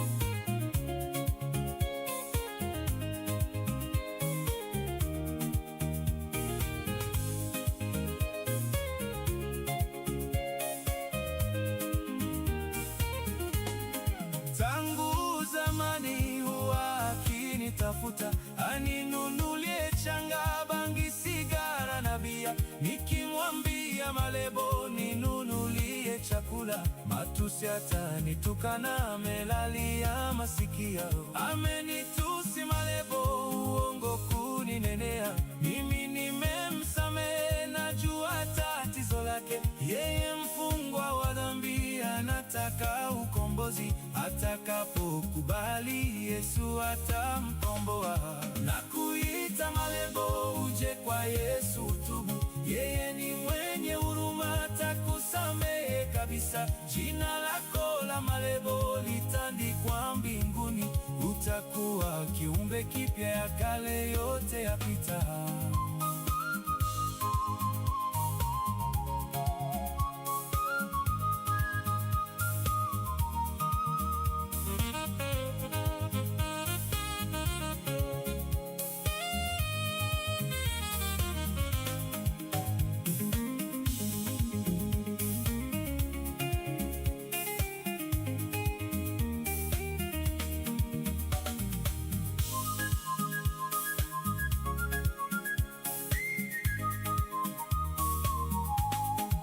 Amkumbuke mrefu alivyokuwa mbai, tangu alipokubali kumpa Yesu maisha.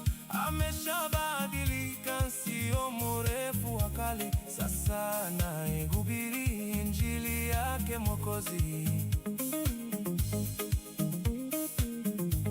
Na wajua vizuri pili na tatu pamoja, walivyokuwa wakali watoto wa mtani. Sasa wameshaokoka, wamechanua vizuri.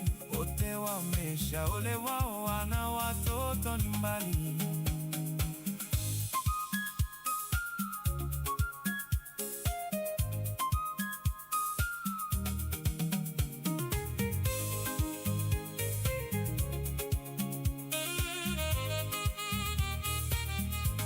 Meshanawa mikono, damu ya Mwokozi daima. Yesu anayekupenda, njoo kwake anakuita.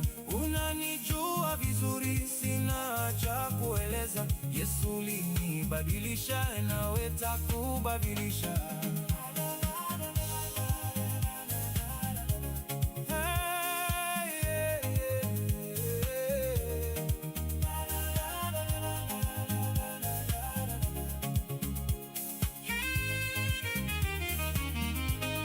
Anakuita ulivyo, uja kubadilishe.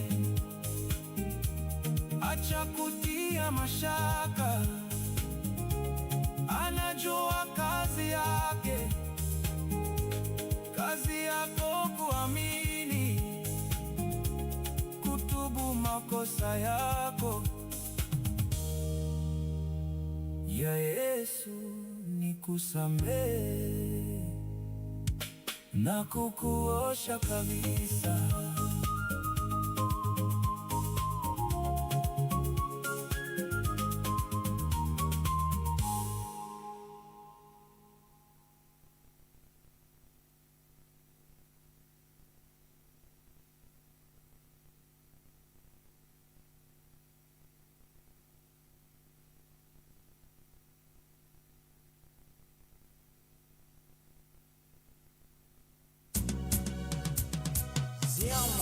wazee wetu. This is the year, mwaka mpya.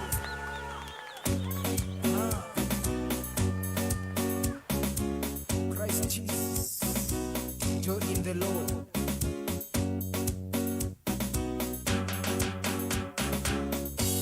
Tumekuja na habari njema kuwaeleza, ni mwaka wa Bwana, ni mwaka mpya, hata mambo mapya.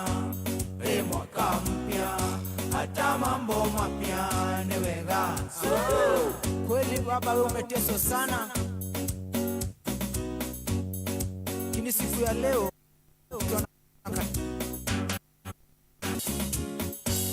na kweli baba, we umeteswa sana na kutukanwa kwa kazi ya Bwana. Kutoka sasa utateswa tena. Mwaka mpya, hata mambo mapya ni wega. We mama umekopa, siku ya leo Christ is with you in Jesus name. Na wewe mama, we umekopa sana, kutoka sasa utakopa tena.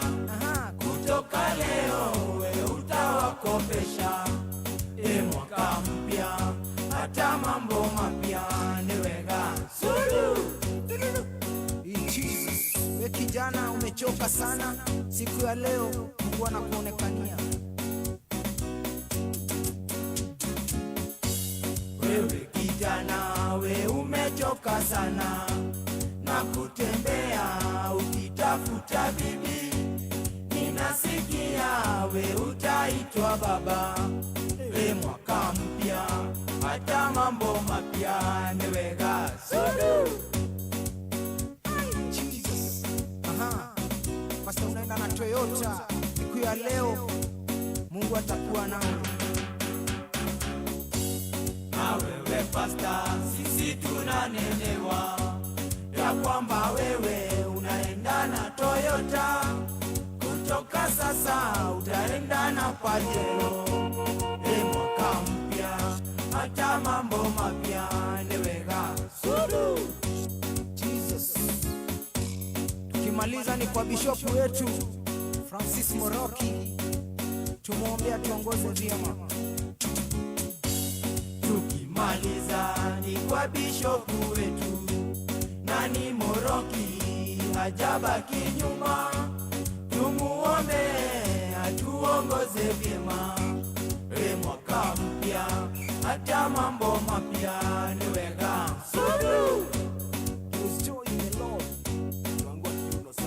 Okoma, fanya vile ulifanya Naivasha, afanya hivyo sasa.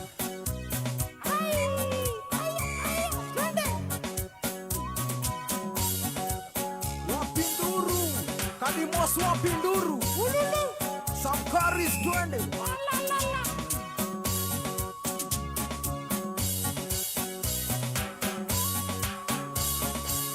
Odi wapinduru.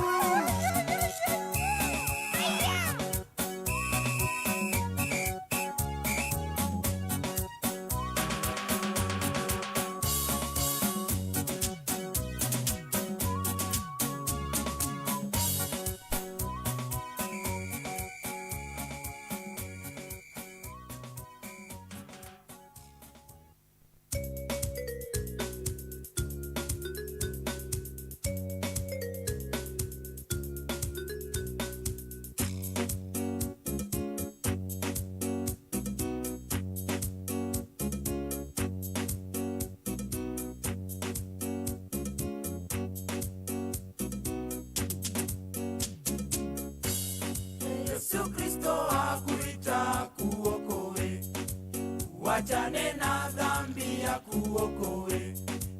Uachane na dhambi ya kuokoe ni wega.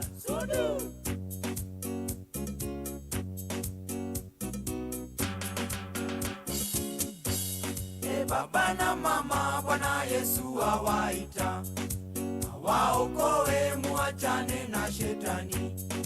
Hata nyinyi vijana mtaokoka. Awaokoe, muachane na shetani.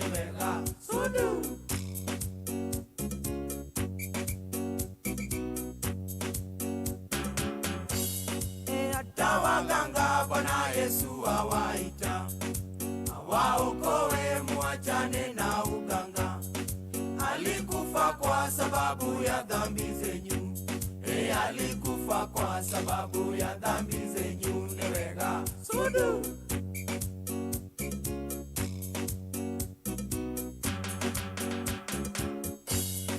Wacheni tutii sheria za Mungu Baba, kwa sababu hizo ndizo za tuongoza. Tusizivunje sheria za Mungu Baba, kwa sababu hizo ndizo za tuongoza. Niweka sudu. Wanatima babi Bwana Yesu awaita, awaokoe muachane na ubabi. Awaokoe muachane na ubabi. Niweka sudu.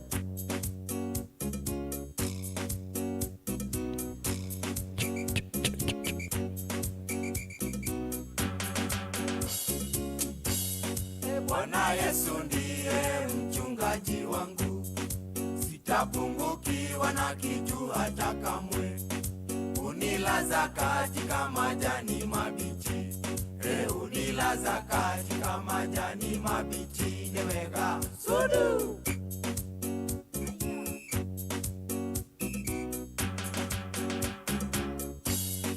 Yesu Kristo akuita kuokoe, uachane na dhambi ya kuokoe, uachane na dhambi ya kuokoe. Neweka sudu. Sasa ni wakati wa kucheza. Usiwe na wasiwasi. Kadimwa suko. Sasa mkari. Iko hapa mzee. Twende sasa. Jodi naye.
After this, congélate.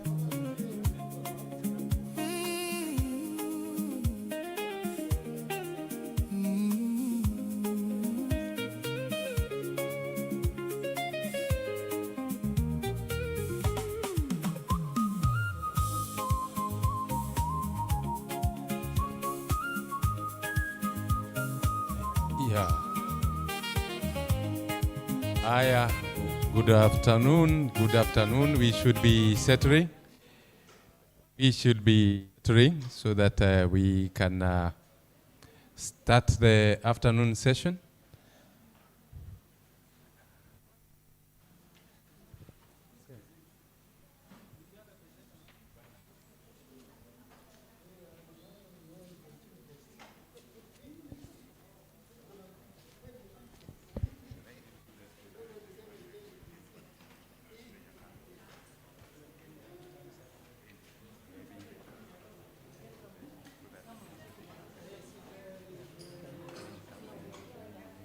What time?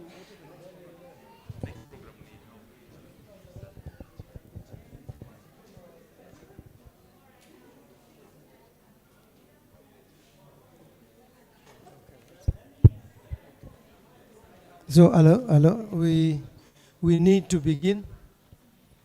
We need to begin this afternoon session in time so that we have, today we have many good things coming up.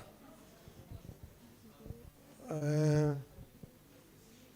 don't know how to call the people who are out, but nonetheless we need to begin.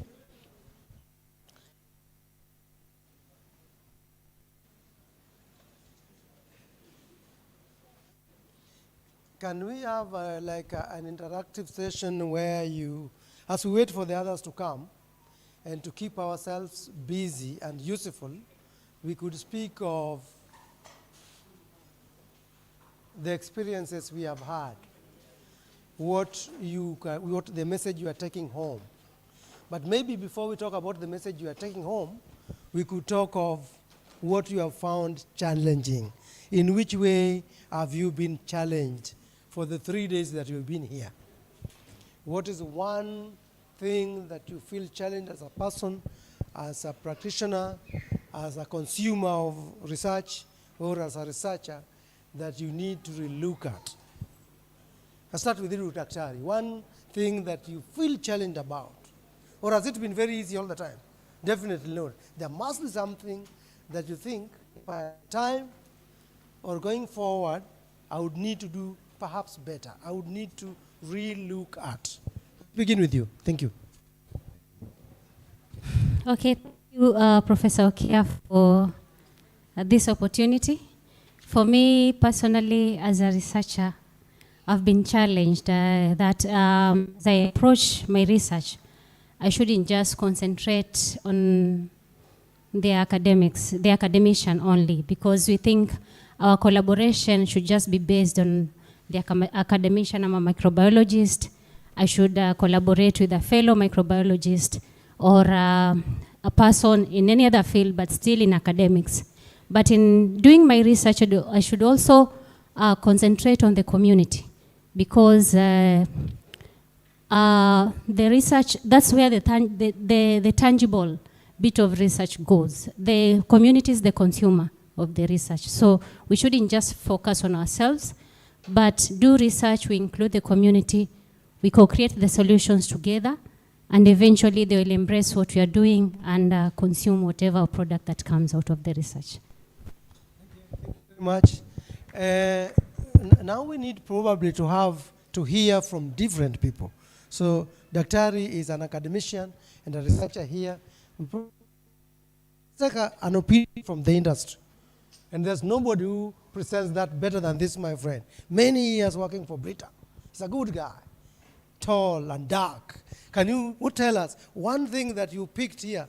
My friend, I've seen you having, you had a tent or somewhere where you were discussing. Is there anything new or something you think going forward you might want to do differently as a consequence of your being here 2 days? Thank you. And maybe you just say your name. My name is John Washira. I am a financial advisor. I met professors around, and even in my own field, they have gone deeper. Me, I'm in sales and marketing. So I got some few tips here and there in going deeper in terms of the investments that I talk about. Thank you. So this is a financial advisor. That's a very difficult profession because you advise people about money, but money is never there. So you are being advised for something that is never there. Many times. So, today I'm also Mzewakai, you can see. Yeah. So Kwamba, for the 3 days you have been here, yale mambo mapya pengine kulingana na vile umekaa hapo, jambo gani jipya ambao ukirudi nyumbani pengine utaendelea kuiwasha na zaidi? Karibu. Asante sana. Emmanuel Mnyaya. Mimi ni Mkaya, na pia kule Kaya nimebase na upande wa imani, traditional religious leader. Furahi sana kuwa katika kongamano hili. Ni jambo ambalo lilikuwa siwezi kulitazamia kwa sababu ya ule umbali ambapo wasomi na sisi ambao hatukubahatika kupata elimu kutangamana. Kwa hivyo niliona kama jambo jipya kwangu kwa sababu kwa muda mrefu hawa wanaitwa wasomi wameangalia sisi kama watu ambao hawajui kitu. Lakini jambo la kushangaza ni kwamba mara nyingine huwaona kule vijijini wakifanya utafiti na kutuuliza maswali sisi ambao hatujui kitu. So saa hii najaribu kushangaa sana, lakini huu mwito ambao na utangamana wasomi na jamii ni jambo ambalo nimeona kwamba litasaidia sana kuondoa ile daraja ambayo limejengwa kwa muda mrefu na wale ambao hawajasoma, ili sote tutangamane, tusaidiane, tuone jamii zetu zitaendelea namna gani, kwa sababu hatujaendelea kwa sababu ya hiyo daraja, lakini tunapolijenga na kuwa sambamba, basi naona tutapiga hatua. Asante sana. Asante sana. Umeiweka wazi vizuri, vyema zaidi. Sasa wacha tuingie huyu, wewe unakaa kama mwanafunzi. Ama mwanafunzi ambaye amekomaa.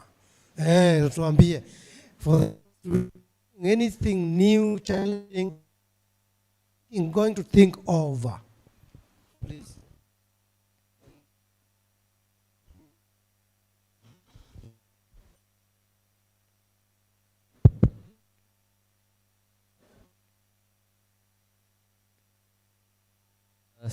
Master student within Pwani University. For me, the 3 days has been very engaging. And personally, the main takeaway has been to find ways to collaborate and interact with people in other different fields. Personally, I'm a student in the chemistry department, so it is interesting to see the various knowledge and ideas that people are sharing from other fields. So personally, the desire to interact with people from different other fields. Thank you. Thank you. Well, not very clear. One thing that you find challenging, just one thing. What are you going to do in chemistry from tomorrow? Or in your field, research or something?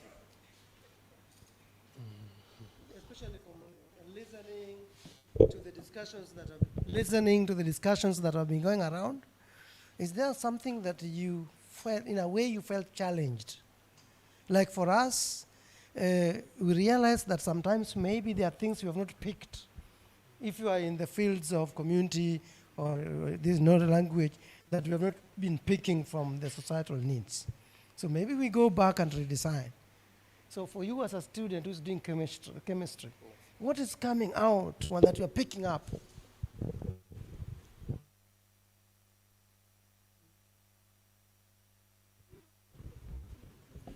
Okay, the thing that I've found challenging, they said that there are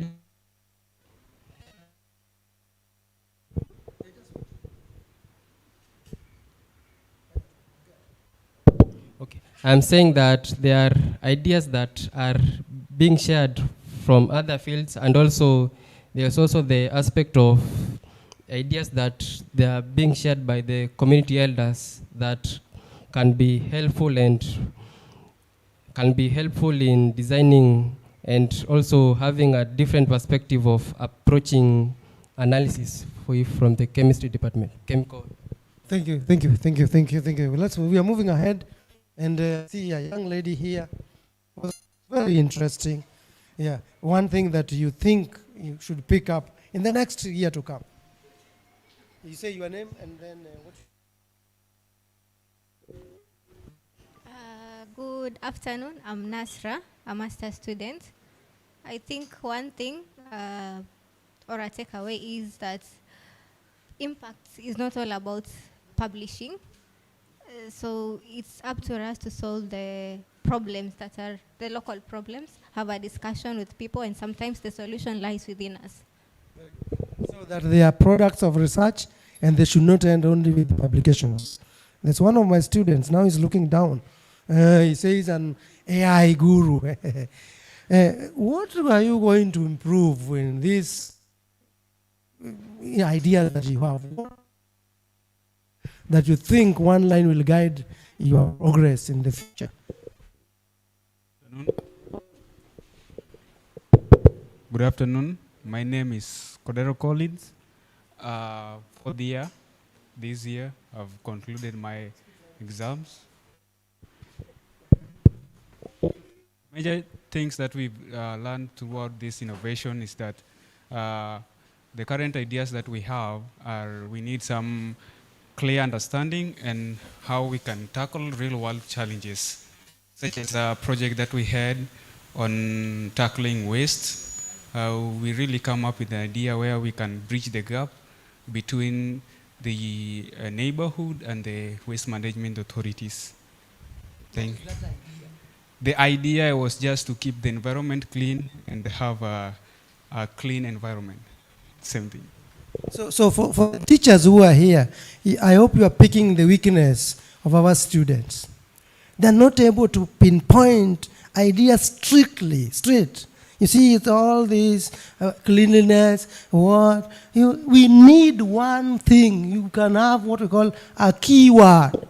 So just give one keyword that you pick. I like the people who say it always at the end.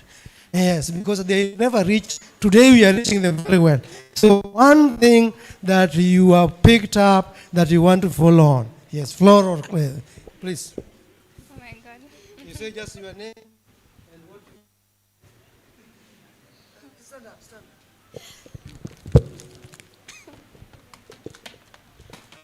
Hi everyone.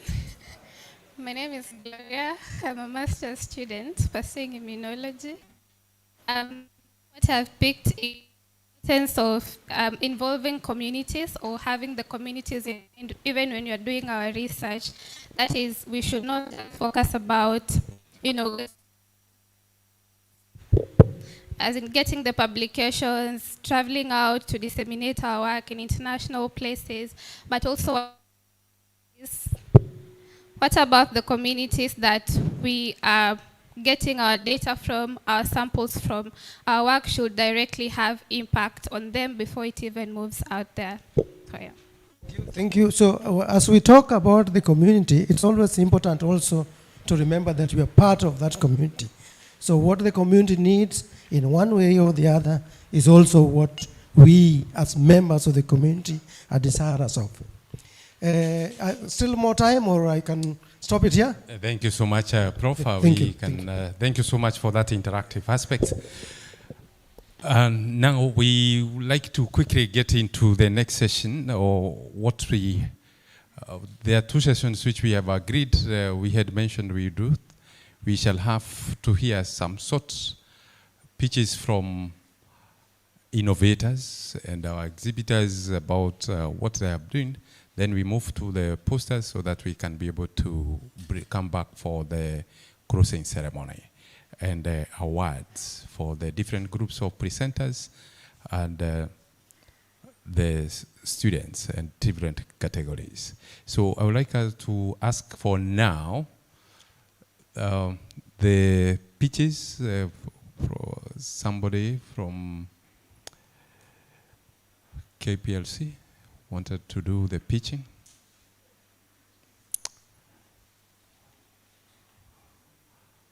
Those of us who are supposed to do the pitching, can we maybe be able to come forward?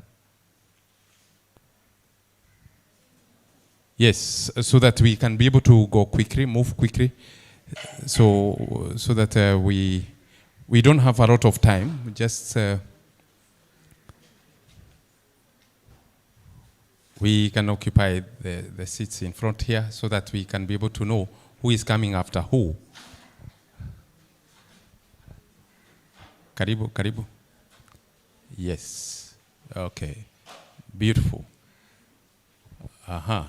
So we just give 1 or 2 minutes for you to say 1 or 2 things about your innovation, and it will also be related on the same aspect.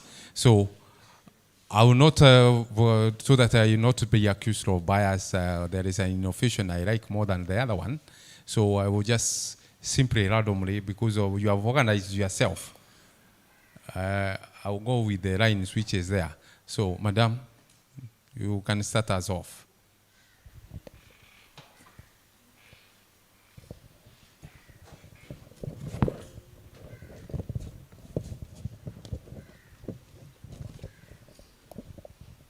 Good afternoon, everyone.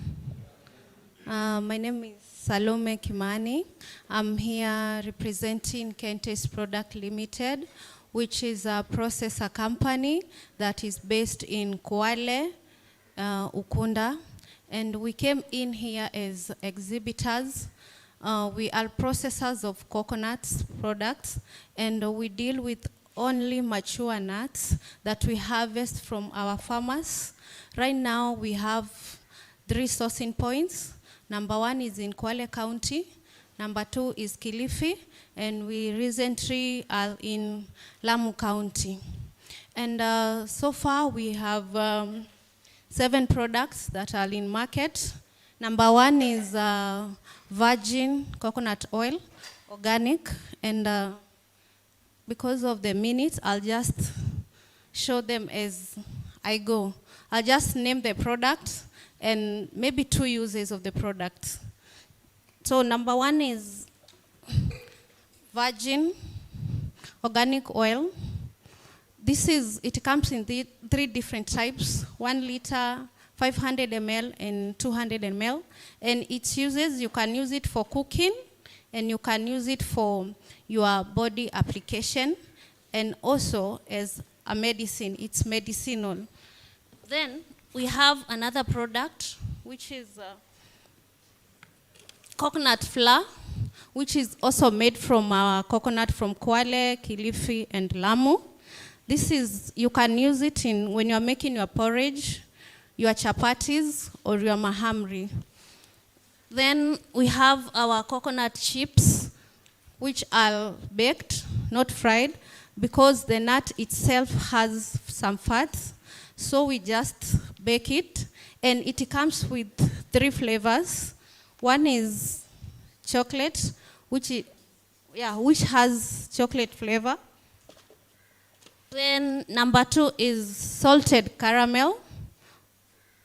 And number 3 is original, which does not have any flavor. It's just the original nut, then it's packed. Then the uses is just a healthy snack, unlike other snack. Then we also have coconut milk. And in Pwani, for a better word, is tui. So it comes into 2, tui la kwanza na la pili. Kuna lile la kwanza, it's cream. Then la pili, it's milk. Its uses, you can use as samaki wa nazi, maharagwe ya nazi, na wali wa nazi. Then we have desiccated coconut, which basically it's used for our baking. You can bake coconut biscuits or coconut cake. Then our last product, which is our new baby in town, we have coconut water. And I would really like to specify or clarify on this, because when visitors from the conference wanakuja kwa our exhibition table, wanadhani ni madafu. No, this is not madafu. It's ni ile nazi ambayo imekomaa, ukikatakata, the water that pours from the nut. It's the one that now we are taking, and then we are packing it to our consumers. And it has 2 flavors, pineapple and strawberry. There is someone who can ask, where are you located?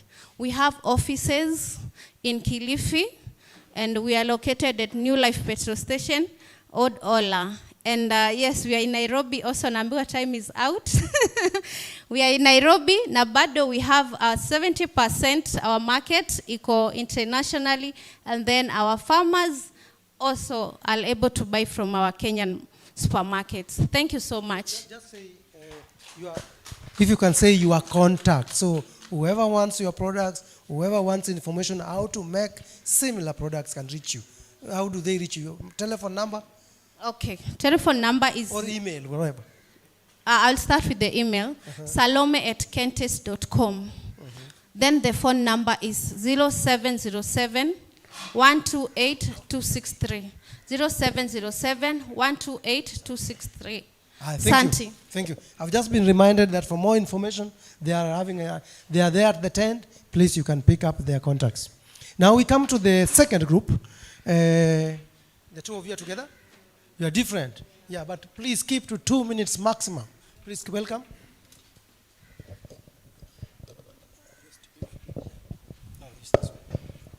Good afternoon. Hope everybody is okay. So my name is Natasha Mwangi.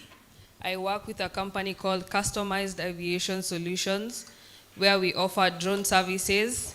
So anything that is related to drones, we do offer them. I think most of you have already visited our tent and already given you an overview of what to do.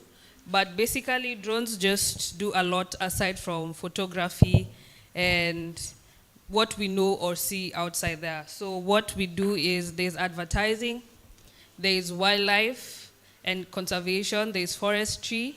We also do agricultural precision, GIS mapping. There's so much that you can do with drones. Aside from that, we offer trainings where you become a licensed drone pilot.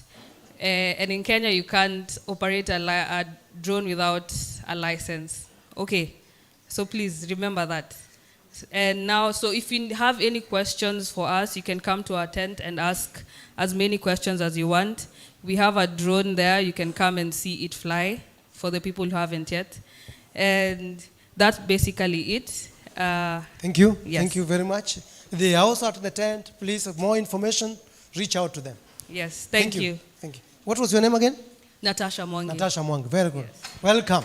You can give her a clap. And now we come to the gentleman from Britam. You were able to support some of the function of this conference. So for that, we appreciate you. Sponsors. You are sponsor. It's a difficult thing to be a sponsor. Very good. Thank you. Say 2 minutes only, please. Thank you so much. Good afternoon. My name is John Washira.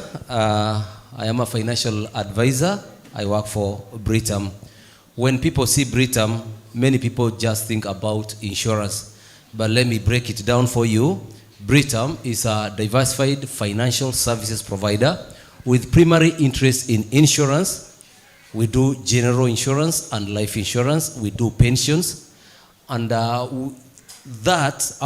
life insurance is a company by its own. It has got its own CEO. Then we also have general insurance. It's a company by itself with its CEO and the workers. Then we also have Britam asset managers or fund managers. At fund managers, we do pure investment. Many of you know about money market. We have many other products that comes from that company. We also have Bond Plus, Balance Fund, Equity Fund, and also what we call special funds. We also have Britam Property that deals with property, and we also have Britam arm of banking. Though we don't deal with them directly, we have shares there. We own 49% of Equity, not Equity Bank. We have 49% of housing finance. We own it 49%. And Equity and Britam, they are like cousins.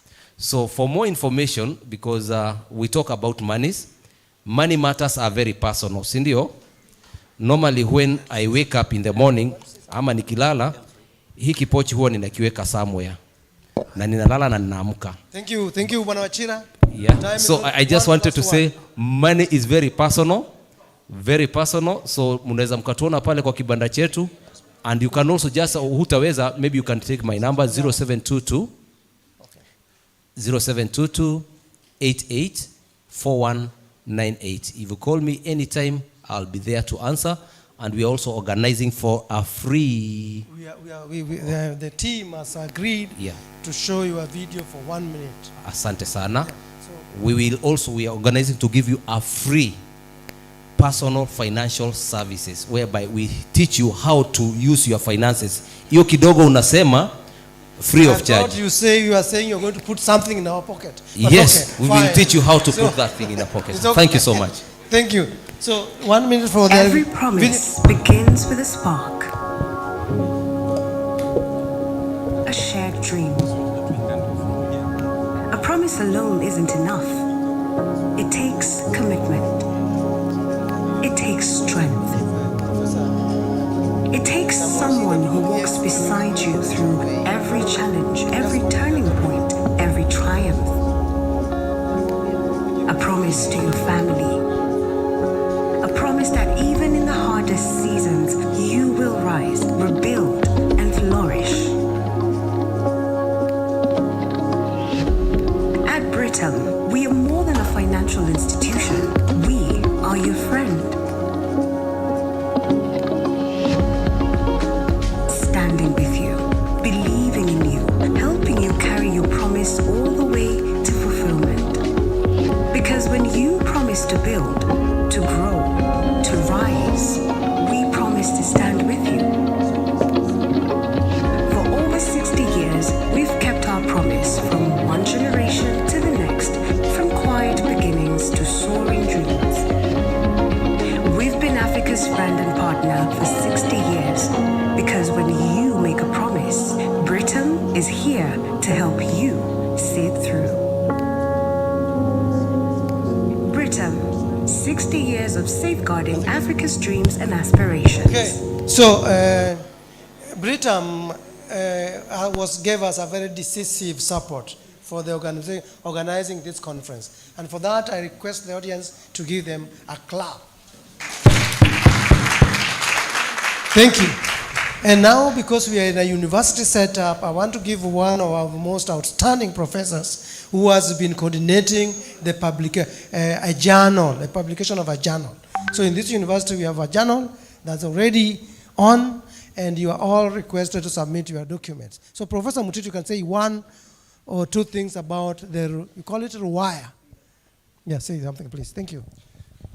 Ladies and gentlemen, the person standing before you is Yakobo Mutiti, Professor of Linguistics and Communication, Pwani University, also the editor of Ruwaza Africa, Journal of Contemporary Research in Humanities and Social Sciences. We welcome people who actually think in terms of doing research for purposes of making humanity, especially the African lot, a better lot. And we are normally encouraging our graduate students at the doctoral and even master's levels to publish with us, because we believe that we can guide them, we can direct them in the publication enterprise. It is an important enterprise, you will agree with me, because actually, if you don't become a well, published author, you might as well publish, perish as an academic. We believe that you have to publish or perish. www.ruwazaafrica.com is our site. Thank you very much. Thank you very much, Professor. Yeah, okay. Thank you. Thank you. At least we have a journal. So today the discussion has always been that we don't want the scientists only to publish. We want them to go ahead and generate a product out of the research. So as they publish, please, you should also advise them to go ahead and give us another tangible product. Thank you. And because this is very short, it has to come to an end. There's a gentleman, I only give you 1 minute. You are MCM, yeah. But before MCM, this gentleman was ready yesterday. So 1 minute or 2, not more. Is it good afternoon or good evening? I think it's good evening. So my name is Justice Andati. I'm a research scientist from Kenya Research Institute. We were also part of the sponsors in this event. I want to reiterate that Kemfree and Pwani universities have come a long way in terms of collaboration. And I have a message from the CEO that we continue with this spirit of collaboration. Research requires collaboration. And we need to convert science into solution. This climate change, there are so many aspects that require converting science into solution. And as an institution, we do capacity building. Most of your students come for attachment. We have an MOU, and I just want to say that we are going to go on partnering. And thank you so much for making this conference a success. Thank you so much. Thank you very much. This is probably the last one. This session was for this. Your name? Victoria, MCM. Okay. So Kenya has its first ever Technical Communication Masters program offered at Pwani University. So it's called the Master of Communication and Media, and as I've said, it's a technical communication master's program. When most of you hear that, you imagine mass media communication. This one is not mass media communication. Again, technical communication deals with simplifying complex information for the user. We have companies like research organization, scientific research organization, and the experts, when they communicate, they use a lot of heavy jargon. Now, technical communicators come in to simplify that information, document it, and present it to the user in a way that they are able to understand. To apply for this program, you can check our website. It's mcmstudy.org. We have an info session on the 30th of June. You're welcome. It's a virtual info session, and if you need more information about the program, please reach out to me or to Miss Edith Miano. She's waved her hand. Thank you very much. Edith Miano, can you be upstanding so that our people see you? Very good. So these are the people behind it. Now we come to the end of this session, and I welcome Bwana Moses, who is going to talk about people doing pitching. Right? Good afternoon. Thank you. Moses is the chairman Pwani Innovation Hub, which is based in this university. We take it over from where the researchers stop, and then we produce products. So we want to be given our PhD through production. We have a number of innovations which are here, which have come through our secondary school, and they have left because we have over-delayed. So I'll read the names of the schools and the innovations they've done and the students who have done, so that we diarize them and purpose to bring them to study here as they progress.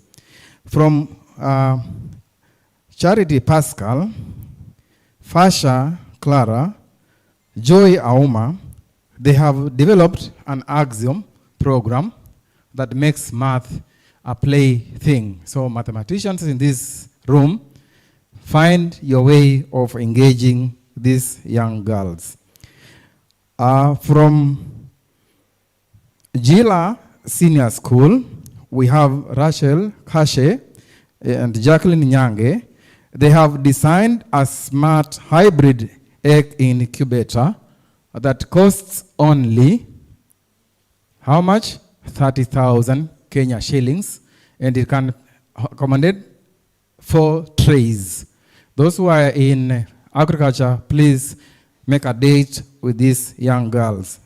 And then from St. Thomas, there is Rita Maku and Alice Mwambi. They have designed an innovation on seaweed smart ocean cultivation. For those who know what seaweed can do, please make a date with them. Those who are in science, oceanography, I would wish that you make a date with those young girls. Let me come to the community. We have got Salome Kimani and Regina Kamau. They have even innovated on Kwale coconut food processor, whereby all of us, we partake of things from coconut, but then they have got 7 products. They have done value addition. Their products are out there. You can eat them. They are very delicious, nutritious, and medicinal. The next team is Kalama Karima, Wycliffe Chavusia, who have done something on Kilifi Mnazi wine. They have made sure that the beverage does not ferment after 3 days. It can last for 3 months. And then we have got June Asali and Faith Koka and Mohammed Rashid. They have done an induction burner, which they are giving to us in the KPLC to enable us not to use too many tokens. Our own. So I'll read your name and you line up here quickly because we need to finish this exercise. Bridget John, where are you? Followed by Collins Powell, where are you? Followed by Asewe Franklin, Ali Abdallah, Msimame Tafadhali, and Michael Ocheng. Who is ready? Step forward.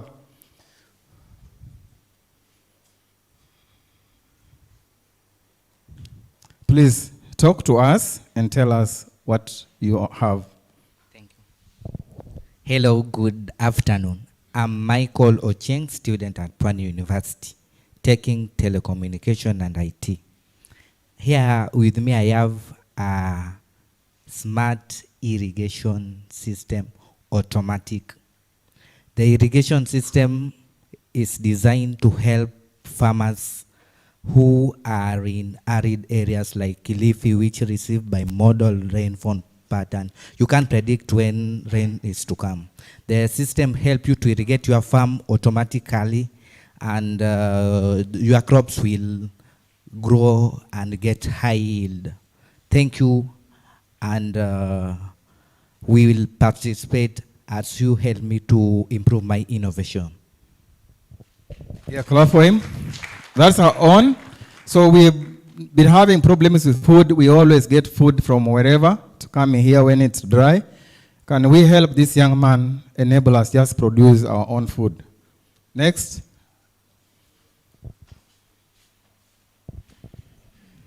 Hello. My name is Ali Abdallah, first year student, founder and developer of Campus Care. Campus Care is a digital platform that handles student welfare services such as deferment, accommodation, maintenance, library management, and also health appointment. The problem with most campuses, universities in Kenya, they are using fragmented system, manual paperwork, and also poor communication. For example, in deferment takes 2 to 3 weeks, form get lost, and also students, they have no idea where the application is.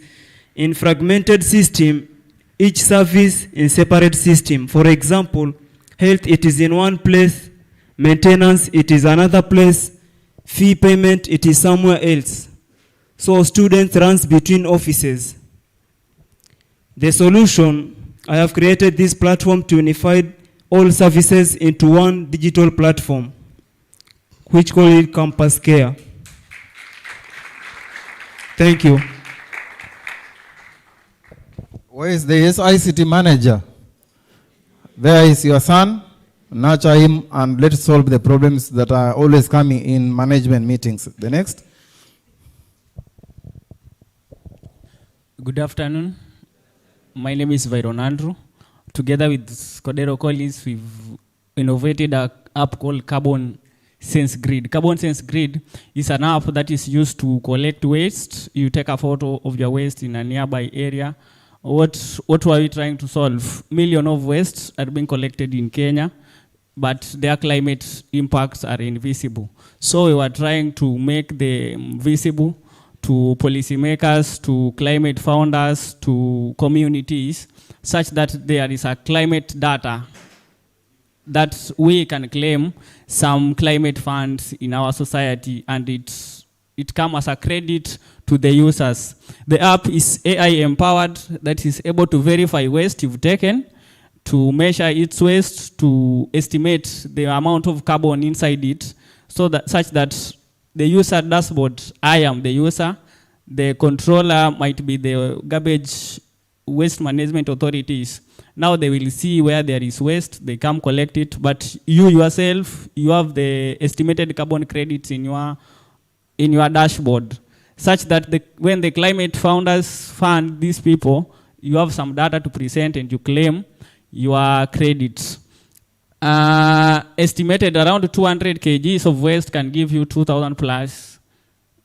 You cannot take waste twice. It is AI enabled. Time and location is stamped once waste is taken. Why choose this over traditional ways of waste collection? It is AI empowered.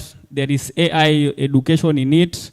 It measures areas that are, it sorts weights into biodegradable, degradable, so that there is no that mixed up.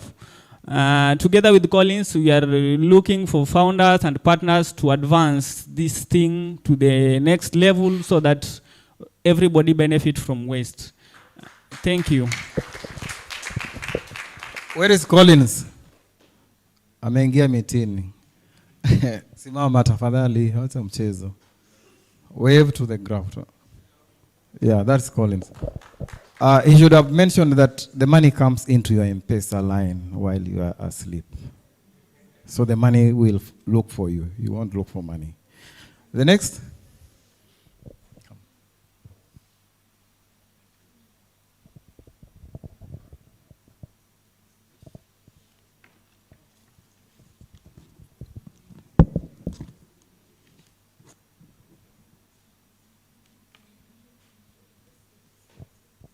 Good evening, everyone. My name is Bridget, and this is a system for covering clothes under the roof whenever there's rain. I had a problem that my clothes always get wet when there's rain, and the fabric get destroyed. So I came up with a system using a rain sensor to sense the rain, and the clothes will be covered under the roof automatically. Yes.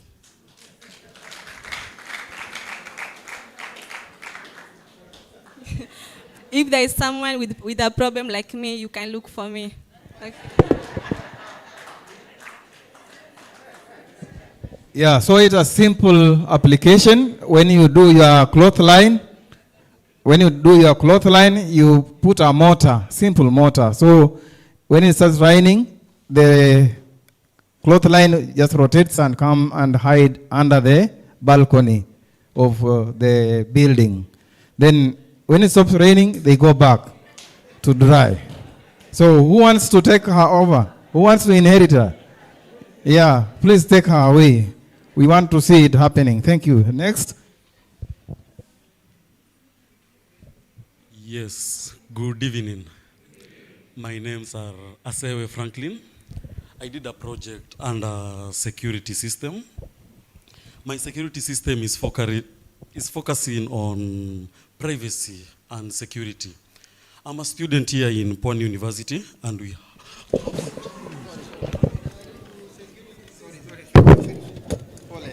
Sorry. I want them to say, sorry. Yeah, you can see how sensitive he is. Yeah, so I want to see. Yeah, continue. So this security system of mine the idea is based out of hostel. I'm a student here in Pwani University. We had challenges of theft. And as students, we want security, both security and privacy. So I've replaced the camera and used sensors. With my project is using two sensors. There's the ultrasonic and the motion detection. Maybe you have communicated it in real life situation. So with my project, it has two rooms. There's the security office and there's the hostel office, the hostel room, sorry. With the security office, it has these functions. It can add a user, delete a user, edit a user, and update a user. With updating a user, it requires one to provide a name, ID, and a phone number.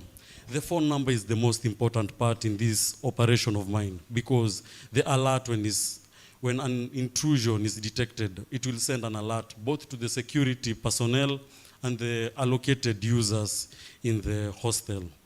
With this project of mine, it will curb the challenge of responsiveness. Tunajaribu kushika mwizi kwa action. When this thing is active, it has two sensors, I've said. There's the motion detection and the ultrasonic, and also the scanning. I'm using RFID for access to the rooms. These are the cards that's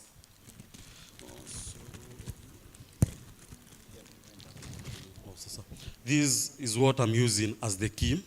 You have interacted with them in offices.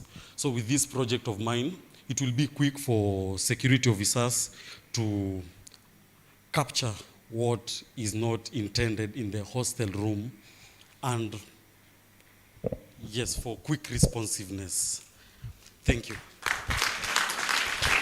Yeah, you can see how sensitive he is about it. Did you see the reaction? It means it has taken him a long time to come to this level. So why can't we help him have 3, 4 prototypes so that he doesn't panic when one breaks? Honestly, can we put money to him?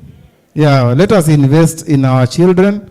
Let us invest in our homegrown solutions. Let us invest in our own ideation. We have generated enough publications. I have got 52,000 books in the library. Lakini njaa inaniuma. I'm still walking to the boardrooms. Why can't we enable me fly to the boardrooms? So I'm just pleading with us.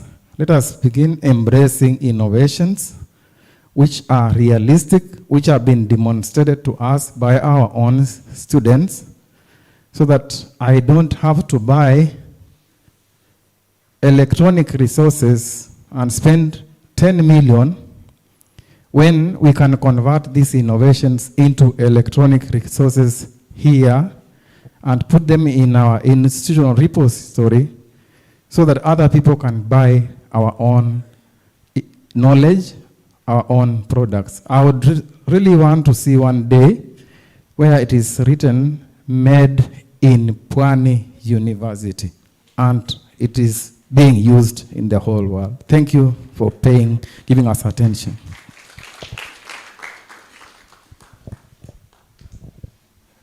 Thank you so much. I think there were 2 individuals who wanted to KPLC. Daktari. And as we are there, I would like to also appreciate there is Bahari High, who is represented by the principal here.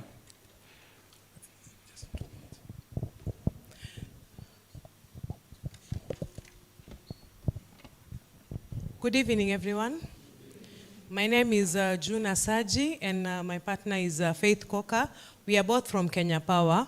I handle the Pikana Power department in Coast Region. So we came up with some ideas that electricity indeed is quite expensive to most of our consumers. So what we are doing is we are trying to advocate and also educate our customers that indeed you can cook with electricity and it becomes cheaper and also healthier, and you can be able to use less tokens, as we normally say. Like now here we have an innovation of ECOA. ECOA, they're the same people that produce the jikos called Jikokoa. Jikokoa and ECOA is Kenyan assembled. So they've come up with something that is called an induction cooker that can be able to use less electricity.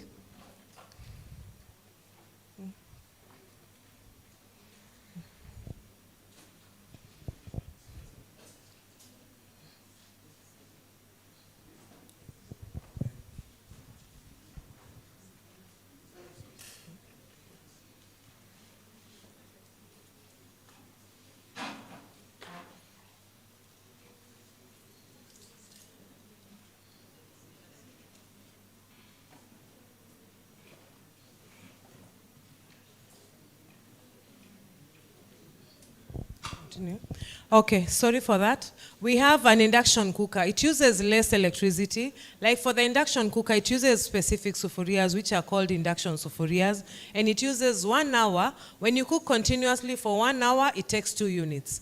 And as we understand, the highest Kenya Power tariff for domestic customers is 25 shillings. So indeed, there's no food that can cook continuously for 1 hour, meaning you're going to use less electricity, which is also going to be healthy compared to other sources of energy that we use.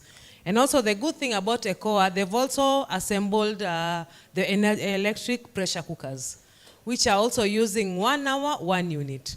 So with that innovation, as we continue ahead, we'll be able to also partner and be able to also see if Kenya Power can be able to produce these products so that our consumers can be able to use and enjoy electricity at a cheaper cost. Thank you.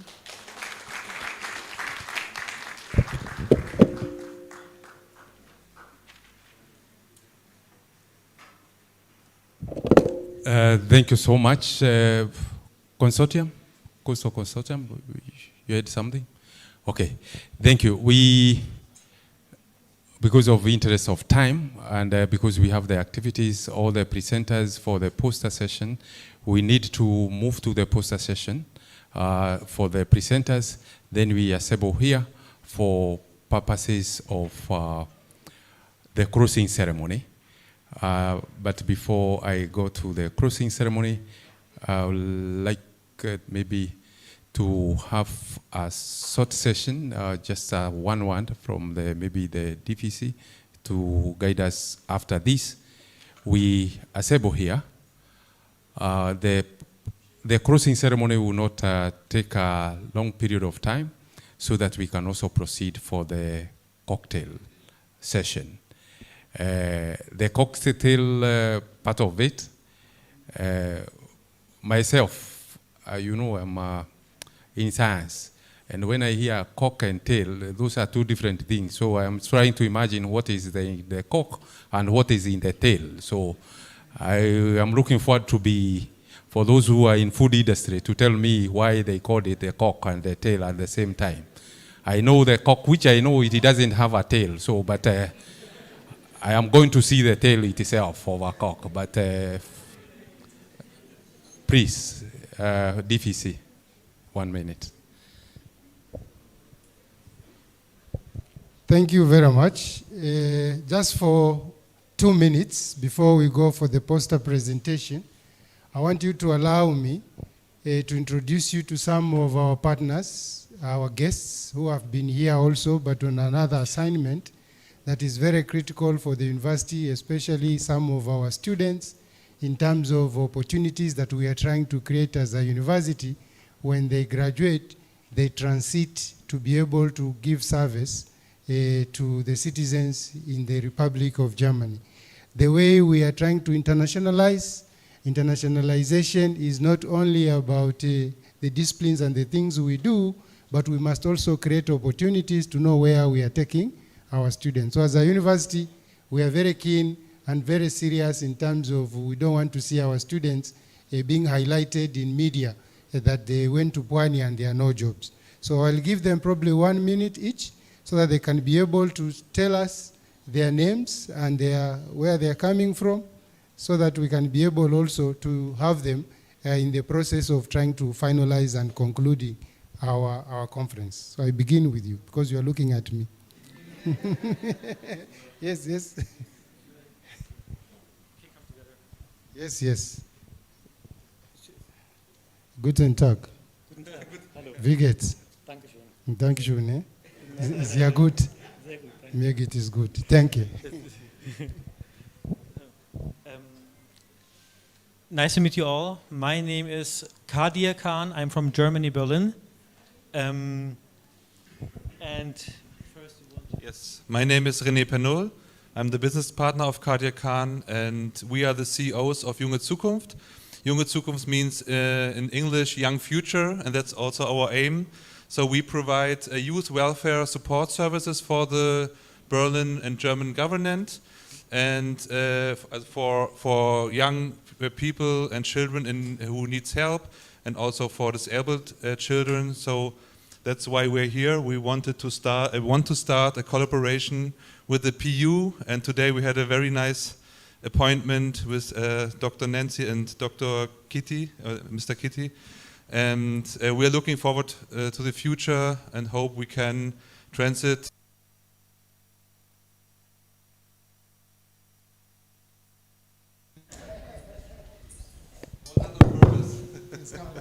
So for the future, we hope to transit students.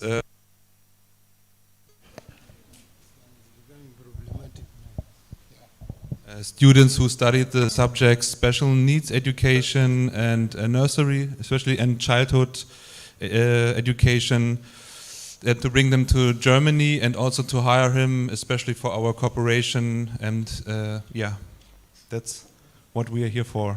Thank you very much. Thank you. You can take your seat. Thank you very much. As a university, we are very serious to open up windows and doors. You've seen everyone is given an opportunity to help us. Kazi maju, sindio? So kazi maju kwa wale wanasoma. We are trying to create the road for them so that we can be able to also build our nation as we get resources from other countries. Thank you very much for giving me those 2 minutes. Back to you, Chair. Okay, thank you so much. Another round of applause for the priest. Thank you so much. Quickly, because of interest of time, I would like us to proceed for the poster session. For the next 30 minutes, we assemble back here at past so that we can start off the crossing ceremony. Karibuni sana. The posters are on the other side, as we are going to the dining hall, or where we have been having our lunch and our break.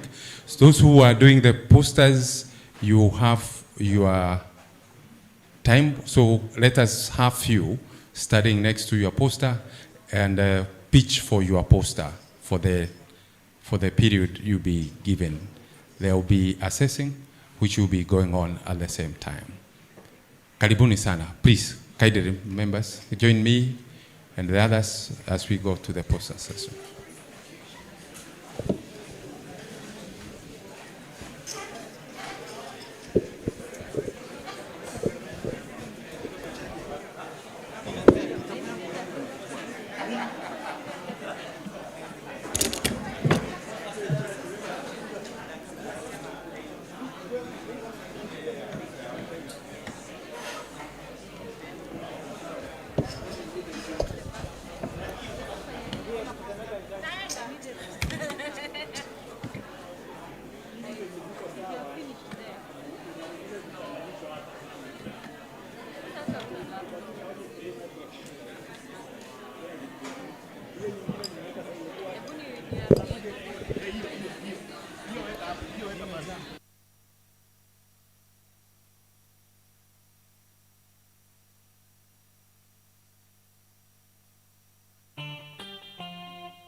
maneno ya Mwokozi kwa wanafunzi, waombe watakalo nao watapewa. Ahadi yake Yesu haibadiliki, yeye ni yule jana, leo na milele. Kaeni ndani yangu nami ndani yenu, ombeni mtapewa na Baba yangu.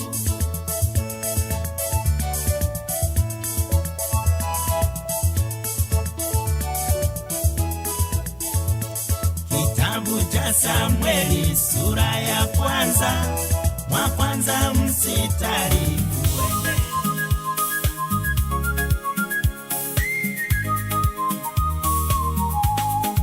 Amkumbuke mrefu alivyokuwa mbai, tangu alipokubali kumpa Yesu maisha. Ameshabadilika, sio mrefu wa kale, sasa naihubiri injili yake Mwokozi.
Nilizoimba ni nyingi nikimuonya Malebo, bado hajabadilika, sasa siimbi nalia. Mpenzi wangu, rafiki, tuliyesoma pamoja, michezo ya utoto tulicheza pamoja. Sasa ni watu wazima na mimi nimeokoka. Malebo nikimwambia yeye anaruka kimanga. Si yeye peke yake, ninao wengi rafiki. Niliwaimba kimbele kwenye kaseti ya pili. Wengine wamekubali, wamemwamini Mwokozi. Yesu amewasamehe, amebakia Malebo.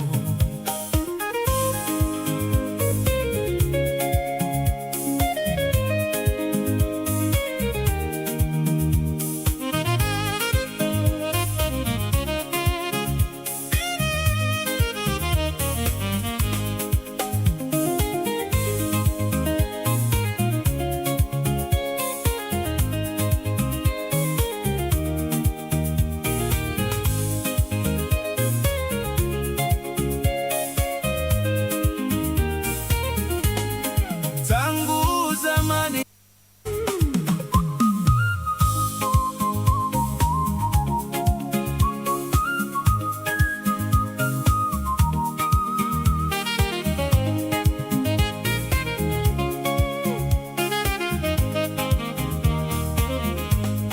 na huzuni moyoni, mimi siimbi nalia.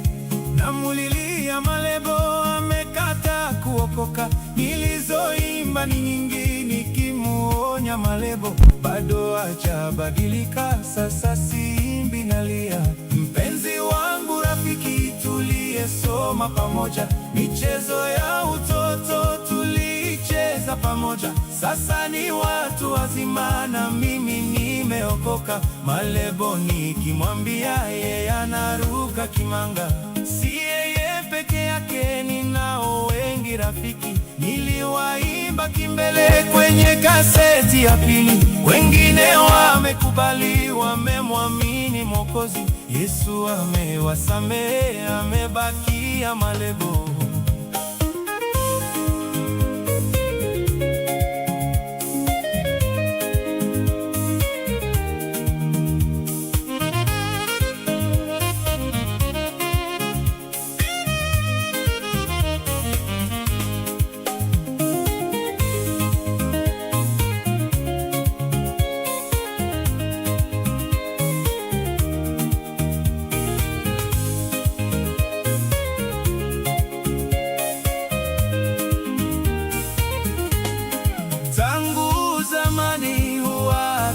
kunitafuta, aninunulie changa, bangi, sigara na bia. Nikimwambia malebo ninunulie chakula, matusi atanitukana, amelalia masikio. Amenitusi malebo, uongo kuninenea, mimi nimemsamehe, najua tatizo lake. Yeye mfungwa wa dhambi, anataka ukombozi, atakapokubali Yesu atamkomboa. Na kuita malebo, uje kwa Yesu tubu, yeye ni mwenye huruma, atakusamehe kabisa. Jina lako la malebo litandikwa mbinguni, utakuwa kiumbe kipya, ya kale yote yapita.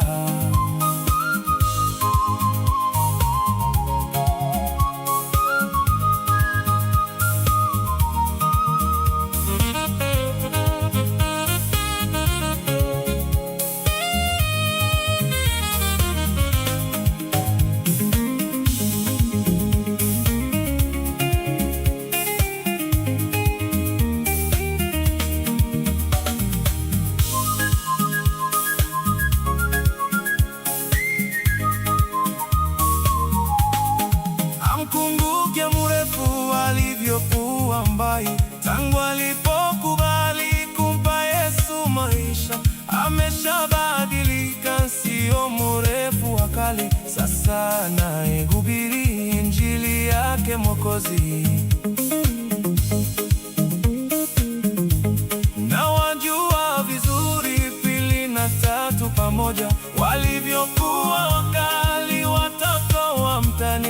Sasa wameshaokoka, wamechanua vizuri, wote wameshaolewa, wana watoto nyumbani.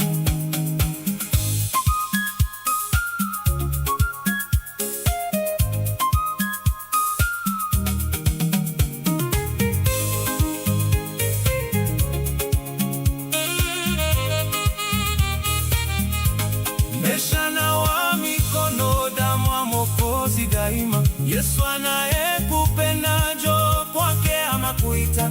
Unanijua vizuri, sina cha kueleza. Yesu linibadilisha, nawe takubadilisha.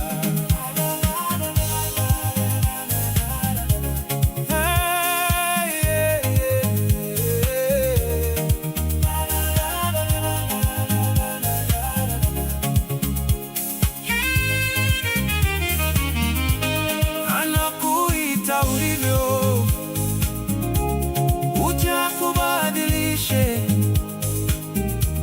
Acha kutia mashaka, anajua kazi yake. Kazi yako kuamini, kutubu makosa yako. Ya Yesu nikusamehe na kukuosha kabisa.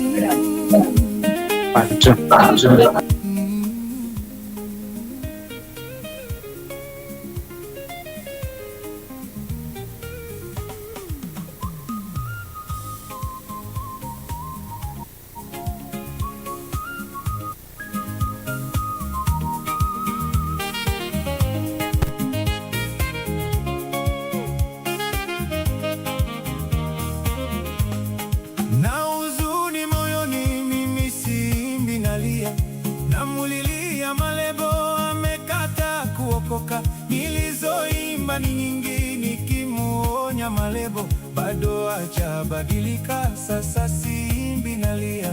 Mpenzi wangu, rafiki, tuliyesoma pamoja, michezo ya utoto tulicheza pamoja. Sasa ni watu wazima na mimi nimeokoka. Malebo nikimwambia, yeye anaruka kimanga.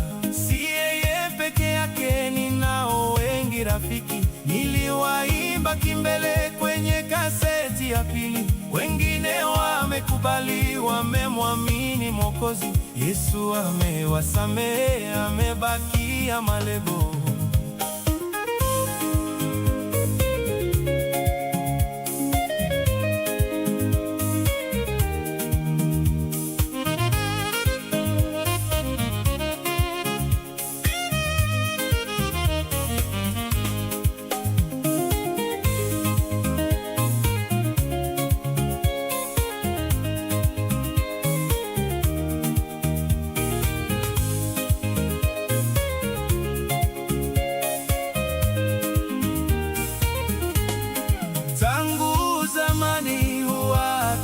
Tafuta aninune changa, bangi, sigara na bia. Nikimwambia malebo ninunulie chakula, matusi atanitukana, amelalia masikia. Amenitusi malebo, uongo kuninenea. Mimi nimemsamehe, najua tatizo lake. Yeye mfungwa wa dhambi, anataka ukombozi. Atakapokubali, Yesu atamkomboa. Na kuita malebo, uje kwa Yesu tubu. Yeye ni mwenye atasamehe kabisa. Jina lako la malebo litandikwa mbinguni.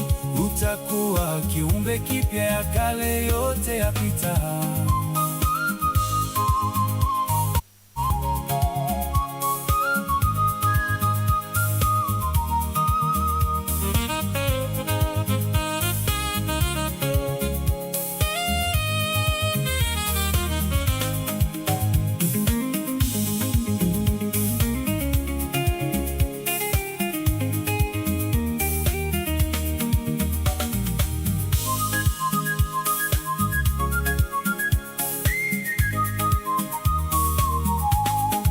Amkumbuke mrefu alivyokuwa mbai, tangu alipokubali kumpa Yesu maisha. Ameshabadilika, sio mrefu wa kale. Sasa anahubiri injili yake Mwokozi. Na wajua vizuri pili na tatu pamoja, walivyokuwa wakali watoto wa mtani. Sasa wameshaokoka, wamechanua vizuri. Wote wameshaolewa, wana watoto nyumbani.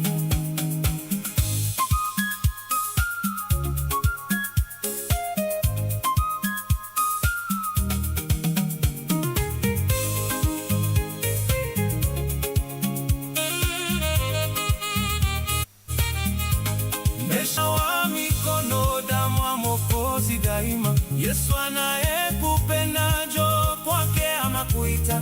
Unanijua vizuri, sina cha kueleza. Yesu linibadilisha, nawe takubadilisha.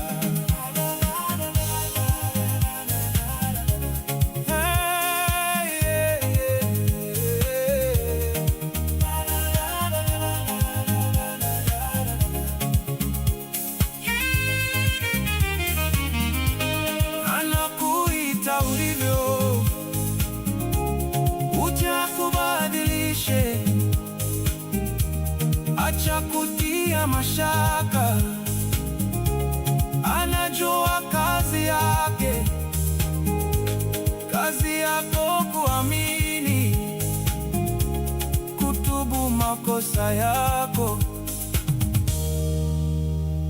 Ya Yesu nikusamehe na kukuosha kabisa.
nazali koluka yo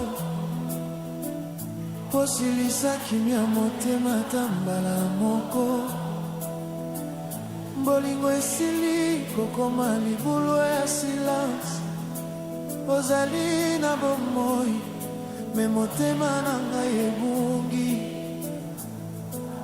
chéri naleli réponds-moi malembe ba message comme c'est bleu sans réponse batu balobi sala makasi okoleka me bango bayebi te esika motema ezali kokwea nazali kotambola na ville ya basouvenir nyonso ezali yo miyo ozali te baru nyonso ezali koloba kombo na yo me telefone ezoganga silence nazali kolala te nazali kopema te po kombo na yo ezali kosala makelele na motema nazali koluka posa ya kimia me kimia eboyi ngai tango nyonso recho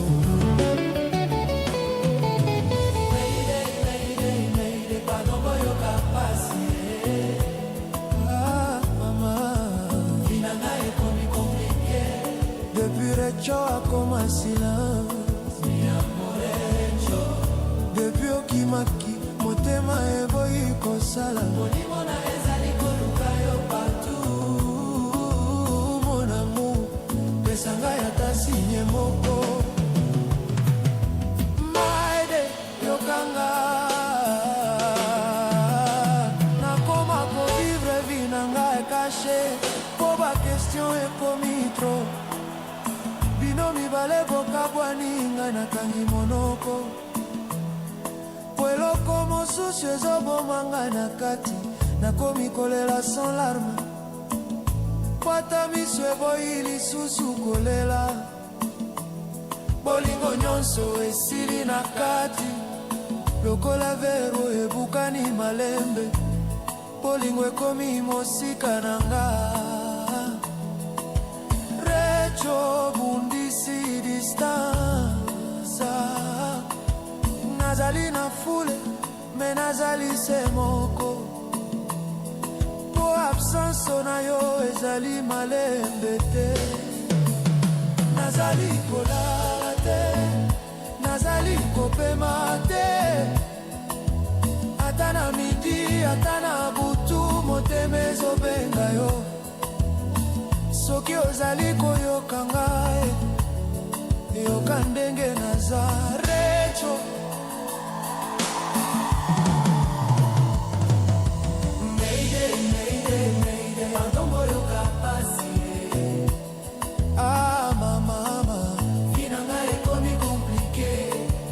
recho akoma silence mi amore molimo nanga ezali kobima nzoto po koluka yo mon amour pesa ngai ata sinye moko belela na motema apela pase ezobima na motema nazolela recho yoka ngai awa motema ezali kilo mawa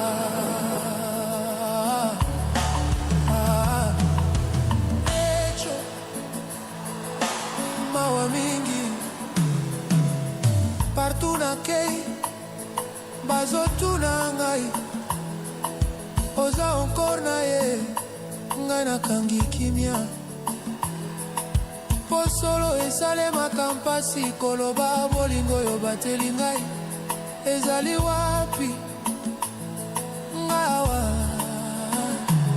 nazali koluka sans kotika ata soki nzela nyonso ekangami pour le temps nyonso okozala na motema ata soki mokili eboyi ngai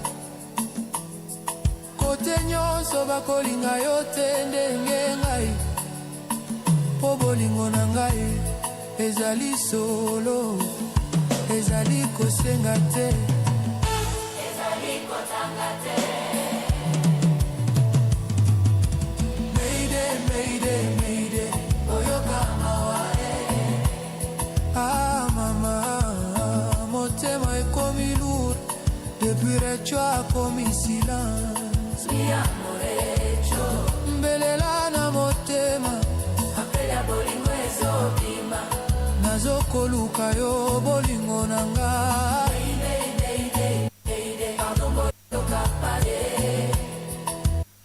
Ah mama, inanga ekomi komplike, depuis recho akoma silence. Mi amorecho,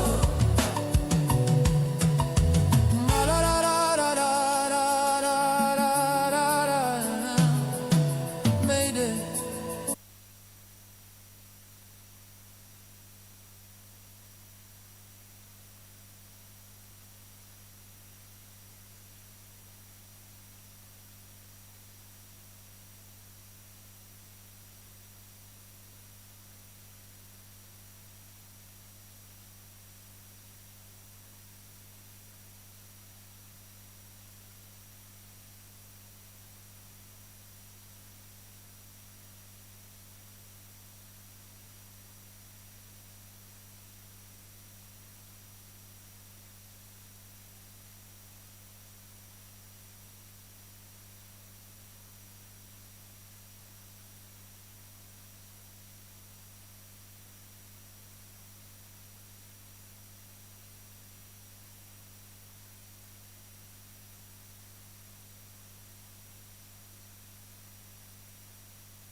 Les heures de saveur.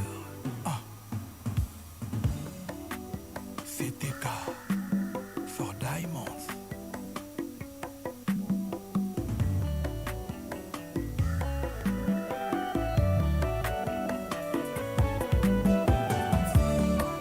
Botina ngai te bo force ngai pete, pona sala kaka posa na bino. Les goûts et les couleurs ne se discutent jamais. Le seul mauvais choix est l'absence de choix. Ngana poni na ngai po choix na ngai. Pote na ye lumière éclaira motema na ngai. Ye chassé obscurité na moni nzela.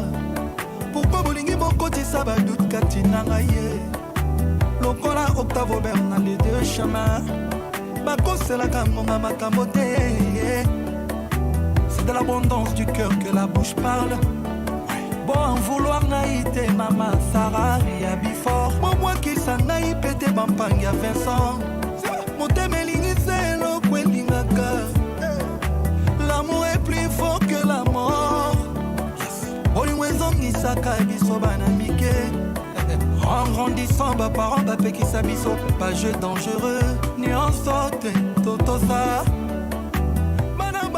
Pona maya makelele manali mwala pona SGA manale malimete ma tête pona glissade échangeur malgré ma blessure après cicatrisation ton qui toujours continuer avec le temps de tout tika ya papimbu ya maman Zozo Agnès bandiko na ngai pourquoi pona CTK bolingi aussitôt dit aussitôt fait. Lokola mokeli ndenge alobra que la lumière soit, la lumière fuit. Bobo sani que mokeli pe azwaka temps po asala moto. Alobaka te que l'homme soit, l'homme fuit. Alors qu'on a CTKP botikelanga temps. Justin Moukiza le baron. Motema na ne pese bolingo préinvité. Ndenge nini CTK bimana ba penser na nga.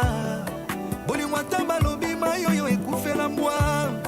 Nakokoma na nga mopaya na komela yango. Nakoma déshydraté likola ba déception ba chagrin. C'était cause à mayo et mon ani na désert. Solution za c'est mon qu'on a s'hydraté. Vraiment.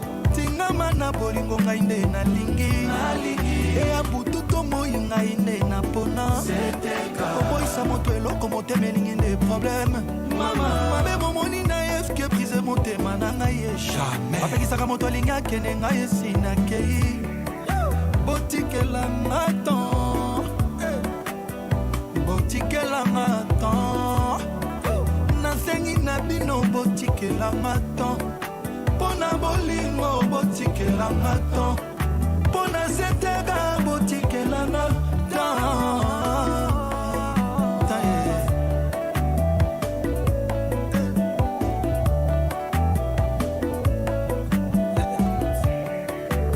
Il n'est pire sourd que celui qui ne veut pas entendre. Il n'y a que les imbéciles qui ne changent pas d'avis. Nanayoki bavi na bino nayebi que le ton est le maître absolu des hommes. Il est tout à la fois leur créateur et leur tombe. William Shakespeare a loubé la tombe. Jean de la Fontaine a loubé la tombe.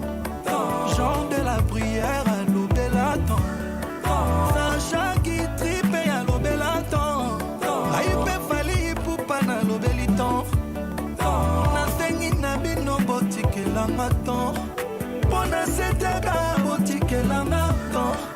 Pona kopoyo botike la maton. CTM na London. Tina mana bolingo ngai nde na lingi eya butu tomoi ngai nde na pona oboyisa moto eloko motema elingi nde problème mabe bomoni na ye eske brise motema na ngai ye apekisaka moto alingi akende ngai esi nakei botikelanga temps botikelanga temps botikelanga temps mpona seteka na ngai yeyeye Yoni tweet nasengi na bino botikelanga temps Kambilov mpona bolingo botikelanga temps Sissi l'impératrice mpona seteka botikelanga temps.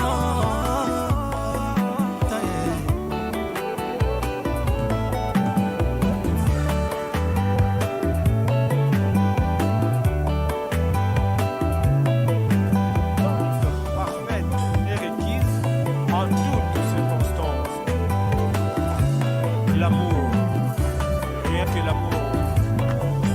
Aimer l'alias, faire le chair de poule, le padre, Ferry c'est le cas. nazokufa mpona bolingo na yo oyo natanaka njo nazala propriétaire ya motema noblesse mayimona toka nazozela bato na aéroport ekoya nango jamais porte-monnaie magique libakuna betaki na nzela ya bolingo natutaki tolo na trouve bonheur vraiment trop stress trop détresse esengo na ngai elutaki ambisi na ebale otala lelo miele ebongwani kongo bololo bles maimona change makanisi na ye akomepesanga bolingo ya batu na badeta na moto na mesana na bolingo yango Suleiman Kane, le puissant open. King Foreman Masala, capitaine ya bolingo nanga eshite papika sala moderne. Emile Kalema, Cédric Mayele, Blaise Mankolo, le roi Manitou Champagne.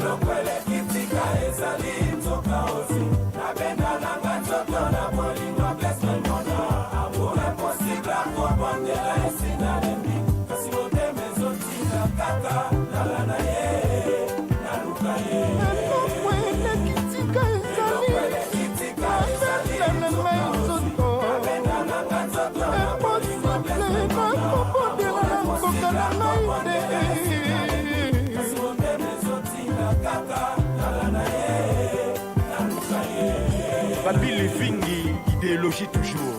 Passe à Pamba, les danses de l'argent convoqués ne sont pas. Fils à Dungu na Paris, Baleli, Kakaba pièce.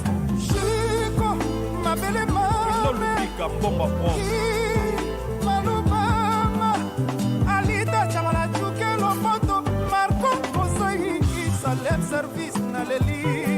Landry et Inès Nguesso.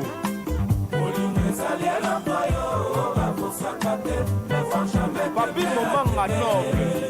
motema mosuni ya 500 grammes eme misusi ya 1000 kilo mpona yo bless maimona King Aigle Royal. Espoir est commis désespoir, amour ne s'obomanga. Romain Bengo. Jin Maimona.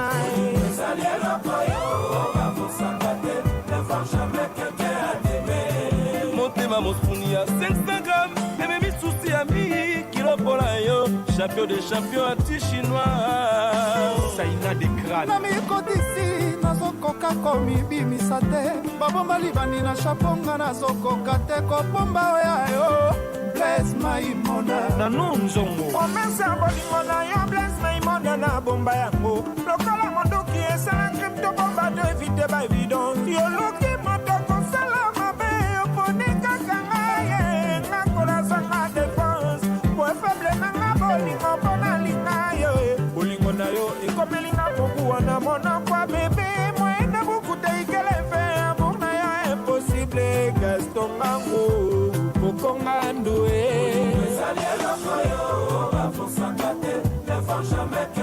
pirone shumura lelo ngai na zwie sheri yo privilege susie gouverne nazangi droit deteme nakomi nanga bandone nyoki sopa sheri mozali tukson de olo Gode Kimani.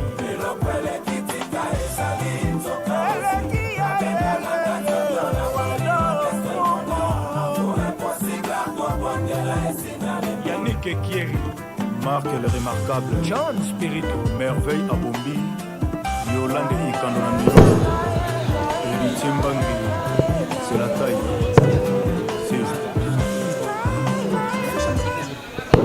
Good afternoon. Good afternoon. Once again, welcome back to this session. Now we are entering into the closing session, rather closing ceremony. And at this moment, we would like everybody to be appreciated. And for that reason, let's clap for ourselves to being up to here. We have a protocol of which we shall use to close this ceremony because we have some senior members who will give some speeches just to facilitate and make sure that the closing ceremony is proper. And for that reason, because we know some of you want to start stepping out, and before to the protocol side, remember after this we shall have a gala dinner at the dining hall where we've been having our meals. So please, if we give you an opportunity to speak, my senior members, let's be observant of time so that we get into other schedules. At this moment, I would like to call upon the chair of the conference, Professor Simon Muriu, to come and give his closing remarks. We will go to the DVCRE, Professor Halim Shauri, who will then call upon the AG Vice Chancellor, Professor Ruto, to give her closing remark. And then we get to vote of thanks by DVC Administration, Finance and Planning, Professor Helen Mondo.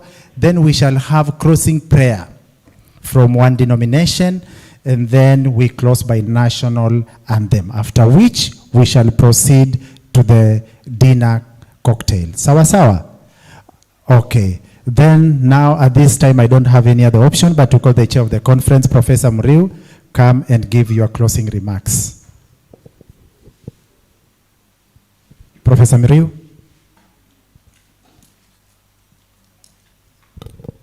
Thank you so much, Master of Ceremony. Once again, good evening. I'm Jambo. You seem, are we very tired? I don't think so. We still can be able to go for another 2 days because before the weekend, so that we can connect with the weekend. Yeah, so I think the presentations and the networking has been very, very powerful. As we started on Monday in a very powerful way, the guests, and we had the theme, which we have been working, and surely I believe that we can be able to say that we have networked. We have done things across the disciplines. We have generated ideas and also created solutions for it, not just the aspect of networking and talking. I believe that across the presentation, I have had so much information. We have shared so much from the innovations which we are talking about, those of us who are speaking about agricultural innovations, the cultivation of seaweed, things which we have never thought that we can be able even to cultivate within the communities and also integrate them in the communities and in our food programs. Those are ideas which came from you and from majority of others who had other innovative ideas.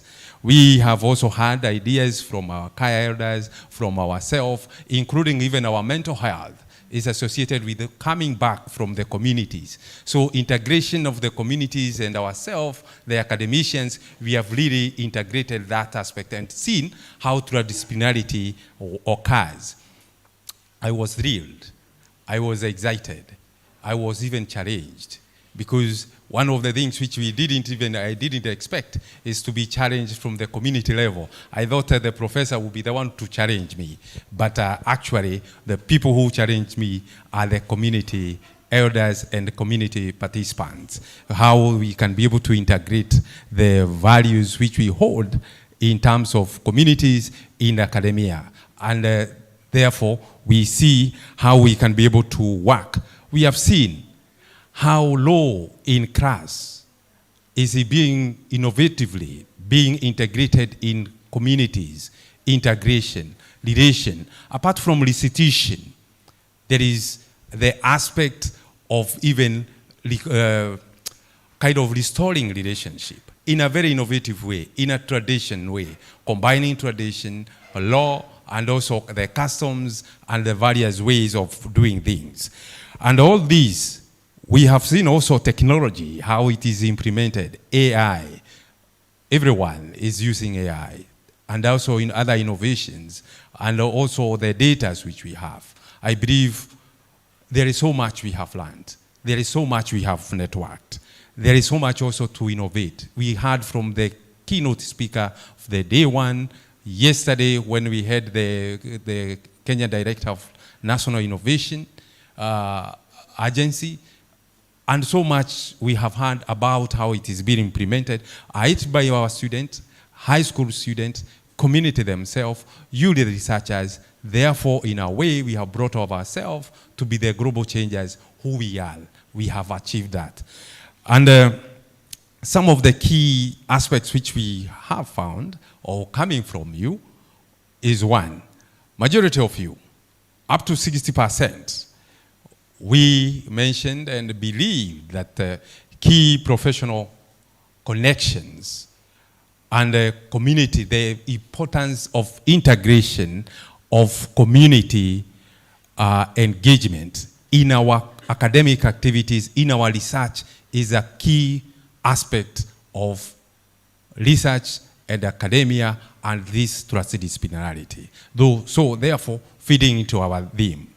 Also, 77% of you feel and agree that you have made very wonderful and great connections and very valuable connections and communications within yourself, within the communities, and even a different way of doing things when you are engaging the communities, when you are doing your research as researchers or academicians, and also how the community may be able to receive they're able to receive the academician or the researchers in the community. Furthermore, around 65% of us would love to see that we have developed programs which we engage communication be involved across the disciplines. The research which we have been talking about, when we are doing our work, now our minds, you are saying your minds, your way of doing things has been opened further. You'll be able to transcend beyond the disciplines which you are. Not just multidiscipline, but transcend the discipline. Go beyond the discipline which you are. Transdisciplinarity is what you are taking home as the way you are going to do your things and engagement from today or from this session of the conference going forward. Thank you so much for yourself. You may clap for yourself for that. That's beautiful, beautiful. But because of even the time is not also on my side because of what I have been told by the controllers who are controlling time. Also, I know that is also why you have gotten the energy to take to even clap. Majority of you are very happy with the energizers or the food, the catering people. Where are they? Majority of people here are very happy with the. Unfortunately, we have left them in the kitchen there. But the majority of you are feeling very happy. They were excited by the variety of food, traditional food, and everything else you did. Bona, smile. You are not smiling because of the food which you passed through. Huh? Yeah, I thought you should be happy because if you are saying the food was nice, beyond everything else, food is key. But we really appreciate that you really made that aspect. And because of that, I believe we will have to meet again. Is it? We will have to have this next year. Beautiful. Thank you so much. Thank you so much. Because of those excitement and those happiness, I'm also very happy. And I'm willing also to host you next year, same time, at this Pwani University. So let us plan together, work together. Next year, we meet again here. And this is because also maybe my seniors will come and tell me whether they will give us that opportunity to meet. I beseech you. I agree with the others. Tafadhali. Let us meet next year at this place. And I would like to leave you with one of the comments from one of you, or from one of the participants, who said, this, I want to quote verbatim. I don't want to say these are my words. I do appreciate the seminar rich of diversity of perspectives across the disciplines, which provide a holistic understanding of how collaborative research can drive societal transformation. The presentations were thought-provoking and relevant, highlighting real-world impact and community engagement. I particularly liked the opportunity to network with the researchers from different faculties, which sparked new ideas for the potential interdisciplinary projects. End of quote. That is from you. And I believe all of you share that feeling. Asanteni sana. I would like to take this opportunity to invite the Deputy Vice Chancellor in charge of research and extension to be able to give his remarks and also tell us whether he would like to host us or to continue with this in the next year. Asanteni sana na karibuni sana, and after this we shall say kareg. Thank you. Karibuni. Karibu.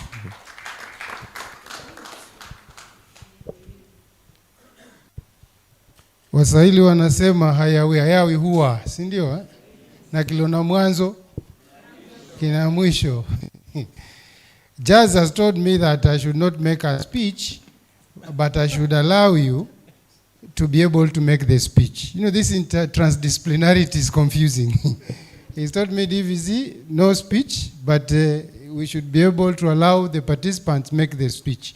So he's trying to tell us that we scan the QR code and we answer 3 questions only, and that would be the end of my closing speech. And you answer the question, 1 word only that you use to describe this conference. 1 word. Please scan. We do it quickly so that in 5 minutes we are done. I'm not giving a... If you delay, you'll be delaying yourself. You scan. I should not give a speech. Interesting. But as you are scanning, I would say that like Martin Luther King, we had a dream. We had a dream that one day Pwani will host an international conference. But then the dream got even more juicy we said that international conference would be transdisciplinary. It got even more juicier that no. We cannot just talk of transdisciplinary. Add the component of innovation. And indeed, we have dreamt the dream. The dream is here, and we have, for the last 3 days, we have been engaging, we have been talking, we have been networking, we have seen innovations, and truly, the dream has come true.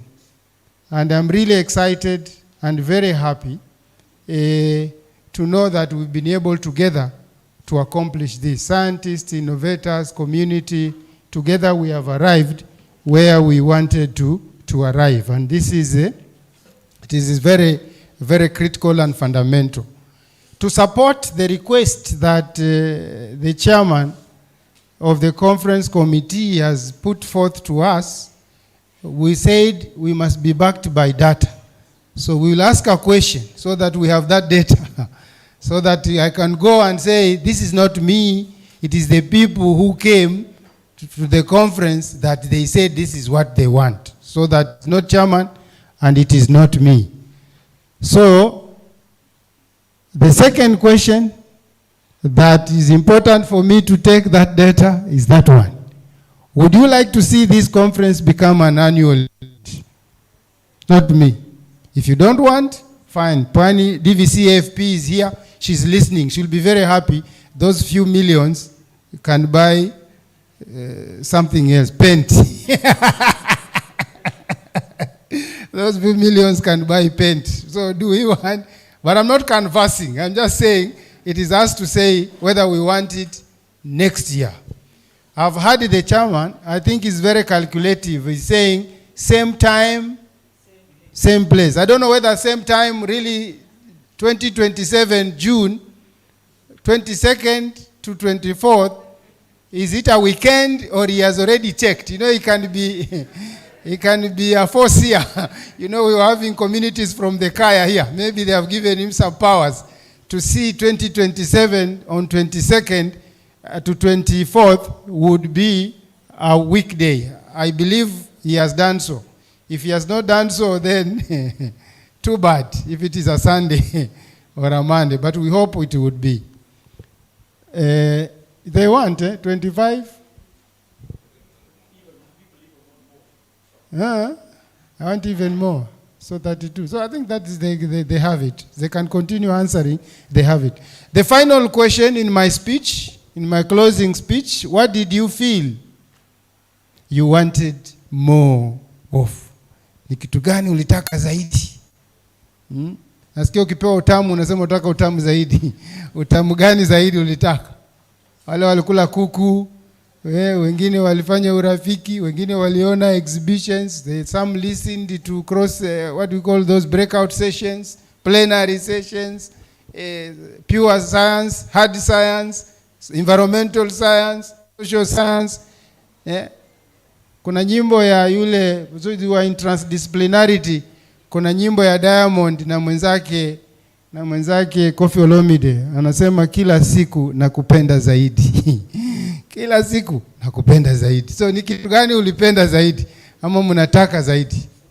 So that in the next conference the committee, the chair is here. If we get the nod from University Council, Management, Senate, then we are able to say what you would want zaidi.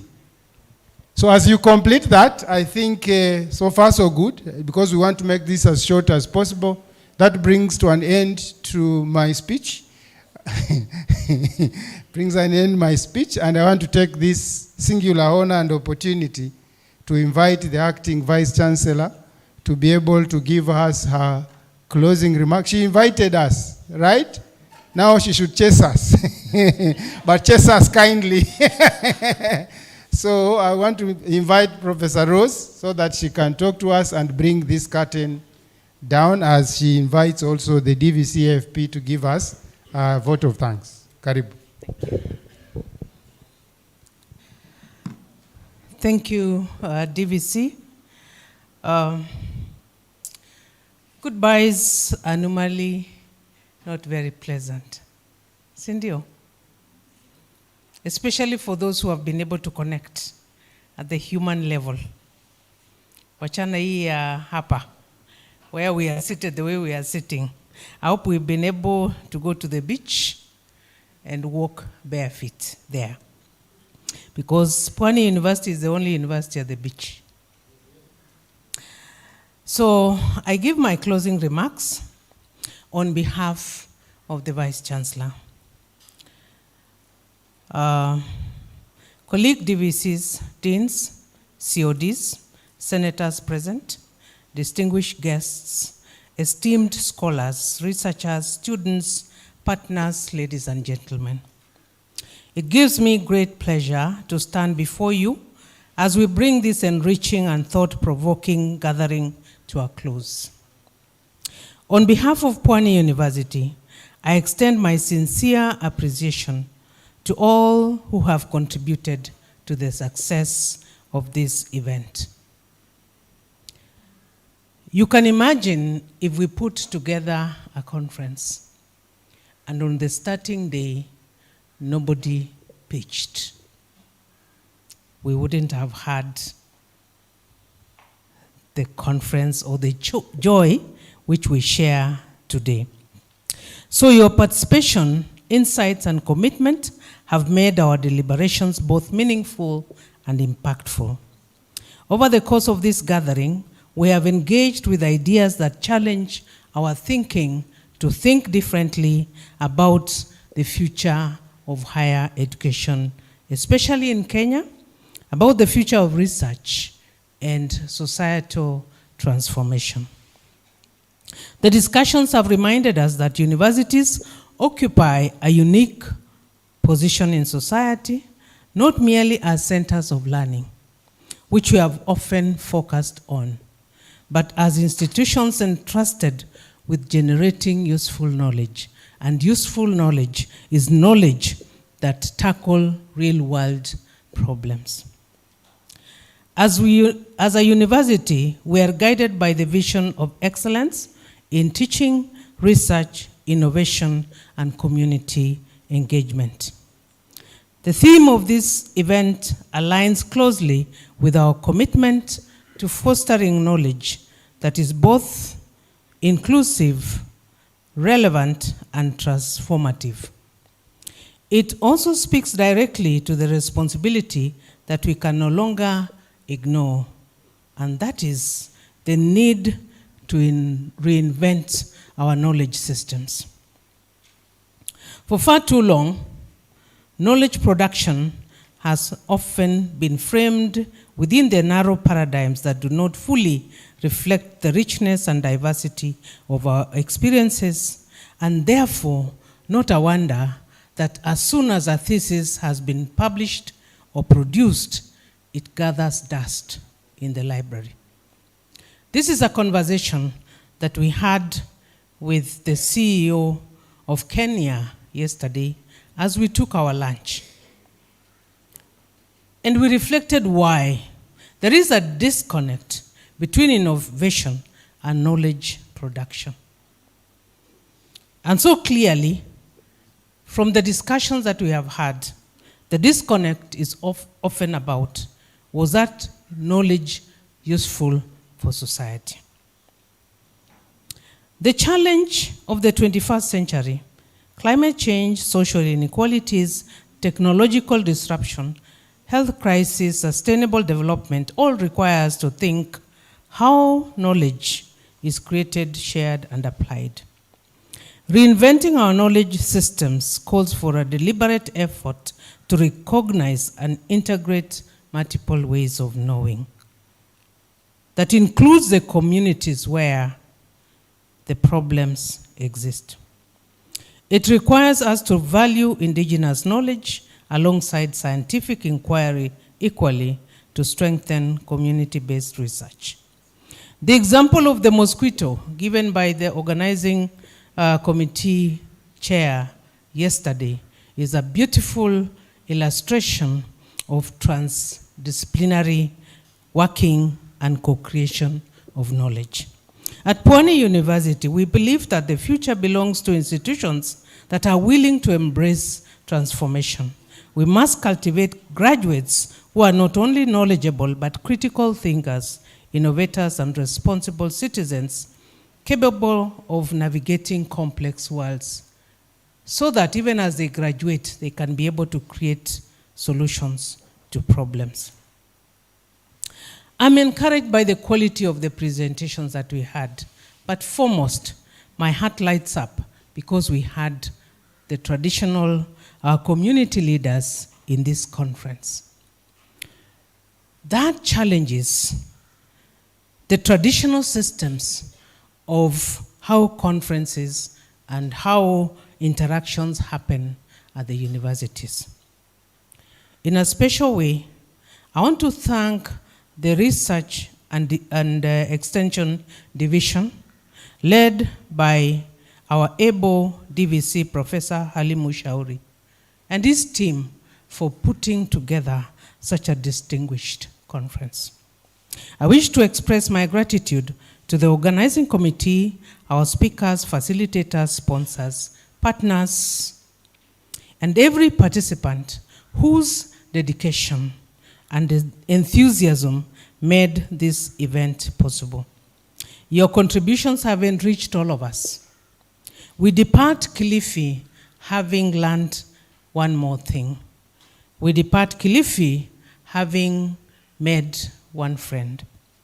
We depart Kilifi having breathed the fresh ocean air. Let us continue working together to advance knowledge that is grounded in our realities, informed by our diversity, and directed towards the betterment of humanity. I hope if you don't have a contact, please share your contacts with the nearest person to you, because you have an opportunity to network with as many people as possible in this conference. And like I said in my opening remarks on Monday, I hope you are able to ask the question, what is it that we can be able to do together after this conference? And as one conference presenter once said, don't just collect business cards. Make real human contact. Thank you for your participation, your partnership, and your commitment. This is important to Pwani University. I wish you safe travels and every success in your future endeavors. These remarks are made on behalf of Professor James Kahindi, who is the Vice Chancellor of Pwani University. And with these many, many, many remarks, I declare this conference officially closed. Am I supposed to pull the, remember we, do we do this? There's something you need to know. That's just a joke. Yeah, I think, thank you very much, Professor. Yeah. At this moment, I want you to still stand here to invite Professor Helen Mondo to give vote of thanks. But before she comes, let us enter into the award ceremony, where you will be awarding participant certificate through the chair. Thank you so much. Members, I believe we shall be receiving our certificate, especially the presenters, but we will have to have our chief guest be able to give just a sample of the certificates. We shall collect them from the registration desk as we are going out. But I would like to have some of them presented by the chief guest today.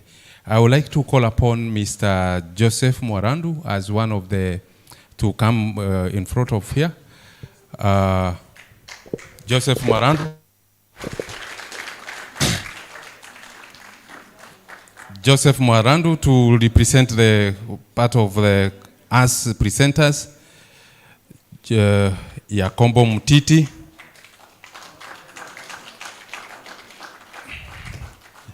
Yes.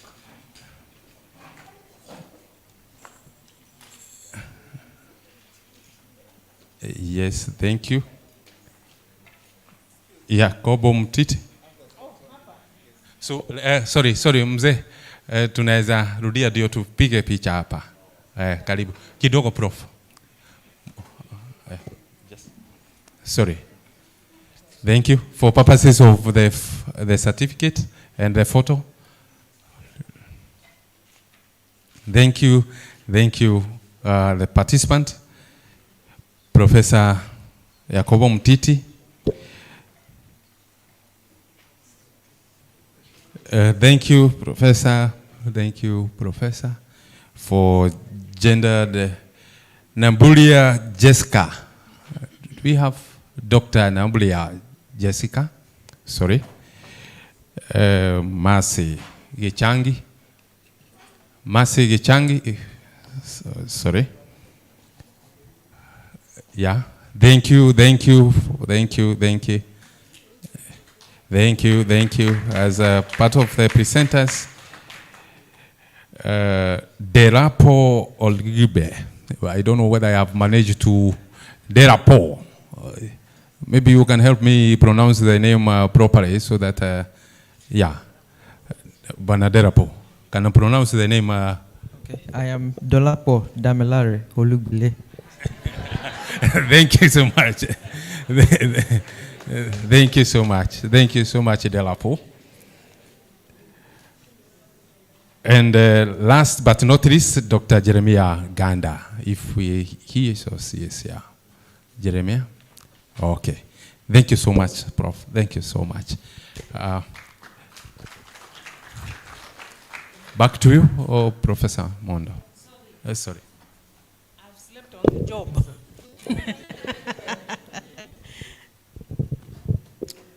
You know, this conference would not have been possible without DVC PESA. That's how we call her. Money is everything, and the facilitation that we got on behalf of council, she's the one who dispenses. So may I invite Professor Helen Mondo, the DVC in charge of administration, finance, and planning, to give a vote of thanks. Asante, Prof.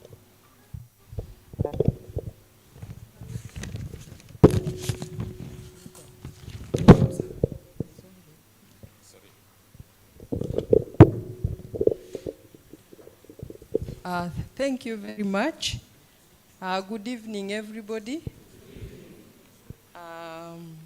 The Acting Vice Chancellor, Professor Rose Ruto Korir, the DVC-RE, all speakers who are invited here and other guests, all participants, colleagues, ladies and gentlemen, good evening. I have been given a task to move the vote of thanks, and that is exactly what I'm going to do. And I will start by thanking God, the Creator and the Provider. He made each one of us with a purpose, and I'm sure He purposed that these 3 days we would be here. And whatever else is going to happen after this, He has also purposed for it to happen. So we thank Him because He has kept us here safely. He enabled each one of us to travel here safely, to assemble safely. And I believe that when we depart from here, we shall get to our destinations safely because that is according to His will. Now, I will appreciate various categories of groups that are here, and I will start with the sponsors. The sponsors who availed financial resources and made it possible for this conference. A conference of such magnitude requires a lot of support, and maybe at the top of the group, collaborating with the others, was the Pwani University Research Fund. We also have the Kilifi County Government, that is the section on culture and heritage. And we have 2 projects, the CPACTS project and the MCM project. We also have projects at the Botanical Gardens, Kemri, Kemfree, and Britam. The representative from Britam was here this afternoon, and we really want to acknowledge the support from that particular category that made it possible for this conference to take place. Also present to make this conference successful were the exhibitors, and we saw many exhibitors here. We had a group that presented their drones, and there was a representative here this afternoon pitching. And then we also had the CPACT's project also presenting. There was the Coconut Consortium with their value addition. We have learned from them a lot. The Giriama dancers and the artifacts who entertained us a lot here kept the place very lively, and also showed us their artifacts at the exhibition stand. There was also Nakada Kilifi and the Ken test, and I liked that one very much because I was able to test their chips. I normally see them in the supermarket and I don't bother about them, but this time I tested and I think I'll be buying them, and there were many products that they have shared. We have also the Pwani University Directorate of TVET, Pwani University Entrepreneurship and Innovation Hub, and then we had schools, Bahari Girls, St. Thomas, Gila Secondary School. Now these groups had very unique innovations to display. We saw schools sharing with us, like the Gila shared with us the smart hybrid egg incubator, and they actually demonstrated how it works. The Bahari Girls with the math innovation. I'm sure most of us who are always not very good in mathematics would have wished that it was there before, so that we could remember the formulae in mathematics. St. Thomas with the smart ocean cultivator of seaweed. And we really want to appreciate these young innovators in high school. And the Pwani University Innovation Hub, we saw demonstrations on the security system, that is the rapid response sensors. There was the carbon sensor grid, the smart irrigation system, among others. And we really appreciate this because some of these things were eye-openers, even to realize that our students are capable of so much. There are those who also were showcasing ideas. Others are in the incubation stage. Others have processed. So we are looking forward to maybe commercialization after this particular stage. Now, there were 2 teams in the symposia, and we have the CPACTs and the add value. I am aware of the add value because they actually talk about advancing sustainable agricultural value chains. I'm sure whatever they shared was useful to this particular conference, and those who were able to interact with them will have something to carry forward after this. We do not forget the guests who are here on day 1. We had the Honorable Fikirini Jacobs, the PS of Youth Affairs and Creative Economy. And we need these people here because then they listen, they interact, and are able to carry forward the ideas that are shared at conferences.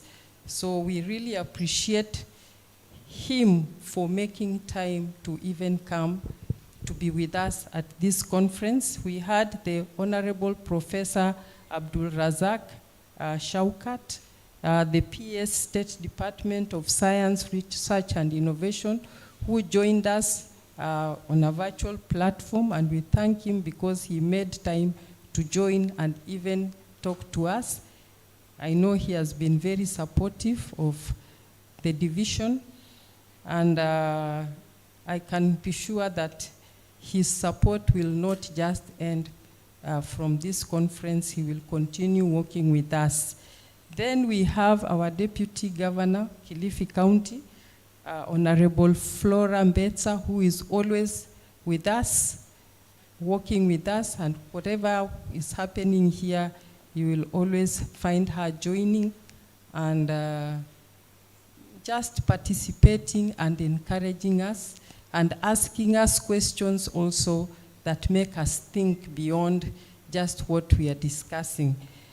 We also had the CEO of the Kenya National Innovation Agency, Tony Omwanza, on the first day, who also gave us word of encouragement, talked to the acting VC, as she mentioned earlier, and I'm sure he will be there supporting us as we walk on with this journey of transdisciplinary. We also had speakers, and we really want to appreciate the Kaya elders who are here. And you know, usually when I hear Kaya, I always have this picture of people dressed in traditional outfit, in a kikoi, and what do you call that, kofia? Yeah, the red one. When Mr. Mwarangu and Mr. Kiranga, I hope I got the name right, you know, they had so much to give us. They participated in the discussions, in the panel discussions, and they challenged us to think beyond the scientific research, because there's so much in the community. So they brought the community to the conference room, and we can't thank you more. And we hope that we shall continue working together and learning more and more from you. I will not forget the Pwani University management, led by the acting Vice Chancellor, who has supported this conference, has also given us words of wisdom at the opening and even now as she was closing this conference. I'm sure she has picked all the sentiments that were shared, the ideas that came out of this conference, and we shall work with the division of R&E so that we don't just end here, that we shall continue in the future. The chair of this conference and his local organizing team, the moderators, the rapporteurs, the ICT support has made it very possible for those who are in this room and those who are on the virtual platform to participate. Yesterday I did not come into the hall, but I was able to participate virtually, and I think it went well. So I'd really want to also thank that team. There were the posters people out there who presented their posters. Thank you very much for also participating, and also the paper presenters in the various presentation rooms. You had very good ideas cutting across most of the disciplines, and we have learned a lot from you. The Pwani University staff, I will not forget you for participating and also supporting, for making time to even come to this conference. We thank you very much. There is also the Coco FM, who have been covering this event all through. There is always the call, maybe Professor Shauri, you can repeat what they normally say.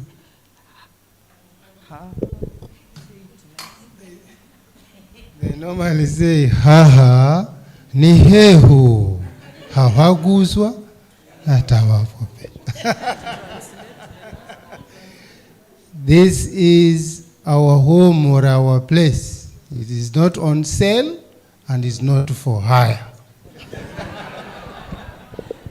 Thank you very much, Professor Shauri and Coco FM.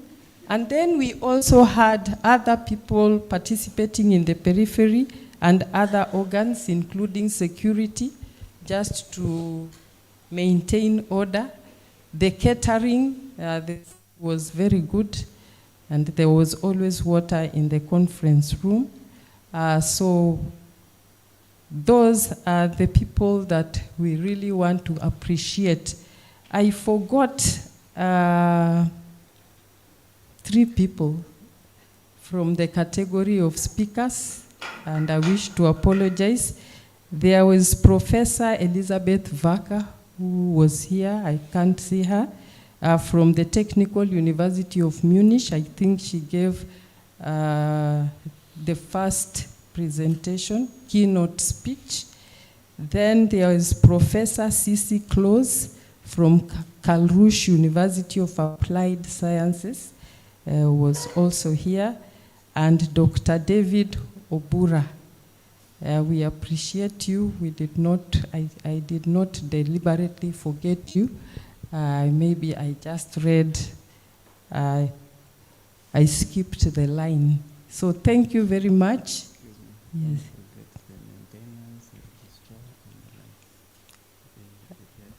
Okay. I have been reminded not to forget anyone. The Registrar, Administration and Planning, and her maintenance team for even arranging this room for us, bringing in the furniture and ensuring that we are all seated, and also on the breakout rooms. She was able to do that for us. The cleaners who have ensured, there was a lady who was cleaning that carpet. I was watching her every time it rained and we stepped on it with the sand. She would clean it all the time. And the washrooms were also kept clean. So we acknowledge everybody and we thank you very much. Thank you.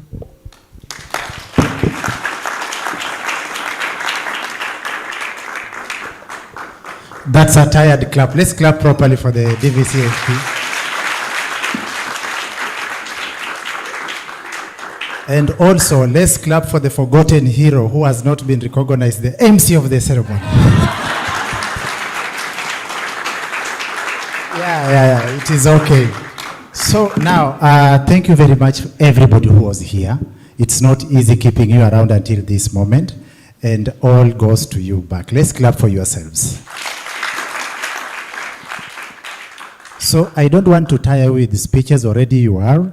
I want to introduce you to a very interesting session. After this, tunafaa kwenda kucheza huko dining hall. Sawa sawa? For those who don't understand Kiswahili, we are supposed to go and do some games at the cocktail. So please don't go home. There is something nice there we are keeping for you. Okay? So, but there's a procedure of going there. The first procedure is you need to get your participating certificate. There is a team that is coming to come here. There will be 3 lines. Line 1, line 2, and line 3. The alphabets, you will check the line that you will queue on based on your name, the first name. So that line 1, which will be here, will start from A to G. If your name starts, your first name starts from A to G, then you will go to line 1. Then if your name starts with H to N, you will go to the middle line.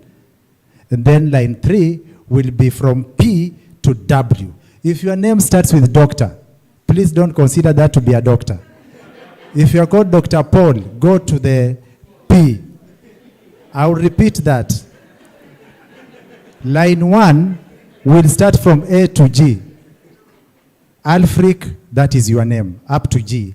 Line 2, H to N, the middle one. And as I speak, ushers outside, please come in with those certificates. But that was just to mention. Otherwise, let us close this ceremony by having a word of prayer. Let's not walk outside, please.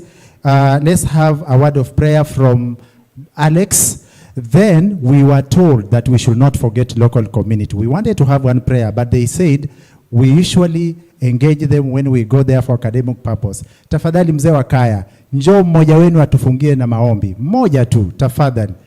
Jisikie nyumbani. Alex, please come in. After prayers, we will have national anthem, then we will leave at our own pleasure. Thank you, Alex.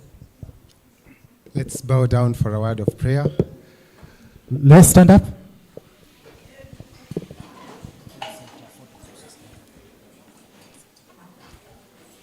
Our dear Heavenly Father, in the mighty name of Jesus, we are so grateful for another wonderful, beautiful day that you have given us, oh God.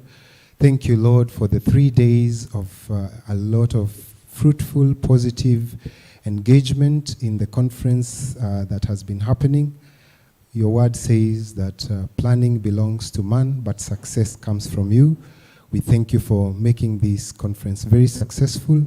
We pray that the ideas, the innovations, the networks that have been built will continue to be nurtured, will continue to grow and bear lasting fruit in our lives in the name of Jesus.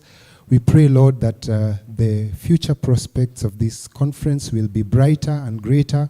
We'll continue to see it grow in influence, in domain, oh God. It will reach more people, more communities, more nations for your glory and honor. Father, may you bless all those people who have been appreciated for their work, every presenter, every planner, everyone who was involved in whatever logistic. Bless the work of their hands, bless their labors, even as we close the conference. We pray as we travel back home after we finally dismiss that you will give us safe journey masses to our various destinations. In Jesus' name we pray and believe. Amen. We remain standing for the local prayers. Amidzi nafende taireni, alongwa enani, herabi, unavoya madzo, hegomai, akishuka bai kumala kwenda mwakadzombo na gende. Agende. Kuko mwakadzombo kuna kadzumba kasosundulwa akakisundulwa matsosi geni vula kumala kunya na inye. Na inye. Gotia malalo na igotye. Na igotye. Igotia malalo ameni mikononi mikwaho kumala kubura na igbire. Na igbire. Kitswani muvure ameni kumala kudina na kidine. Na kidine. Magulu ninguzo kumala kujoga na gajoge. Na gajoge. Sisu ya nambo zena matsezi fukimala kunena na mulungu wewe wali yazulu mulunguni. Hunanena na mulungu kurana kwa kare mara kwenda mbele za hachi nani koma ameni ya bimburo fungo funa ivoya kumala kwasa na ihase. Koma zose za mashehe na masharifu funa zivoya kumala kwasa na ziyase. Amidzi na fende taireni. Zamlongo.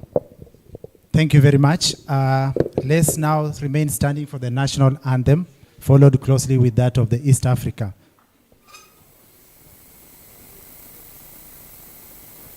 Just before the national anthem, we will be announcing something after the national anthem, okay? So, national anthem.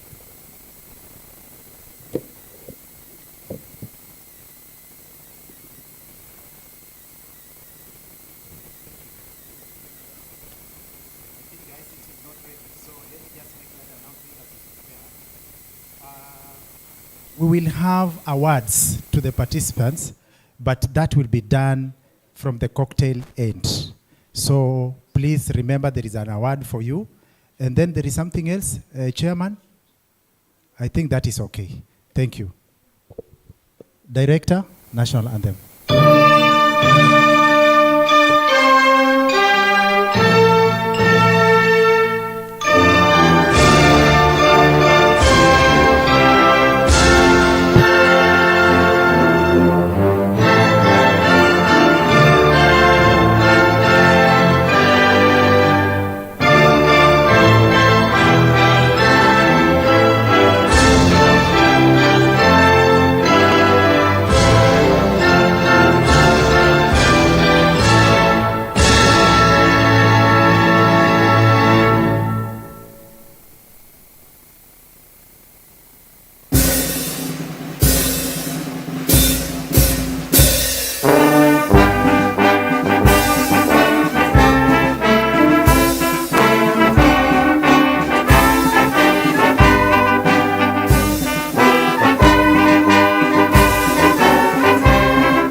Thank you very much. And at this point, Madam VC, we put this to the close. You may leave at your pleasure. And there is a link for photos. We seek your consent on that. You will be sent through your provided email. Thank you. We call this to an end. You are at ease to leave. However, as we said, now this is line 1. If your name starts with the A, you will come here. Just to help you, we start with Amanda Esoje.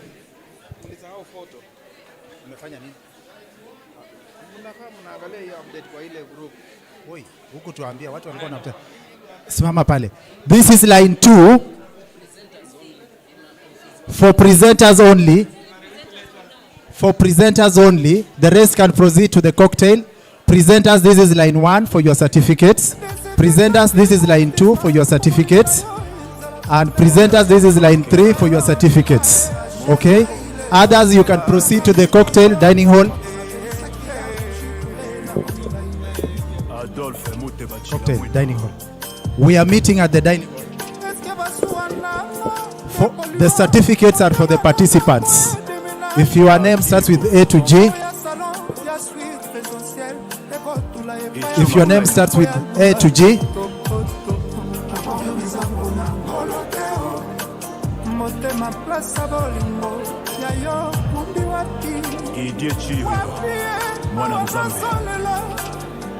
Mamimbeka belle-mère. Fort.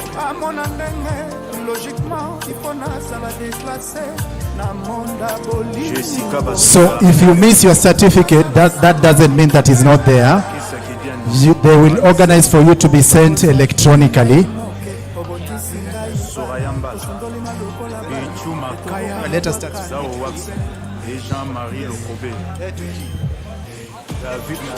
These certificates are for the presenters.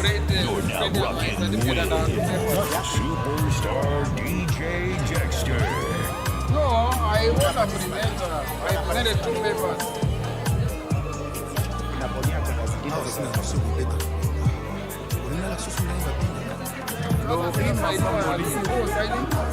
Max Gradel, Malia Tembe, Eugénie Ivoirien. Diana Maïmbele Bossier. Jeremiah. Diasco Kindoki. Commandant. Now, if you miss your certificate, that doesn't mean that you don't have. We will organize for you to get one electronically. And for those who already have received theirs, please proceed to get out of the hall and go to the dining hall right away. If you So, please remember we have 3 lines. If your letter begins with A to G, we go to line 1. Line 2, we have H to N. And then line 3, we have P to W. If your certificate is missing,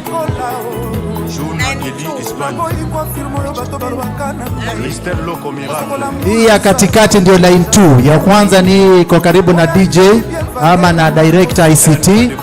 And then ile ya mlango ya kuondoka ndio line 3.